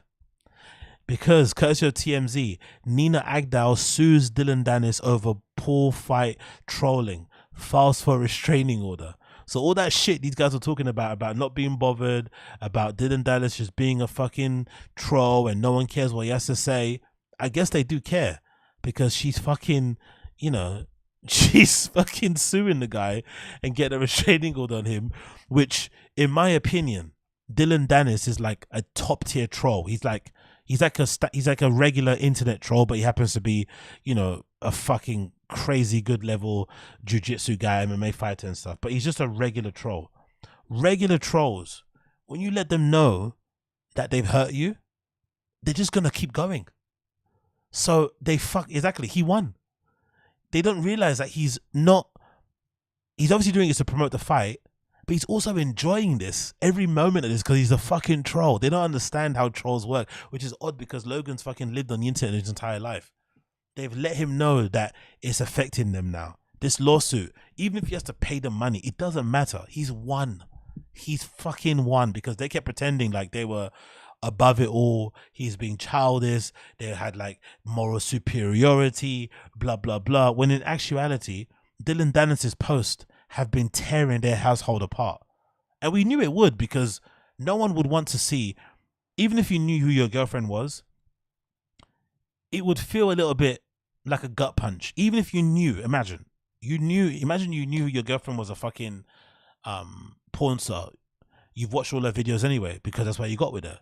But then some guys keeps dropping pictures behind the scenes of your girlfriend looking friendly with every single porn star that she did stuff with and other guys. It will still hurt your feelings a bit. So imagine if it's with somebody who, let's use the example that maybe let's run with the theory that maybe Logan didn't know Nina's entire history, which you're not meant to, innit? Like, no normal dude is gonna sit their girlfriend down or someone they're seeing and tell them, please tell me every single person you fucked. Tell me the number directly, write them all down. You're not going to do that. No loser guy does that, right? You're going to be secure in your own fucking masculinity, and you're going to treat that woman like a queen no matter who she is. But when it comes out like that, it's going to hurt, especially when the internet is piling on. It's going to hurt. So I didn't understand why they pretended it didn't hurt. That's the thing I didn't understand. Why were they trying to act like it wasn't hurting their feelings early on? They're trying to act like it wasn't a big deal. They should have just let it be known early. Hey, by the way, this is hurting my feelings. I'd much prefer if you don't talk about my fucking fiance, just leave it to me. That would have been a bit more understandable, but they tried to act like they weren't getting hurt by it. They were above it. Didn't that it's a peon, and all he did was keep posting pictures of stuff that's readily available online of her, of a public person. And now she's suing him. Crazy. It continues. Dillon Danis' incessant online trolling of Nina Agdal has driven Logan Paul's fiance to the point of both suing Dillon Danis and filing a restraining order against him to make it stop. Agdal beelined it to court on Wednesday to file the docs obtained by TMZ Sports, claiming that Danis had posted despicable things about her more than 250 times since his fight with Paul was announced in the summer. Dillon Danis is a fucking primo troll. 250 times, brother. Yo. In her suit, she says she suffered humiliation, emotional distress, reputational harm, and alleging that one post Dillon Danis made on August 11th in particular violated federal state laws. What's saying here? Logan Paul needn't have gone to the higher pro body camera. I couldn't even remember the ones. Bitch move to go for your opponent's woman. Yeah, for sure. We know, Uche. It's a bitch move, but Dillon has been very clear that he is a bitch. He doesn't care. He wants to get a rise out of you. He's been doing this from the beginning. If you know Dillon Danis' history in jiu-jitsu and mixed martial arts as part of fucking, Connor's team, you'll know that he's an ultimate troll. He's the one that made fucking Khabib jump out the fucking octagon, if I'm not mistaken. Wasn't he the one that was trolling Khabib? Wasn't he the one that was getting on Khabib Nurmagomedov's nerves to the point where he jumped out the fucking cage and fly kicked him in the crowd after he choked out fucking Conor McGregor? Like, he can get under people's skin. He knows what he's doing. He's very good at pressing people's buttons. I just think they should have just knocked it on the head early doors instead of pretending they're above it. And now look, it makes them look horrible. This stuff, this fucking lawsuit. It just, like, especially with the trolls online, it's never gonna end now. Even if he loses, they're still gonna be posting pictures of her. You know, that's what it does. You just kind of forever stamp the trolling. Anyway, she says as part of the post, Dillon, hold on, what I miss here? Okay, that's it, sorry. In her suit, she says she suffered humiliation, emotional distress, reputational harm, alleging that one post made by Dillon Danis on August 11th in particular violated federal and state laws. Now, I don't know what that August 11th post is, but I've seen people throw out theories online. And one of the theories is that August 11th post may have been the post that Dillon uploaded of the girl, what's her name, Nina Agdal. I think I've talked about it on the podcast also. She's in bed and she's talking about how much she wants dick. It's like an old clip. And I think she's basically saying that video was a video from her Snapchat archives. And I guess she closed them or something. And she's kind of alleging that the only way someone would have got a hold of that video is if they kind of hacked her account or something. I think that's what she's trying to go with. That's what I've heard online. Or maybe it might be another video, but I've heard that was the clip that kind of sent her over the edge. She says as part of this post, Danis threw up a sexually explicit image of her that was taken from a romantic encounter she had with a person more than 10 years ago. Danis posted the photograph entirely uncensored from his ex account without a plaintiff's okay, I don't know what this post is entirely uncensored. I don't know what one that is. I don't know if I can find that out. Let's see if I can Google it and see what that one is, because I want to know what that picture is that she's talking about. I don't remember seeing an explicit picture of her, because that picture of the person giving the random person head, that wasn't her. That was some person that kind of looked like her. Nina Agdal, Dillon Danis. I'm gonna put August 11. Let's see what happens when I do that on Google. Maybe I'll get hit, because I'm interested to know what that picture actually was. Does it tell me? It probably won't, will it? I want to see what that picture is. We don't know. Okay, I don't know what the picture is. Maybe I'll find out later. Let's continue. There's them soon to be married. The one thing I don't want them to do, please, for the love of God, but you know, these people care about their image more than anything. I hope they don't call off the engagement. I hope they don't call off the wedding. I really don't. Because I can see it happening, because they're, you know, they're celebrities and Logan is very image conscious. I'm sure she is also. I hope they just let it blow over and ride. Because if they called off the wedding because of this trolling, like, they will never be able to live that down. Logan can't already live down the fucking suicide forest stuff that happened in Japan. So this will be up there. Hope they just like ride it out, you know, keep each other fucking whatever, hold each other down, and they'll eventually get over it. But if they cancel the wedding, fucking hell, mate. Dillon Danis will go into the Hall of Fame of trolling. The 31-year-old model claims that Danis only agreed to delete it after Misfit Boxing, so it's been deleted, threatened to cancel the fight unless he took it down. Agdal added that the suit that many of Danis's other posts have upset her, including a tweet he made on August the 28th, that she showed a video that she says showed a video of her from more than 6 years ago where she talked about desire to intimacy at the period of celibacy. Okay, cool. So it wasn't that, so it's another clip. So I'm talking about something else. There's the fight. It's quite a good lineup to fights, to be fair. You know, KSI v Tommy Fury will be a good fight, and Logan Paul with Dillon Danis. Like, both of these fights have a lot to lose for each person. You know, it's gonna be fun. She claims in the suit that the vid had been stored deep in her Snapchat archive, just in that Danis had hacked her personal account or had obtained private video from someone who had done so. She's asking for unspecified damages in the suit, but wants no less than $150K per violation. Hold on, is she asking for $150K per video? Fair play, Nina. Okay, hit him where he fucking hurts, isn't it? $150K per video. She was at per violation. If it's per video, that'd be fucking great. As for her TRO, she's asking the judge to bar DANIS from posting sexually explicit images of her going forward, in the wake of DANIS's repeated threats to release further images that could damage to Agdar's reputation. But you can't do that though. That's impossible, isn't it? When they're all public, you know, they're all publicly available, and you're a public figure yourself. How can you ban somebody from posting pictures of you online that are already available on Google? For Dennis's part, he's been unapologetic over the post throughout the last week, saying that he's been helping promote his up-and-coming fight. Danis took to Twitter to comment on the lawsuit, saying Nina Agdar has filed a massive lawsuit against me. She filed a restraining order against me and is seeking prison time. So the fight is in jeopardy if I'm in jail. This is actually wild, but I won't stop. Fuck the system. What? Come get me. Logan Paul is a dead man walking. There's no reality, or there's no scenario where, because Danis is really small. There's no reality where Danis beats Logan in this fight, is there? Logan's gonna fucking destroy him, innit, right? Is that right, or am I wrong? Do we really think Dillon's gonna win this fight? Or is this just like part of the trolling just to kind of make the fight interesting? Is he actually gonna win? I'm very dubious about that, to be fair. I don't think so. But maybe he could. But yeah, fuck the system's hilarious after you've just been trolling the wife of your opponent who has nothing to do with the fight. You know, him saying fuck the system reminds me of Andrew Tate guys talking about the Matrix when they've been accused of, like, you know, human trafficking and shit. It's like, bro, that's nothing to do with the Matrix. You have to explain all this shit first. That isn't the Matrix, you know?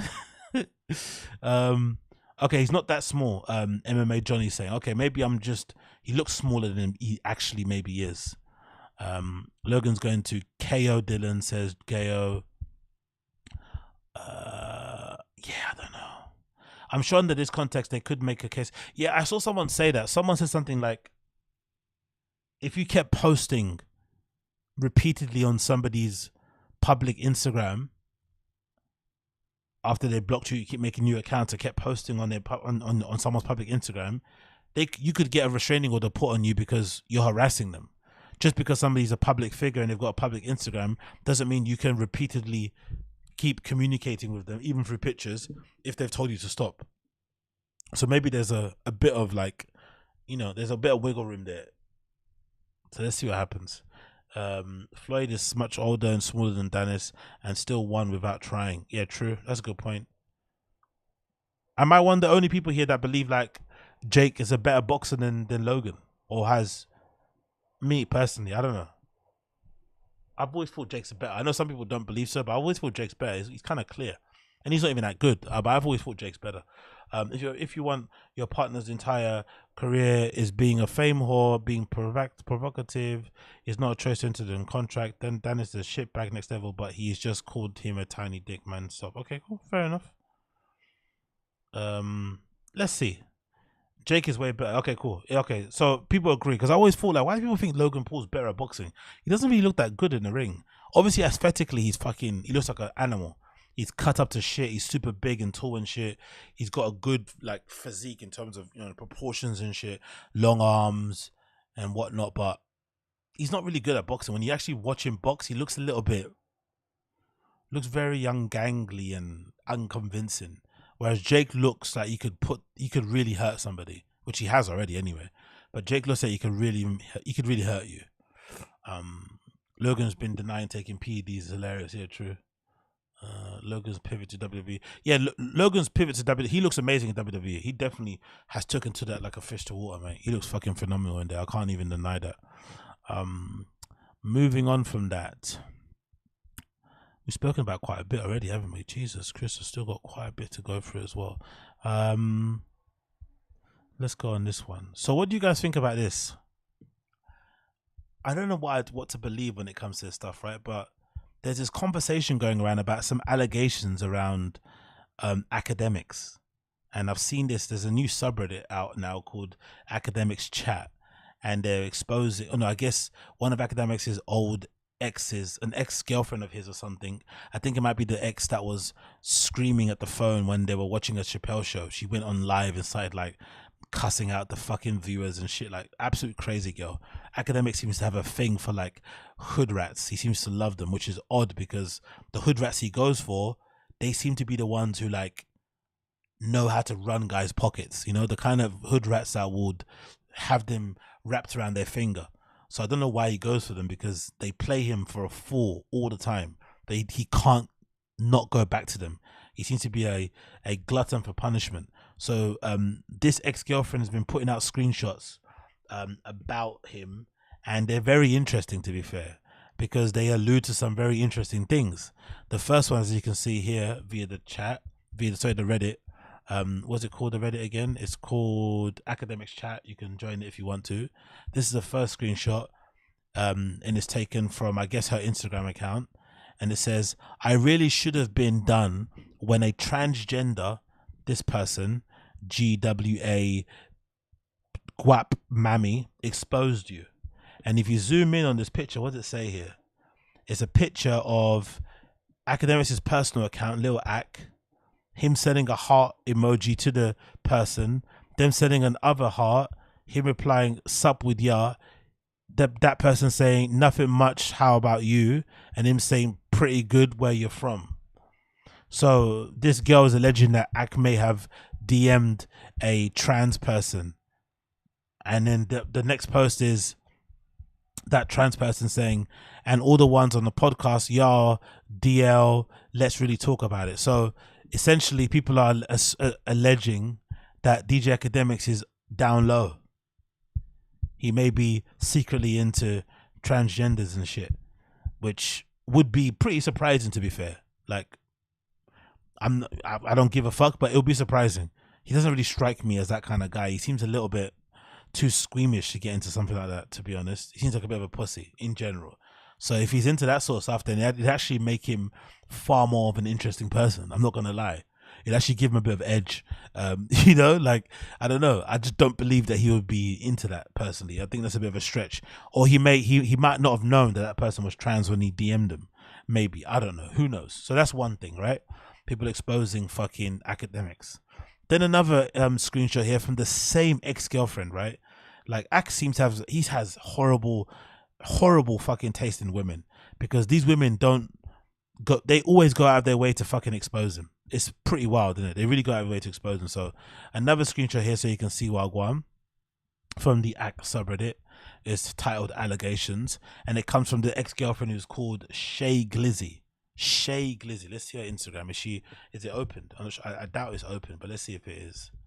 Is it Shay Glizzy, right? Glizzy. Let's see if it's open.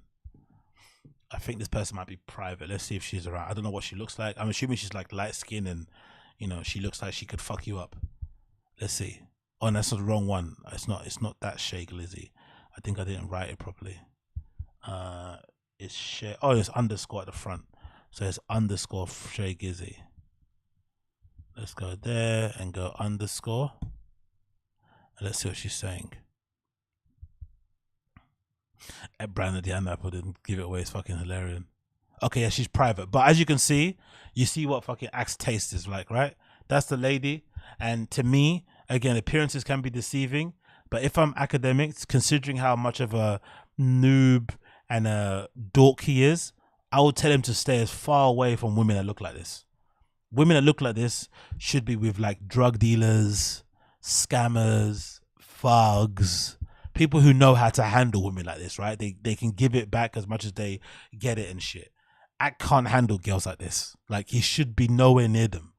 Like, do you know what I mean? So the fact that these girls run his pockets, they have him simping for, they have Ak simping for them, I think it's fucking hilarious, especially when you think about Akademiks' old mantra that he doesn't speak about too much anymore. He used to be hard on fots, hard on hoes. He used to be super critical about rappers and how they get embarrassed by their baby mothers, and he used to be critical about the women. That used to go hard. He still does it now.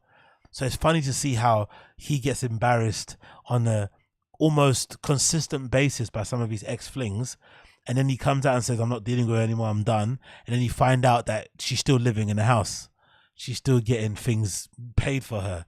He's still buying her cars and shit. All this fucking weird shit. You're like, wow, man.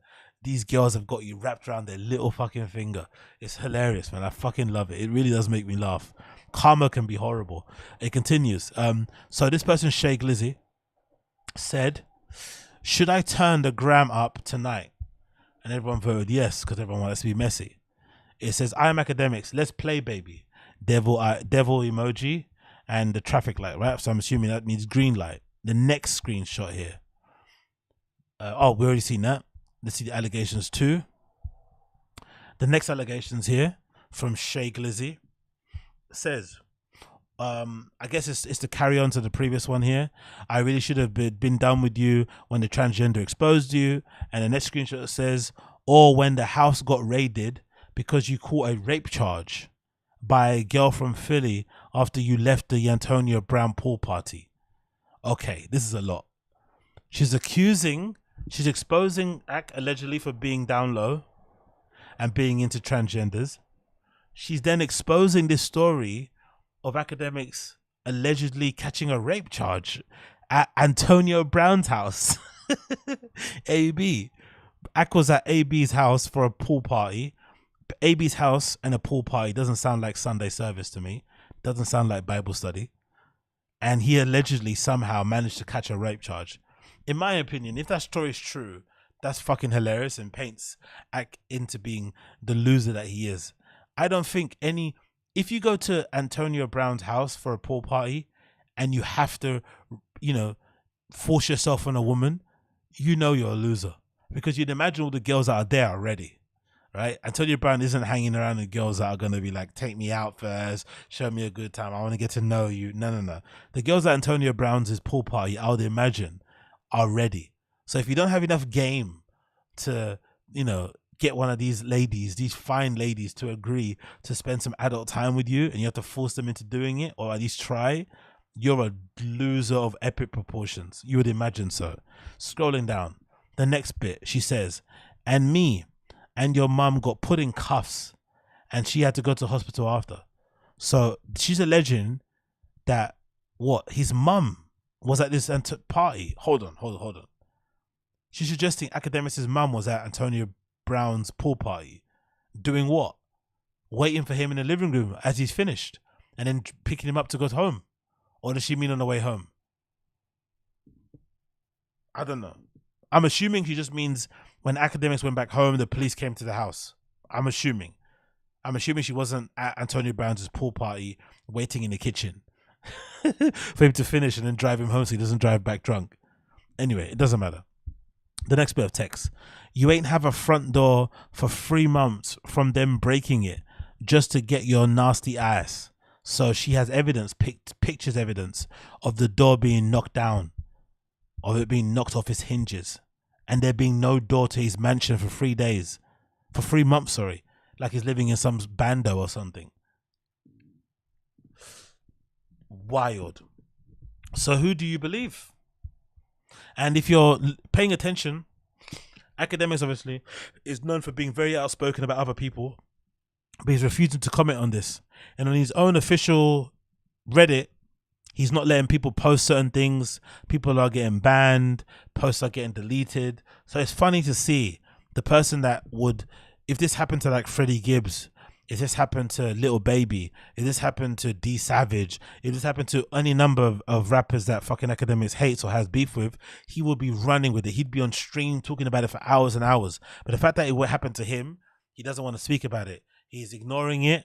He's banning everybody from his subreddit from talking about it, and people are, getting annoyed. So that's why they're setting up another subreddit called Akademiks Chat to speak about it, because they're being silenced on the other one. So I find it hilarious that the guy that was, going at everybody else and calling them out for their mess is unwilling to talk about his. Funny how the tables turn, innit? Funny how the tables turn. What are you guys saying here? The ALC bloated face of that man is bad. Expect his to spin the narrative. Exactly, dude. Relationships are messy. I believe anything they say about Ak. Yeah, I don't know. I kind of have sympathy for Akademiks because I grew up in a school or in an area where it was kind of like a rite of passage to try and like rizz up girls early on, early doors. It was kind of you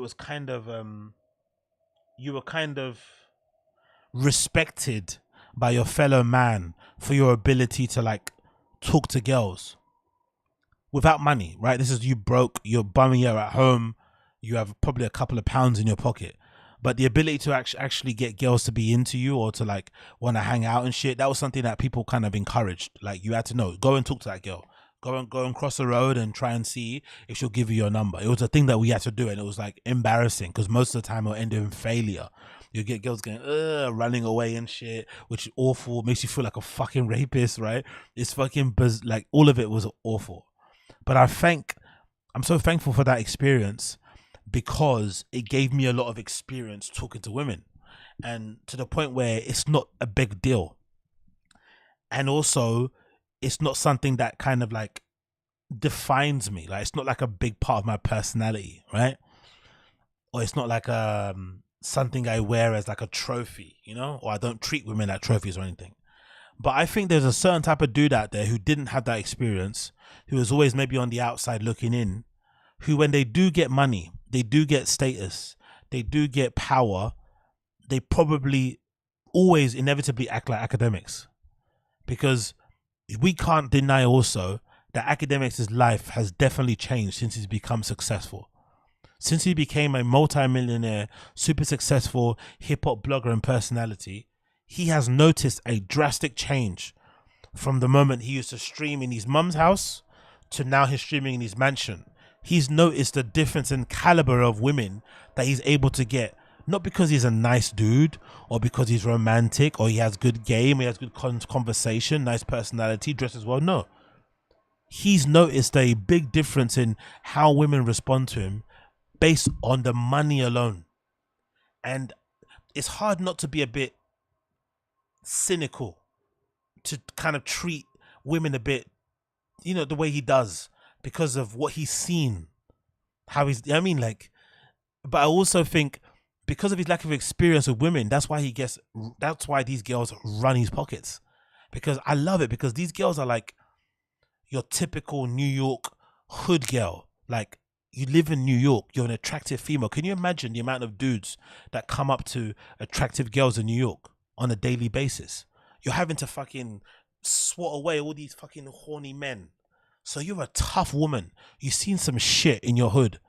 You maybe got into a couple of fights. You're maybe the sole fucking breadwinner in your household. Whatever you do at night, running guys' pockets, working at a club, being a bottle girl, whatever you're doing, you're actually holding a whole house down. You look after your mum, you look after your brothers, your sisters and shit. Then academics comes with his little fat round face. That's easy. That's easy. To go like that, that's easy. But I don't understand. I would love people to know in the comments, what do you guys think? Why does Ak seem to be drawn to those type of girls though? In particular, why do you think so? Why do you think Ak, instead of going out and like, I don't know, just hiring an escort to be his girlfriend or something, I don't know, you got money to do it. Why do you think he seems to like these hood girls that if he didn't have money would spit in his face? He loves these girls, but they treat him like shit. Like, why does he seem to like them? You think it's like a punishment kink? Are those the girls he always wanted when he never had money? Now he's got money, he's getting them. Why do you think he seems to like those ones? He said the girl that he's with was DMing a dude on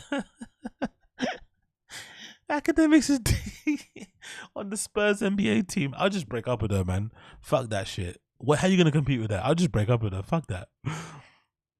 Because that's what he wanted in his high school, but he couldn't get. Yeah, that's basically explains in the King Barrier. Exactly, yeah.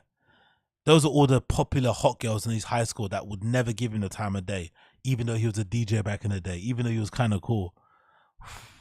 As an adult, he wants what he never got as a kid. Attention from women at any cost. Yep, exactly. And it's killing him, man. But I just love it that the girls run his pockets. I don't know. Some of that just makes me laugh. I could just imagine these girls like eyes. It's like, have you seen those videos of those girls in like Costa Rica, Dominican Republic, Puerto Rico and shit, when they see all these passport bros and they see like a fresh mark Have you seen those videos of those girls where they see them and their eyes like open up? They're like, oh, I got this one. This is gonna be easy. You know, they see this guy and they kind of like, you know, they flick their hair, they look at him, they make him feel like he's the only man in the world and shit. Those girls I fucking love. I love them because they like, it's a mutual relationship, you know? They make those guys feel like they're fucking Tom Cruise or that, you know, I don't know. They fucking make them feel like they're Will Smith or some shit. And those girls get all the money in the world for it. I fucking love this interaction. It's so funny to see those videos because the guys get gassed. Men are so dumb. They get gassed. They think that attention's real. They go to Dominican Republic and Puerto Rico. They go to these quote unquote third world countries, under the guise of trying to find love, not knowing that the girls on the ground level over there also know that all these gringos are going over there to try and find love, and they think that the attention's real. They think these girls are actually into them. I fucking love it. I love those girls over there, man, because they are pros. They legit make these guys feel like they're kings. And then you look and the camera pans to the guy and there's some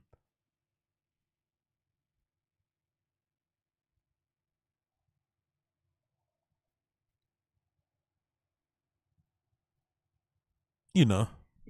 Yeah, hilarious. Library card, bro. Aka's only passport, bro, that never Aka's only passport, bro, that never had to leave the country. Exactly. I like the women that could be mistresses at the S&M shop and kick guys in the balls. Yo, big up Richie Rich. Appreciate you, brother. It's official. Daniel Lee first Burberry collection has hit the website. G's talk about price gouge. Balenci donation will work for Balenciaga flats for the club. Big up Richie. Really? Is that true? Is it hit the website? Let me check. Big up Richie. Appreciate the $10 donation, brother. Let me see. Burberry. It's on the website right now. Okay, let's see what I got on. Daniel Lee for Burberry. Let's see. What did I want? Let's see what the duck hat is going for. Or maybe the fur hat.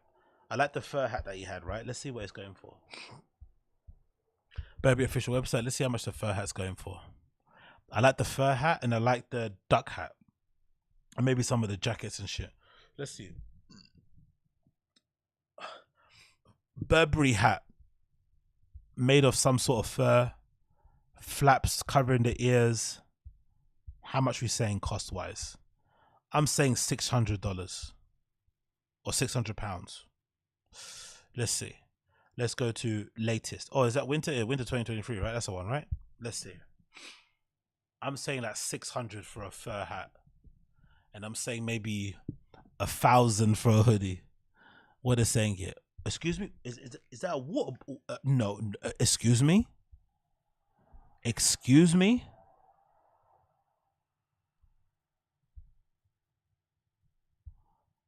Yo, that hot water bottle is £290.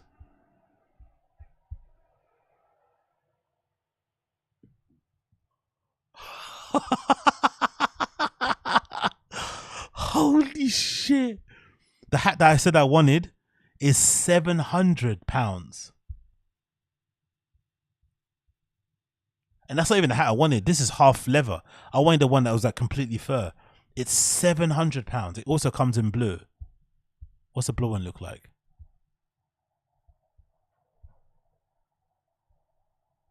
Why can't I see it? I don't know. The boot. Okay.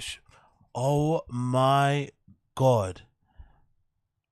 700. What's it made out of? No ideas. Fabric and care. No idea. 100% polyamide, polyester for 700. God almighty. They couldn't even make it out of a fucking real rat, squirrel, hedgehog or whatever. They had to, it's polyester. And they're charging me a 700. You have to really love fashion to buy this shit, man. You have to really be into Daniel Lee to buy this shit. A long sleeve t-shirt, $620. What's that? Is that the trousers or the t-shirt? The sweater thing behind here is 1,350. God almighty, bro. AZ, the prices are outrageous. I thought I was on the Louis Vuitton website. Oh my God. The sneakers. Okay, who would wear these shoes? £890. Who would wear these shoes? Burberry hiking inspired boots. 800. No. Okay, that's the hat I wanted. That's the hat I wanted. The duck hat. Oh my guys, people, the duck hat that I wanted is £2,990. £3,000 for this hat. £3,000.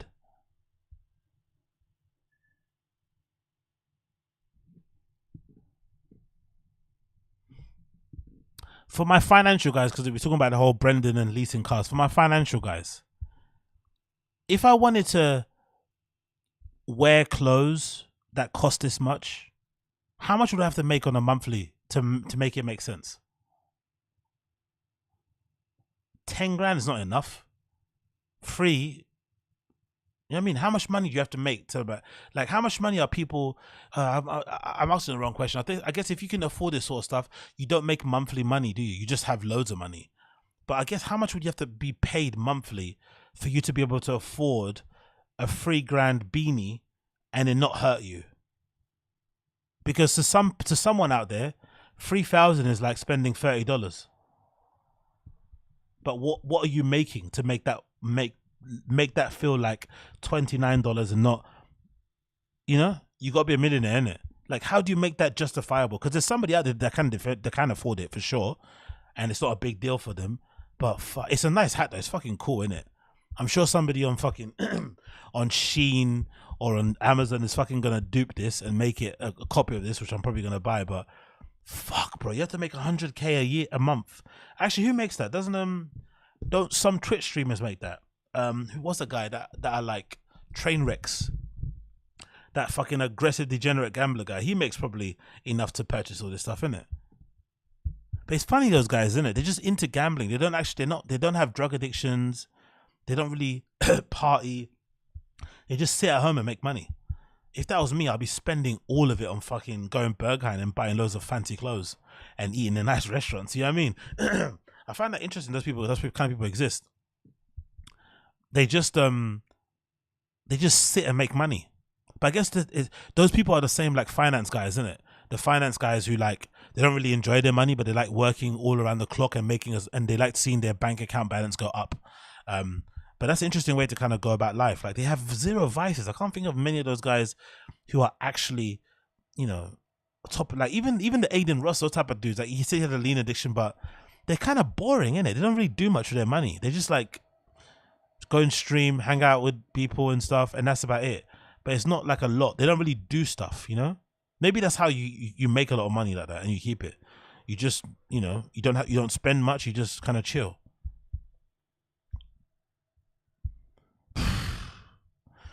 I can't believe this, bro.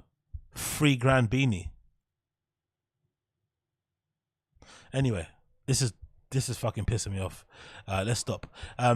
Let's go on to the last thing. Big up Richie for that, brother. Thank you for letting me know.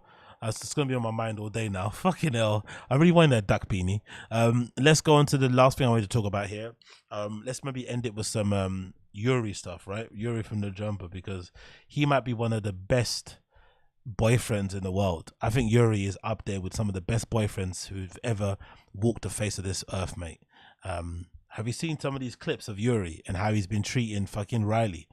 They're in London, you know, by the way. Do you guys know that? YURIY and RYLEE are in London currently. I don't know why. It seems like whenever they go away, so effectively YURIY is a live streamer, right? He's an IRL streamer. And he does this thing where he has a timer on his live streams that keeps on going the more people donate. So the more you donate, the more days or minutes or whatever it adds to his streams. And I guess because of that, it guarantees him a certain amount of money, and he uses that money to then go and travel, because I don't think he's monetized on YouTube and shit, which is really odd, but it doesn't matter. I think because of his smoking as well, which is odd. I don't think is that true? You guys are telling me in the chat. You can't really smoke weed on YouTube and shit, or you get like demonetized. I think that might be because he doesn't really talk about, you know, racy topics and shit. But He got demonetized, so he relies a lot on donations. He does the live streams. The fans kind of like it, and they use the money to do interesting things to kind of add to the, you know, to the live streams. They decided to come to London for some reason. They're in London now, and it's kind of sad because they're spending a lot of their time inside their Airbnb, not doing much. And obviously, when they don't do much and they spend a lot of time with each other, Yuri and Riley always tend to argue. And some of these arguments are kind of brutal to watch. So if you don't like seeing this sort of stuff, I do, you know, I would tell you to probably, you know, leave now, because it's a little bit distressing. I'm not going to lie. It's kind of manipulative stuff. It's kind of triggering. There's a lot of gaslighting going on, but you'll see why I say Yuri is the, you know, with all irony intended, one of the worst boyfriends, or one of the best boyfriends in the world, actually. This is Yuri, and his girlfriend's off camera called Riley. Hear them speaking to each other, right? Actually, let me let this super chat come in and then we'll play it, because I think it's really interesting to kind of keep an eye on all this stuff that these guys are saying. It's fucking hilarious, mate. Honestly, I really do implore you. Let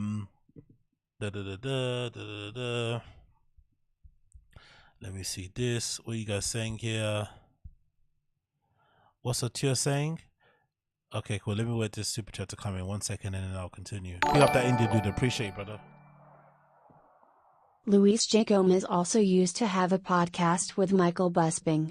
To be fair, Bisping came off as naturally more charming and witty to me than the comedian. Yo, big up that Indian dude. Appreciate you for the super chat, brother. Yeah, Michael Bisping is incredibly funny. He's probably funnier than Brendan too. He's very charismatic.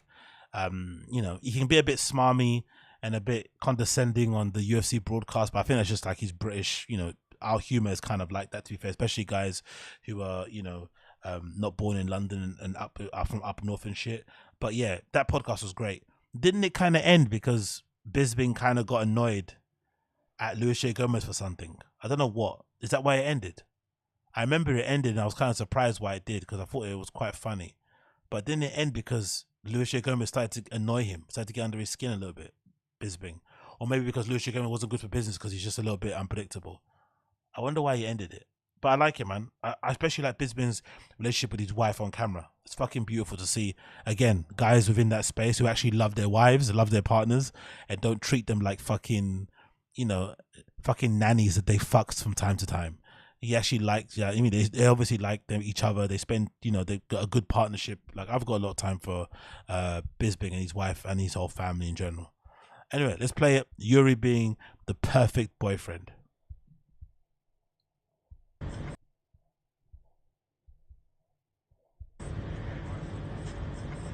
I don't think I have CHS. You know what I've noticed for sure though is, I know it sounds weird, but it feels like when I'm on stream I talk a lot. When I talk a ton, I start getting the stomach pain. And recently I've been thinking like, is it from excessive talking? Oh my god. Oh, let's go back one more. Let's go back again. I don't think I have CHS. Excessive talking is causing stomach pain. What? You know what I've noticed for sure though is, I know it sounds weird, but it feels like when I'm on stream I talk a lot. When I talk a ton. Big up Plug, appreciate you. If you want a plug for the best reps, let me know, bro. I can get you pretty much any rep, shoes or clothes, and it's not some bunk shit. Tag me on Discord, Agre number 2073. Yeah. Big up you, bro. Big up my rep family. Big up my rep family on Discord, rep family on fucking Reddit. All the rep engines out there. It's flipping amazing. I love to see the fucking war between the legits and the rep gangs on fucking Twitter. So yeah, big up you, Plug. I appreciate you for the donation, brother. And yeah, I'll hit you up if I need anything, for sure. I started getting the stomach pain. And recently I've been thinking like, is it from excessive talking? Oh my god, man. But I just looked up CHS and it says it's like it says it causes like severe bouts of vomiting. I haven't needed to vomit. My stomach just hurts. You just have to shit all the time. Yeah, I just have to shit all the time. You probably have IBS, man. That's fucked up. No, that's like serious. That's like a lifelong thing. I know. Why would you say that? It's not. You can control it. No. Oh, thanks. That's fucked up. No. Oh, you probably have this lifelong disease. It's not a disease. Asshole. It's not a disease. And a lot of people fucking have it. Thanks. It's not horrible. It just means you're Okay, why are you wishing that on me? I'm not. You probably have Oh my this God. lifelong disease. Relax, we're just talking out loud. He's such a Look bitch. how snappy you get. That's a mean thing. It's like I jinxing would it. fucking say that about myself if I felt that shit. Because you are a hypochondriac. I just talk like that. Sorry. Can never just like listen. Oh my god. How to snappy. Yeah, big up Richie. AZ, do we need to start a GoFundMe or a meter for the duck hat? No. Fuck the duck hat, man. Fuck the duck hat. I'm not paying $3,000 for any fucking knit hat. No way. No. Balenciaga flats are one thing, but duck hats, no. I'm not fucking buying that shit, mate. They can go jump off the nearest bridge. But yeah, this is disturbing, isn't it? Big up you, Richie, man. Thank you for the donation, brother. You hearing this? He's gaslighting his girlfriend and calling her a hypochondriac when he was on his phone Googling some sort of stomach problem that he had. And then he was self-diagnosing himself and saying that maybe it's because he talks too much on stream. That's why his stomach hurts. And then he gets annoyed when his girl takes a little gentle ribbing. It kind of makes him get all emotional and shit to the point where he's nearly went to cry.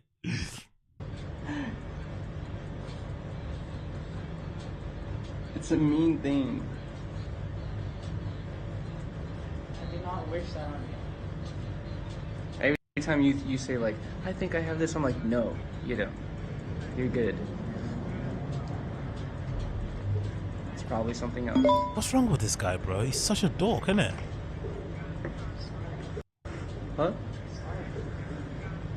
She said sorry, of course, as he loves. He loves making her say sorry. He loves that. I think that's a little manipulative thing, isn't it? He loves to make her say sorry for things that she probably doesn't need to say sorry for, you know? Like, it's a weird, I don't know, control thing. It's odd, man. It's fucking bizarre. And I'll play you another clip here, which this person on this No Jumper Reddit is fucking smashing it. They keep making these fucking amazing clips taken from the live stream with these interesting little cuts and little music in the background. It's fucking hilarious, to be fair. So you can see what they do. It's fucking really, really well done. Let me actually zoom in a little bit so you can just maybe see it like that, because maybe that way it will kind of come up a little bit better and you can see maybe the text. There you go. That's what it's called on the Reddit. It's called Timer Was Done. And let me play it.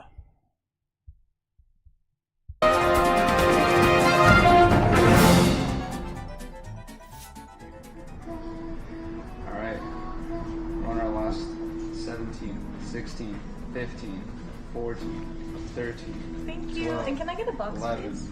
10, Or to go 9, container? 8, 7, 6, 5, 4, 3, 2, 1. It's done. It's over. Silverphone is ended. Alright guys, the Silverphone is over. We're the fucking $1 minimum, bro. Huge shout out to everyone who kept the timer going for fucking 4 days while we were out here. We appreciate you guys so much. Shout out to everyone that even got us out here to begin with. We appreciate you guys so much. And the text says, "No, of course, a master manipulator is never done." I hope that's good. 5 more minutes.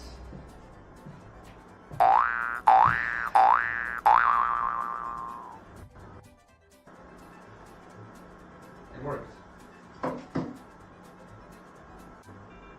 Let's make a poll. Let's make a poll and ask.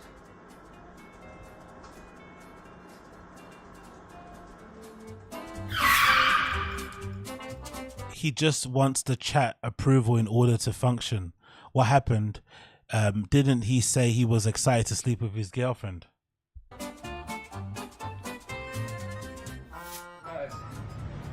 Oh, it's so fucking hot. guys, 202 people dropped the vote, and it was like 76% say started from 5 minutes again. So that's what I'm gonna do. I'm gonna add 5 minutes to the timer.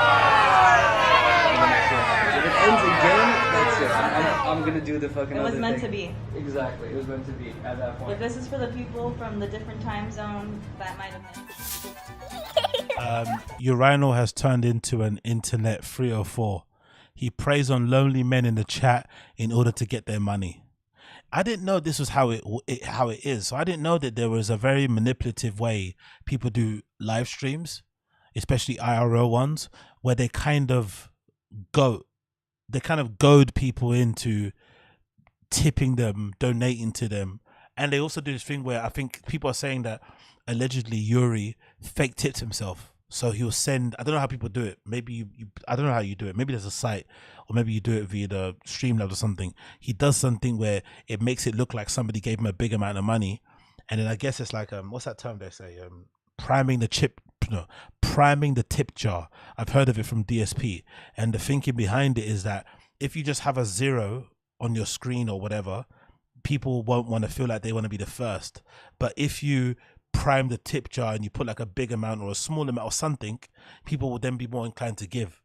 It's a very, very manipulative and odd thing, because I don't know, maybe because I don't do this, I just do it for fucking fun. It's just fun.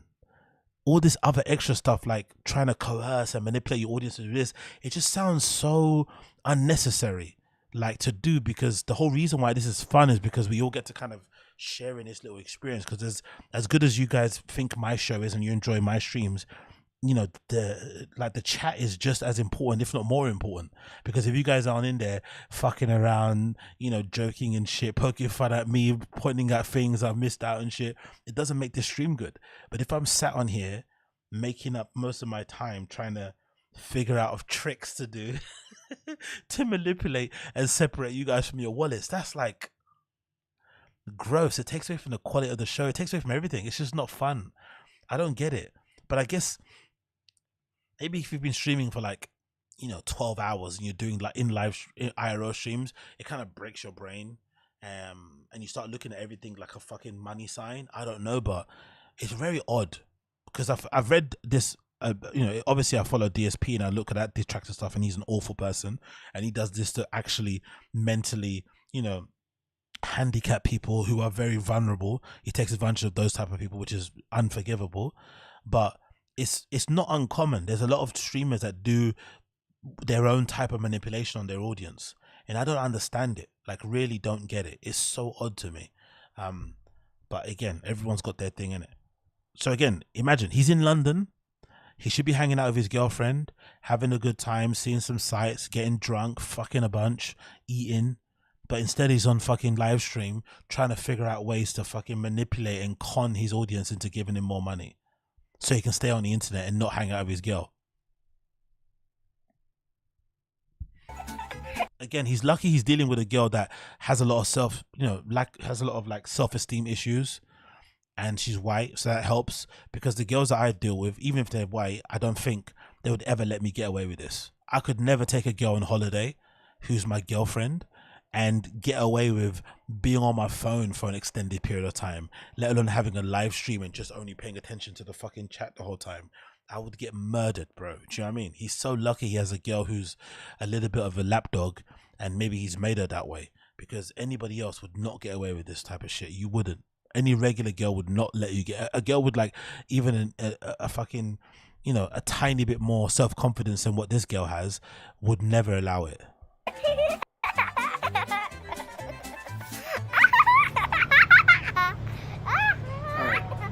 Yeah, good point, Brandon. Fuzi is still in the mental hospital, exactly. YURIY feels like a Black Mirror character. Oh, guys, Shadows convinced me once we got home, because I was going to end the stream, to restart the dollar minute with another 5 minutes, and so we did. Jimmy Smith dropped a bag of $100. And we're like, what the fuck? What? Shout out to Jimmy Smith with the $100 donation, dude. What the? Bro, we're at 2 hours now. We're still continuing the stream. Click the link. Let's go. Shout out to fucking Jimmy Smith with the $100 donation. I love the fake reactions. What the fuck? Yo, holy shit. Pick up Austin Casey. I love the fake reactions from him. I've only ever seen this Yuri guy on your streams, but his streams look boring AF. Why are people donating? It's a very particular type of content. To be fair to Yuri, he's not the only one that has boring IRL streams. I think in general, unless you like, I played Fuzi stuff. Come on, guys. I love Fuzi because he's a fucking psycho, and there's something about me where I like watching crazy people. I don't know what it is. Maybe it's my own fucking psychosis in the background. But you guys don't enjoy watching Fuzi, do you? He's the top one. You guys don't like it when I play those clips, and he's the top level one, and his streams aren't that better. But yes, he's in LA, he's having more fun, he's hanging around girls and shit, but they're not good, are they? I think IRL streams are really hard to make good, you know? Like, think about it. Even if you put a camera on Justin Bieber, a GoPro, and you told him to record his day, would it be really fun to watch all week? More than a month? Really? I'd get bored after a while. It's like, well, it's just a dude, isn't it? Like, we all kind of do the same things. Having us just like, you know, you know what I mean? Yeah, exactly. Imagine having a chin IRL stream camping. Look how boring his edited vlogs are. Imagine watching a full live stream of him just uninterrupted, walking around. It's hard to make IRL streams fun. I'm sure there's a person that exists because there's always somebody out there that's crushing it. I'm sure there's some fucking 14-year-old girl, some 18-year-old kid somewhere in Cambodia who does IRL streams amazing. But the ones I've watched so far, they're all kind of a bit shit. You have to kind of like the crazy to watch them. Like, a lot of the stuff that I like to watch is, you know, crazy people. So the Fuzi stuff I kind of like, you know, because he's fucking nuts. But Yuri is just like, you're seeing the end of a relationship, right? You're seeing the relationship when you're kind of hating your partner, but you don't have the courage to leave. You're watching these people like bicker on screen. It's very uncomfortable. It's really uncomfortable when you got your friends, when your friends are in couples and they argue around you. It's really uncomfortable. It's even worse when you're watching these guys on stream. So that also makes it really boring. And they're two very boring people. RYLEE is a little bit boring in her own way, and so is Yuri. They don't really live interesting lives, you know. They're really fucking boring. They don't help.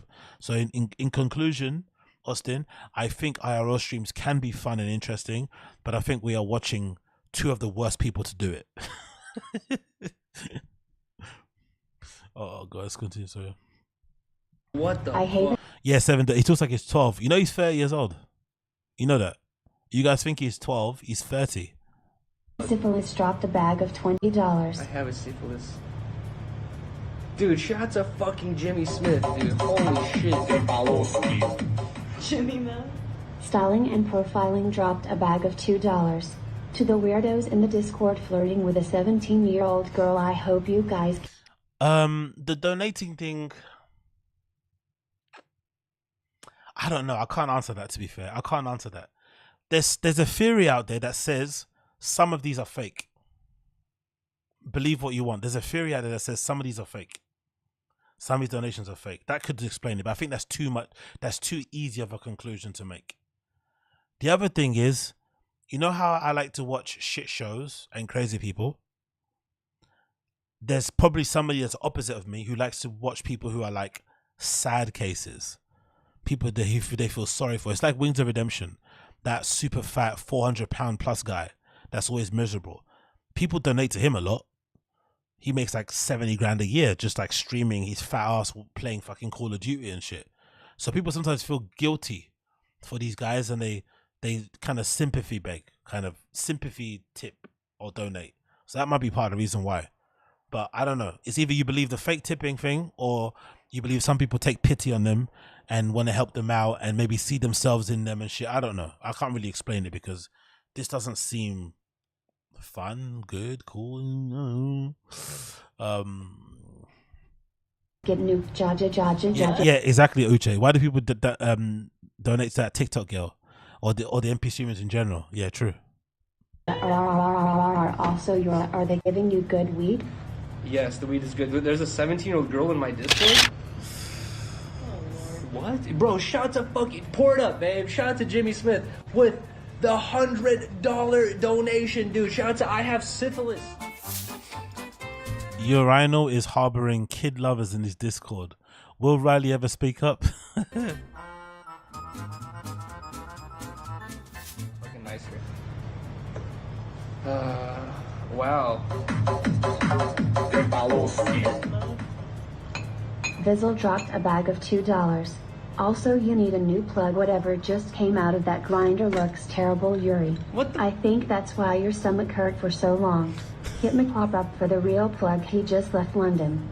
Hey, chat, that proves right there Yuri is not Jimmy Smith also. I guess. Thank you. Facts. Bro, thank you so much, Viz. I appreciate you so much for the $2 donation. And I guess it's all part of the fire sale, so let's all fucking... Now his chat is donating as Jimmy Smith to try to save Urinal. But why hasn't Jimmy Smith donated before the Reddit allegations? Why only $100? So we don't know. There's a conspiracy out there that all the tips are fake and he's just trying to make himself look more popular than what he actually is. I don't really know if I buy that, to be fair, because I still think he has a fan base, as redacted as it is. And then the final clip here might be the most bitchified Yuri clip I've ever seen in my entire life, because this is everything about him that I hate. The whining, the complaining, the gaslighting, the manipulation, the victim complex. It's just all on full display here. And yeah, Riley, I don't look at her as a victim anymore. I look at her as a bit of an enabler. I'm sorry. She already knows how this guy is. You can leave at any time. She doesn't want to because she's kind of dependent on him in terms of salary, in terms of money. She does not have a job herself, so they basically rely on his income to support both of these guys. So she's kind of beholden to him. So she kind of enables his behavior. But imagine this guy being your boyfriend. Just imagine. You're on holiday. You're on vacation in another country. You're meant to be having a good time. Just imagine this guy is your fucking boyfriend. Please keep that in mind. Water. If I was Yuri and walked softly around Riley.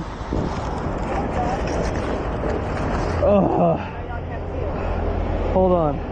It's not because it's heavy, it's because I'm holding a phone too. Let me hold it. I have to, no. Yeah, because you have to cover it. I can do it. No, I got it.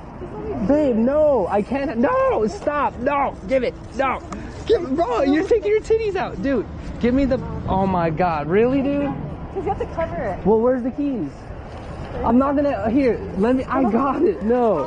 I'm not gonna have, there you go. Look, I can hold it with one arm. Jesus. I'm gonna look like a weenie if people see you, I'm with you, and you're carrying the fucking 24 pack of water. Did you see that? He started huffing and puffing because he has to carry the water home, like what most men should do. You don't let your fucking lady, your wife, your partner, your girlfriend carry the fucking bags like that. Especially if she's the one fucking that took you there and she's picking up the, you at least fucking carry the bags home. It's no question. You don't complain about it either. And he's huffing and puffing. He's having to place it on the fucking thing to get a bit of a breather. He lets her pick it up. He doesn't, no, leave it alone. He kind of tries to pretend like he's fighting her away, but he lets her fucking pick it up. And then he starts, then, did you clock that bit where he started to complain that she was carrying it? But the first thing that he wanted to like micromanage and control about her was how her top looked. He said, oh, your boobie's sticking out. He was more insecure and worried that men might see his girlfriend and look at her boobies and stuff. He's not worried about trying to be a good partner. He's more insecure that other guys might look at his girlfriend in this fucking exchange. You know how pathetic that is? Listen to it again. Babe, no, I can't, no, stop, no, give it, no. Bro, you're taking your titties out, dude. Why'd you let her take the fucking bottle in the first place? You don't want her titties out. If you don't want a girlfriend with titties, go get one that doesn't have any. Or maybe go get a lad. Or maybe stay on your own. Like, why is he like this? And she kind of enables it. I don't know, man. These guys are, I don't even know how to read it. And there's some people on Reddit who are like, oh, because she's good looking, they're like, oh, they like have sympathy for her. I don't care about all that shit. I don't give a fuck if what she looked like. Whether she looked like Lizzo, whether she looked like fucking Pinky Doll. I don't care what she looked like. The fucking weird thing is that he's meant to be the man in a relationship, and he's the biggest bitch. He's always whining. He's always complaining. He's always she's already kind of, you know, they call her Cryly in the fucking chat. She's clearly a little bit emotional anyway, but he always goes out of her way to wind her up so she cries. They always argue over the most tiniest things. He doesn't try to de-escalate. Usually, guys, if you're in a relationship with a woman who's maybe a bit more emotional, or you're just not an emotional type, you usually try and de-escalate arguments. You don't want to always have your partner be in emotional distress when they're speaking to you or walking on eggshells. You always try to like reassure them that everything's okay, even if it's not okay, just so they can feel all right in that moment. He does none of that shit. He just leans into the bitch vibe and then complains when people look at him like a bitch. Bro, you are a bitch. Why do you act like that? Why not just man up a little bit, treat your girlfriend with a little bit of respect, and enjoy your fucking vacation? They're on vacation arguing, screaming at each other over nonsense. There's a clip I haven't played where she's clearly having a good time. She's sitting down, joking around, and then he mishears something and just snaps, and they get into an argument. It starts off really good, then it ends really badly in the space of like 30 seconds. So fucking toxic. It's incredible. This might be the most bitch made video I've seen. Just him going, oh, it's not the bottles that's heavy, it's because I'm holding the phone. Man, shut up, bro. Play one again. If I was Yuri and walked softly around RYLEE. Oh. Bitch. Oh, I hate that shit, bro. I hate that shit. It's just like always crying and complaining. Like, this guy's meant to be born in Russia, allegedly, right? He's meant to be born in a fucking former Soviet Union, and he's such a fucking bitch. It doesn't make any sense. No grit, no steel, no nothing. Like, just the bottles aren't even that like, really. Anyway, I don't even want to talk about carrying shit and what heavy is. Like, this guy's a fucking dweeb. So yeah, unfortunately they're in London. Unfortunately, it looks like they're arguing all over the place and everywhere they go. It's not been a fun trip, it looks like. But maybe that's fun to them. Maybe they enjoyed that, you know. Big up Fashion Road, man. I have to hold this on my phone as well. Exactly. Weenie Hut Jr. Brandon, he hates boobs. Yeah. Free the nipple. As in love. Oh, of course. Super jello. Of course you'd say that. Fucking Captain Save a Chin. I'm fucking Kalila. I'm a Kalila cuck and a simp. Now I'm a fucking RYLEE. What's I called it? I'm a RYLEE apologist. Whatever. Cool. I'm in love with Yuri's girl. Yeah, let's just say that. Super Jella's always gonna call me out on that shit. Asata, she gives off Xanax vibes.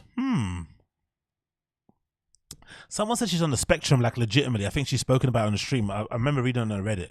Someone said that she actually does suffer from something that might explain the almost detached thing that you feel from her. I said maybe. I'm not sure, but yeah, it might be giving Xanax.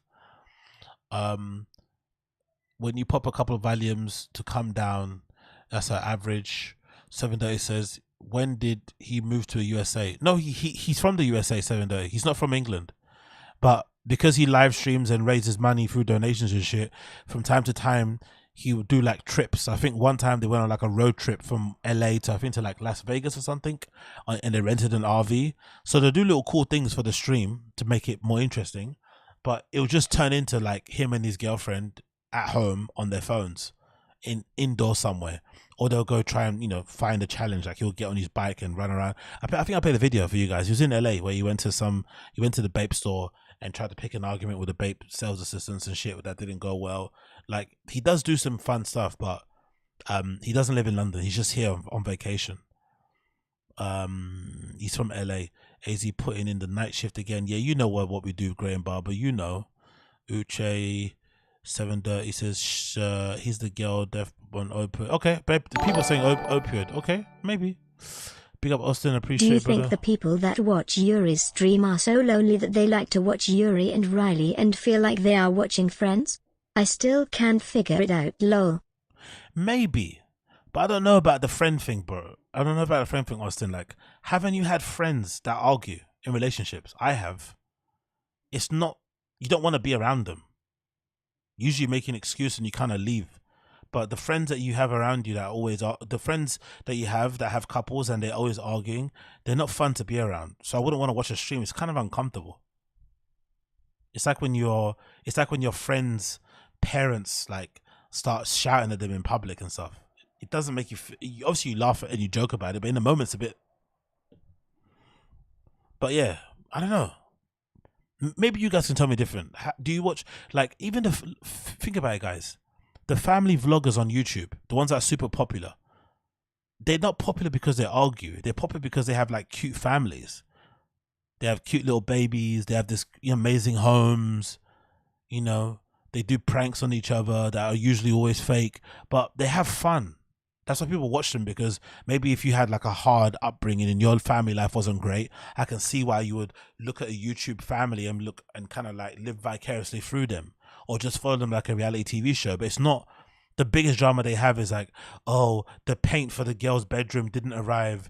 Now my day is ruined. That's kind of like the biggest drama they have. They're not like screaming at each other on the stream and crying all the time. They're crying from happiness of maybe finally getting pregnant, or maybe finding the news that they're going to have a girl or a boy.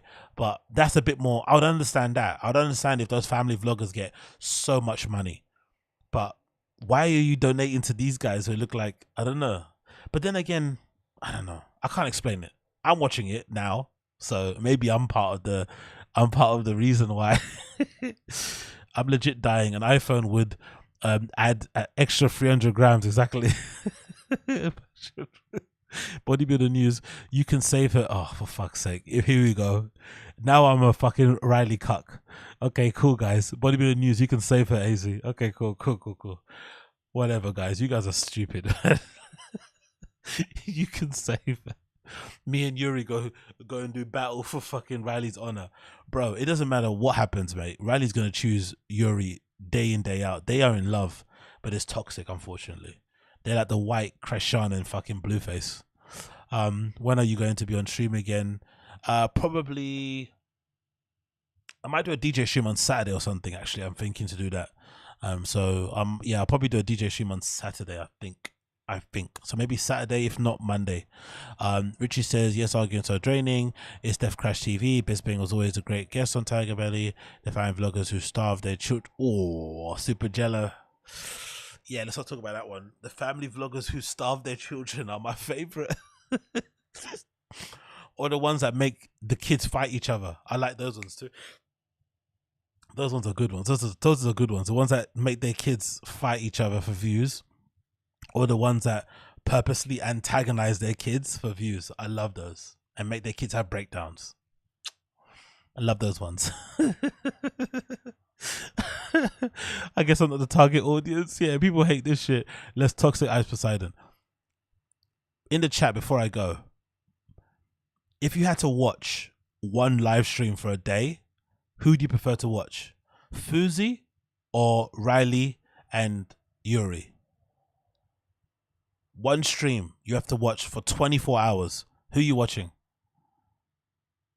Fuzi or RYLEE and Yuri? Or Yuri and RYLEE? Let me know in the chat. Let me know. Fuzi, easy. Because I know you guys don't like either of those guys. So I want to know which one you have to choose. You have to choose one. Fuzi. Okay, everyone's saying Fuzi. Okay, cool. I see, now you know why I like the crazy guy, man. He's unhinged. He's in a mental hospital still now. Though he's meant to get out after a couple of days, but clearly he's got some issues. He's still in a mental hospital now. You know what's really sad about Fuzi? His friends are planning all these big things after he leaves. They want to do a content house. They want to film this new set, bro. He's been in that mental institute or that mental hospital for like what, 2 weeks now? It feels like. I wouldn't be thinking about making content with him. He needs maybe like a lot of aftercare. If he's been in there for that long, he must have actually had some actual serious issues. But that's what live streaming does to you, like that. It's gonna break you. But also, I'll just a day of okay, Crash. A Day of Silence and Darkness is also quite good. Oh yeah, true, Richie. Oh no, you're right. He's on lithium, innit? Isn't that the thing that Roseanne said that broke her brain, or that didn't make her? Wasn't that what Roseanne said? Fucking fucked her up. Was it Roseanne? I'm sure it was her. She says that Valium or lithium or something fucked her up. Yeah, Brittany. Yeah, that's the one. Brittany. That's the one. Yeah, Brittany hasn't been the same. She has, even the look in her eyes is completely gone. That little sparkle, obviously maybe just life in general, but she definitely has changed for the worse, unfortunately. Yeah, Ambient, that's the one, Matt Rizze, thank you. Anyways, I'm gonna leave it there, guys. I know I kind of ended it on a sour note. I'm sorry, but I'm gonna end it there. Thank you so much for tuning in. It's been fucking amazing. I apologize for those of you that don't like to watch pain and suffering on my stream with the Yuri and Riley. I know it's a bit toxic and stuff, but I don't know, because I don't have that in my life. I like to watch it from other people. I'm sorry, there's something about me that's a bit sick and twisted where I like to watch just pure degradation, pure emotional distress and shit.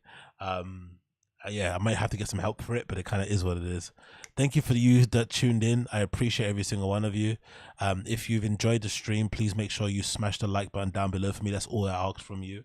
And I'll greatly appreciate that. I'll add the timestamps for this stream in the next few hours and stuff, so you'll have those ready if you want to rewatch it. And obviously clips will go out throughout the week. You'll see those go up and stuff. I still got to do a few more that I haven't done for the previous pod, so keep an eye out for them if you see them. Discord link is obviously in the fucking description. If that's not working, let me know and I'll get that done. And yeah, man, thank you for tuning in. It's been a pleasure, never a chore. Like I said, I'll probably have a few other pods coming out. There's probably another Taz I've got scheduled, I think, for Friday. There's a DJ live stream coming on Saturday and a few other bits and bobs that I can fit in, especially now that I've got a couple of days off work and stuff, so you'll see that happening. And yeah, man, thank you for joining in. Big up Otia, big up Crash, Richie, big up you, big up Super Jello, of course, big up Some Rando, Uche, Matt Rizze, I see you as well. Thank you for joining. Adam Cut, Austin Casey, sorry. Big up KP, big up, who else is in here? I see ya. Big up Bodybuilding News, big up Fashion Roadman was here earlier, big up Assad, big up 7 Dirty, my guy. And too many names to mention, right? All of you are in here. Appreciate you. Please make sure you smash the like button for me, and I'll see you all again very, very soon. But for now,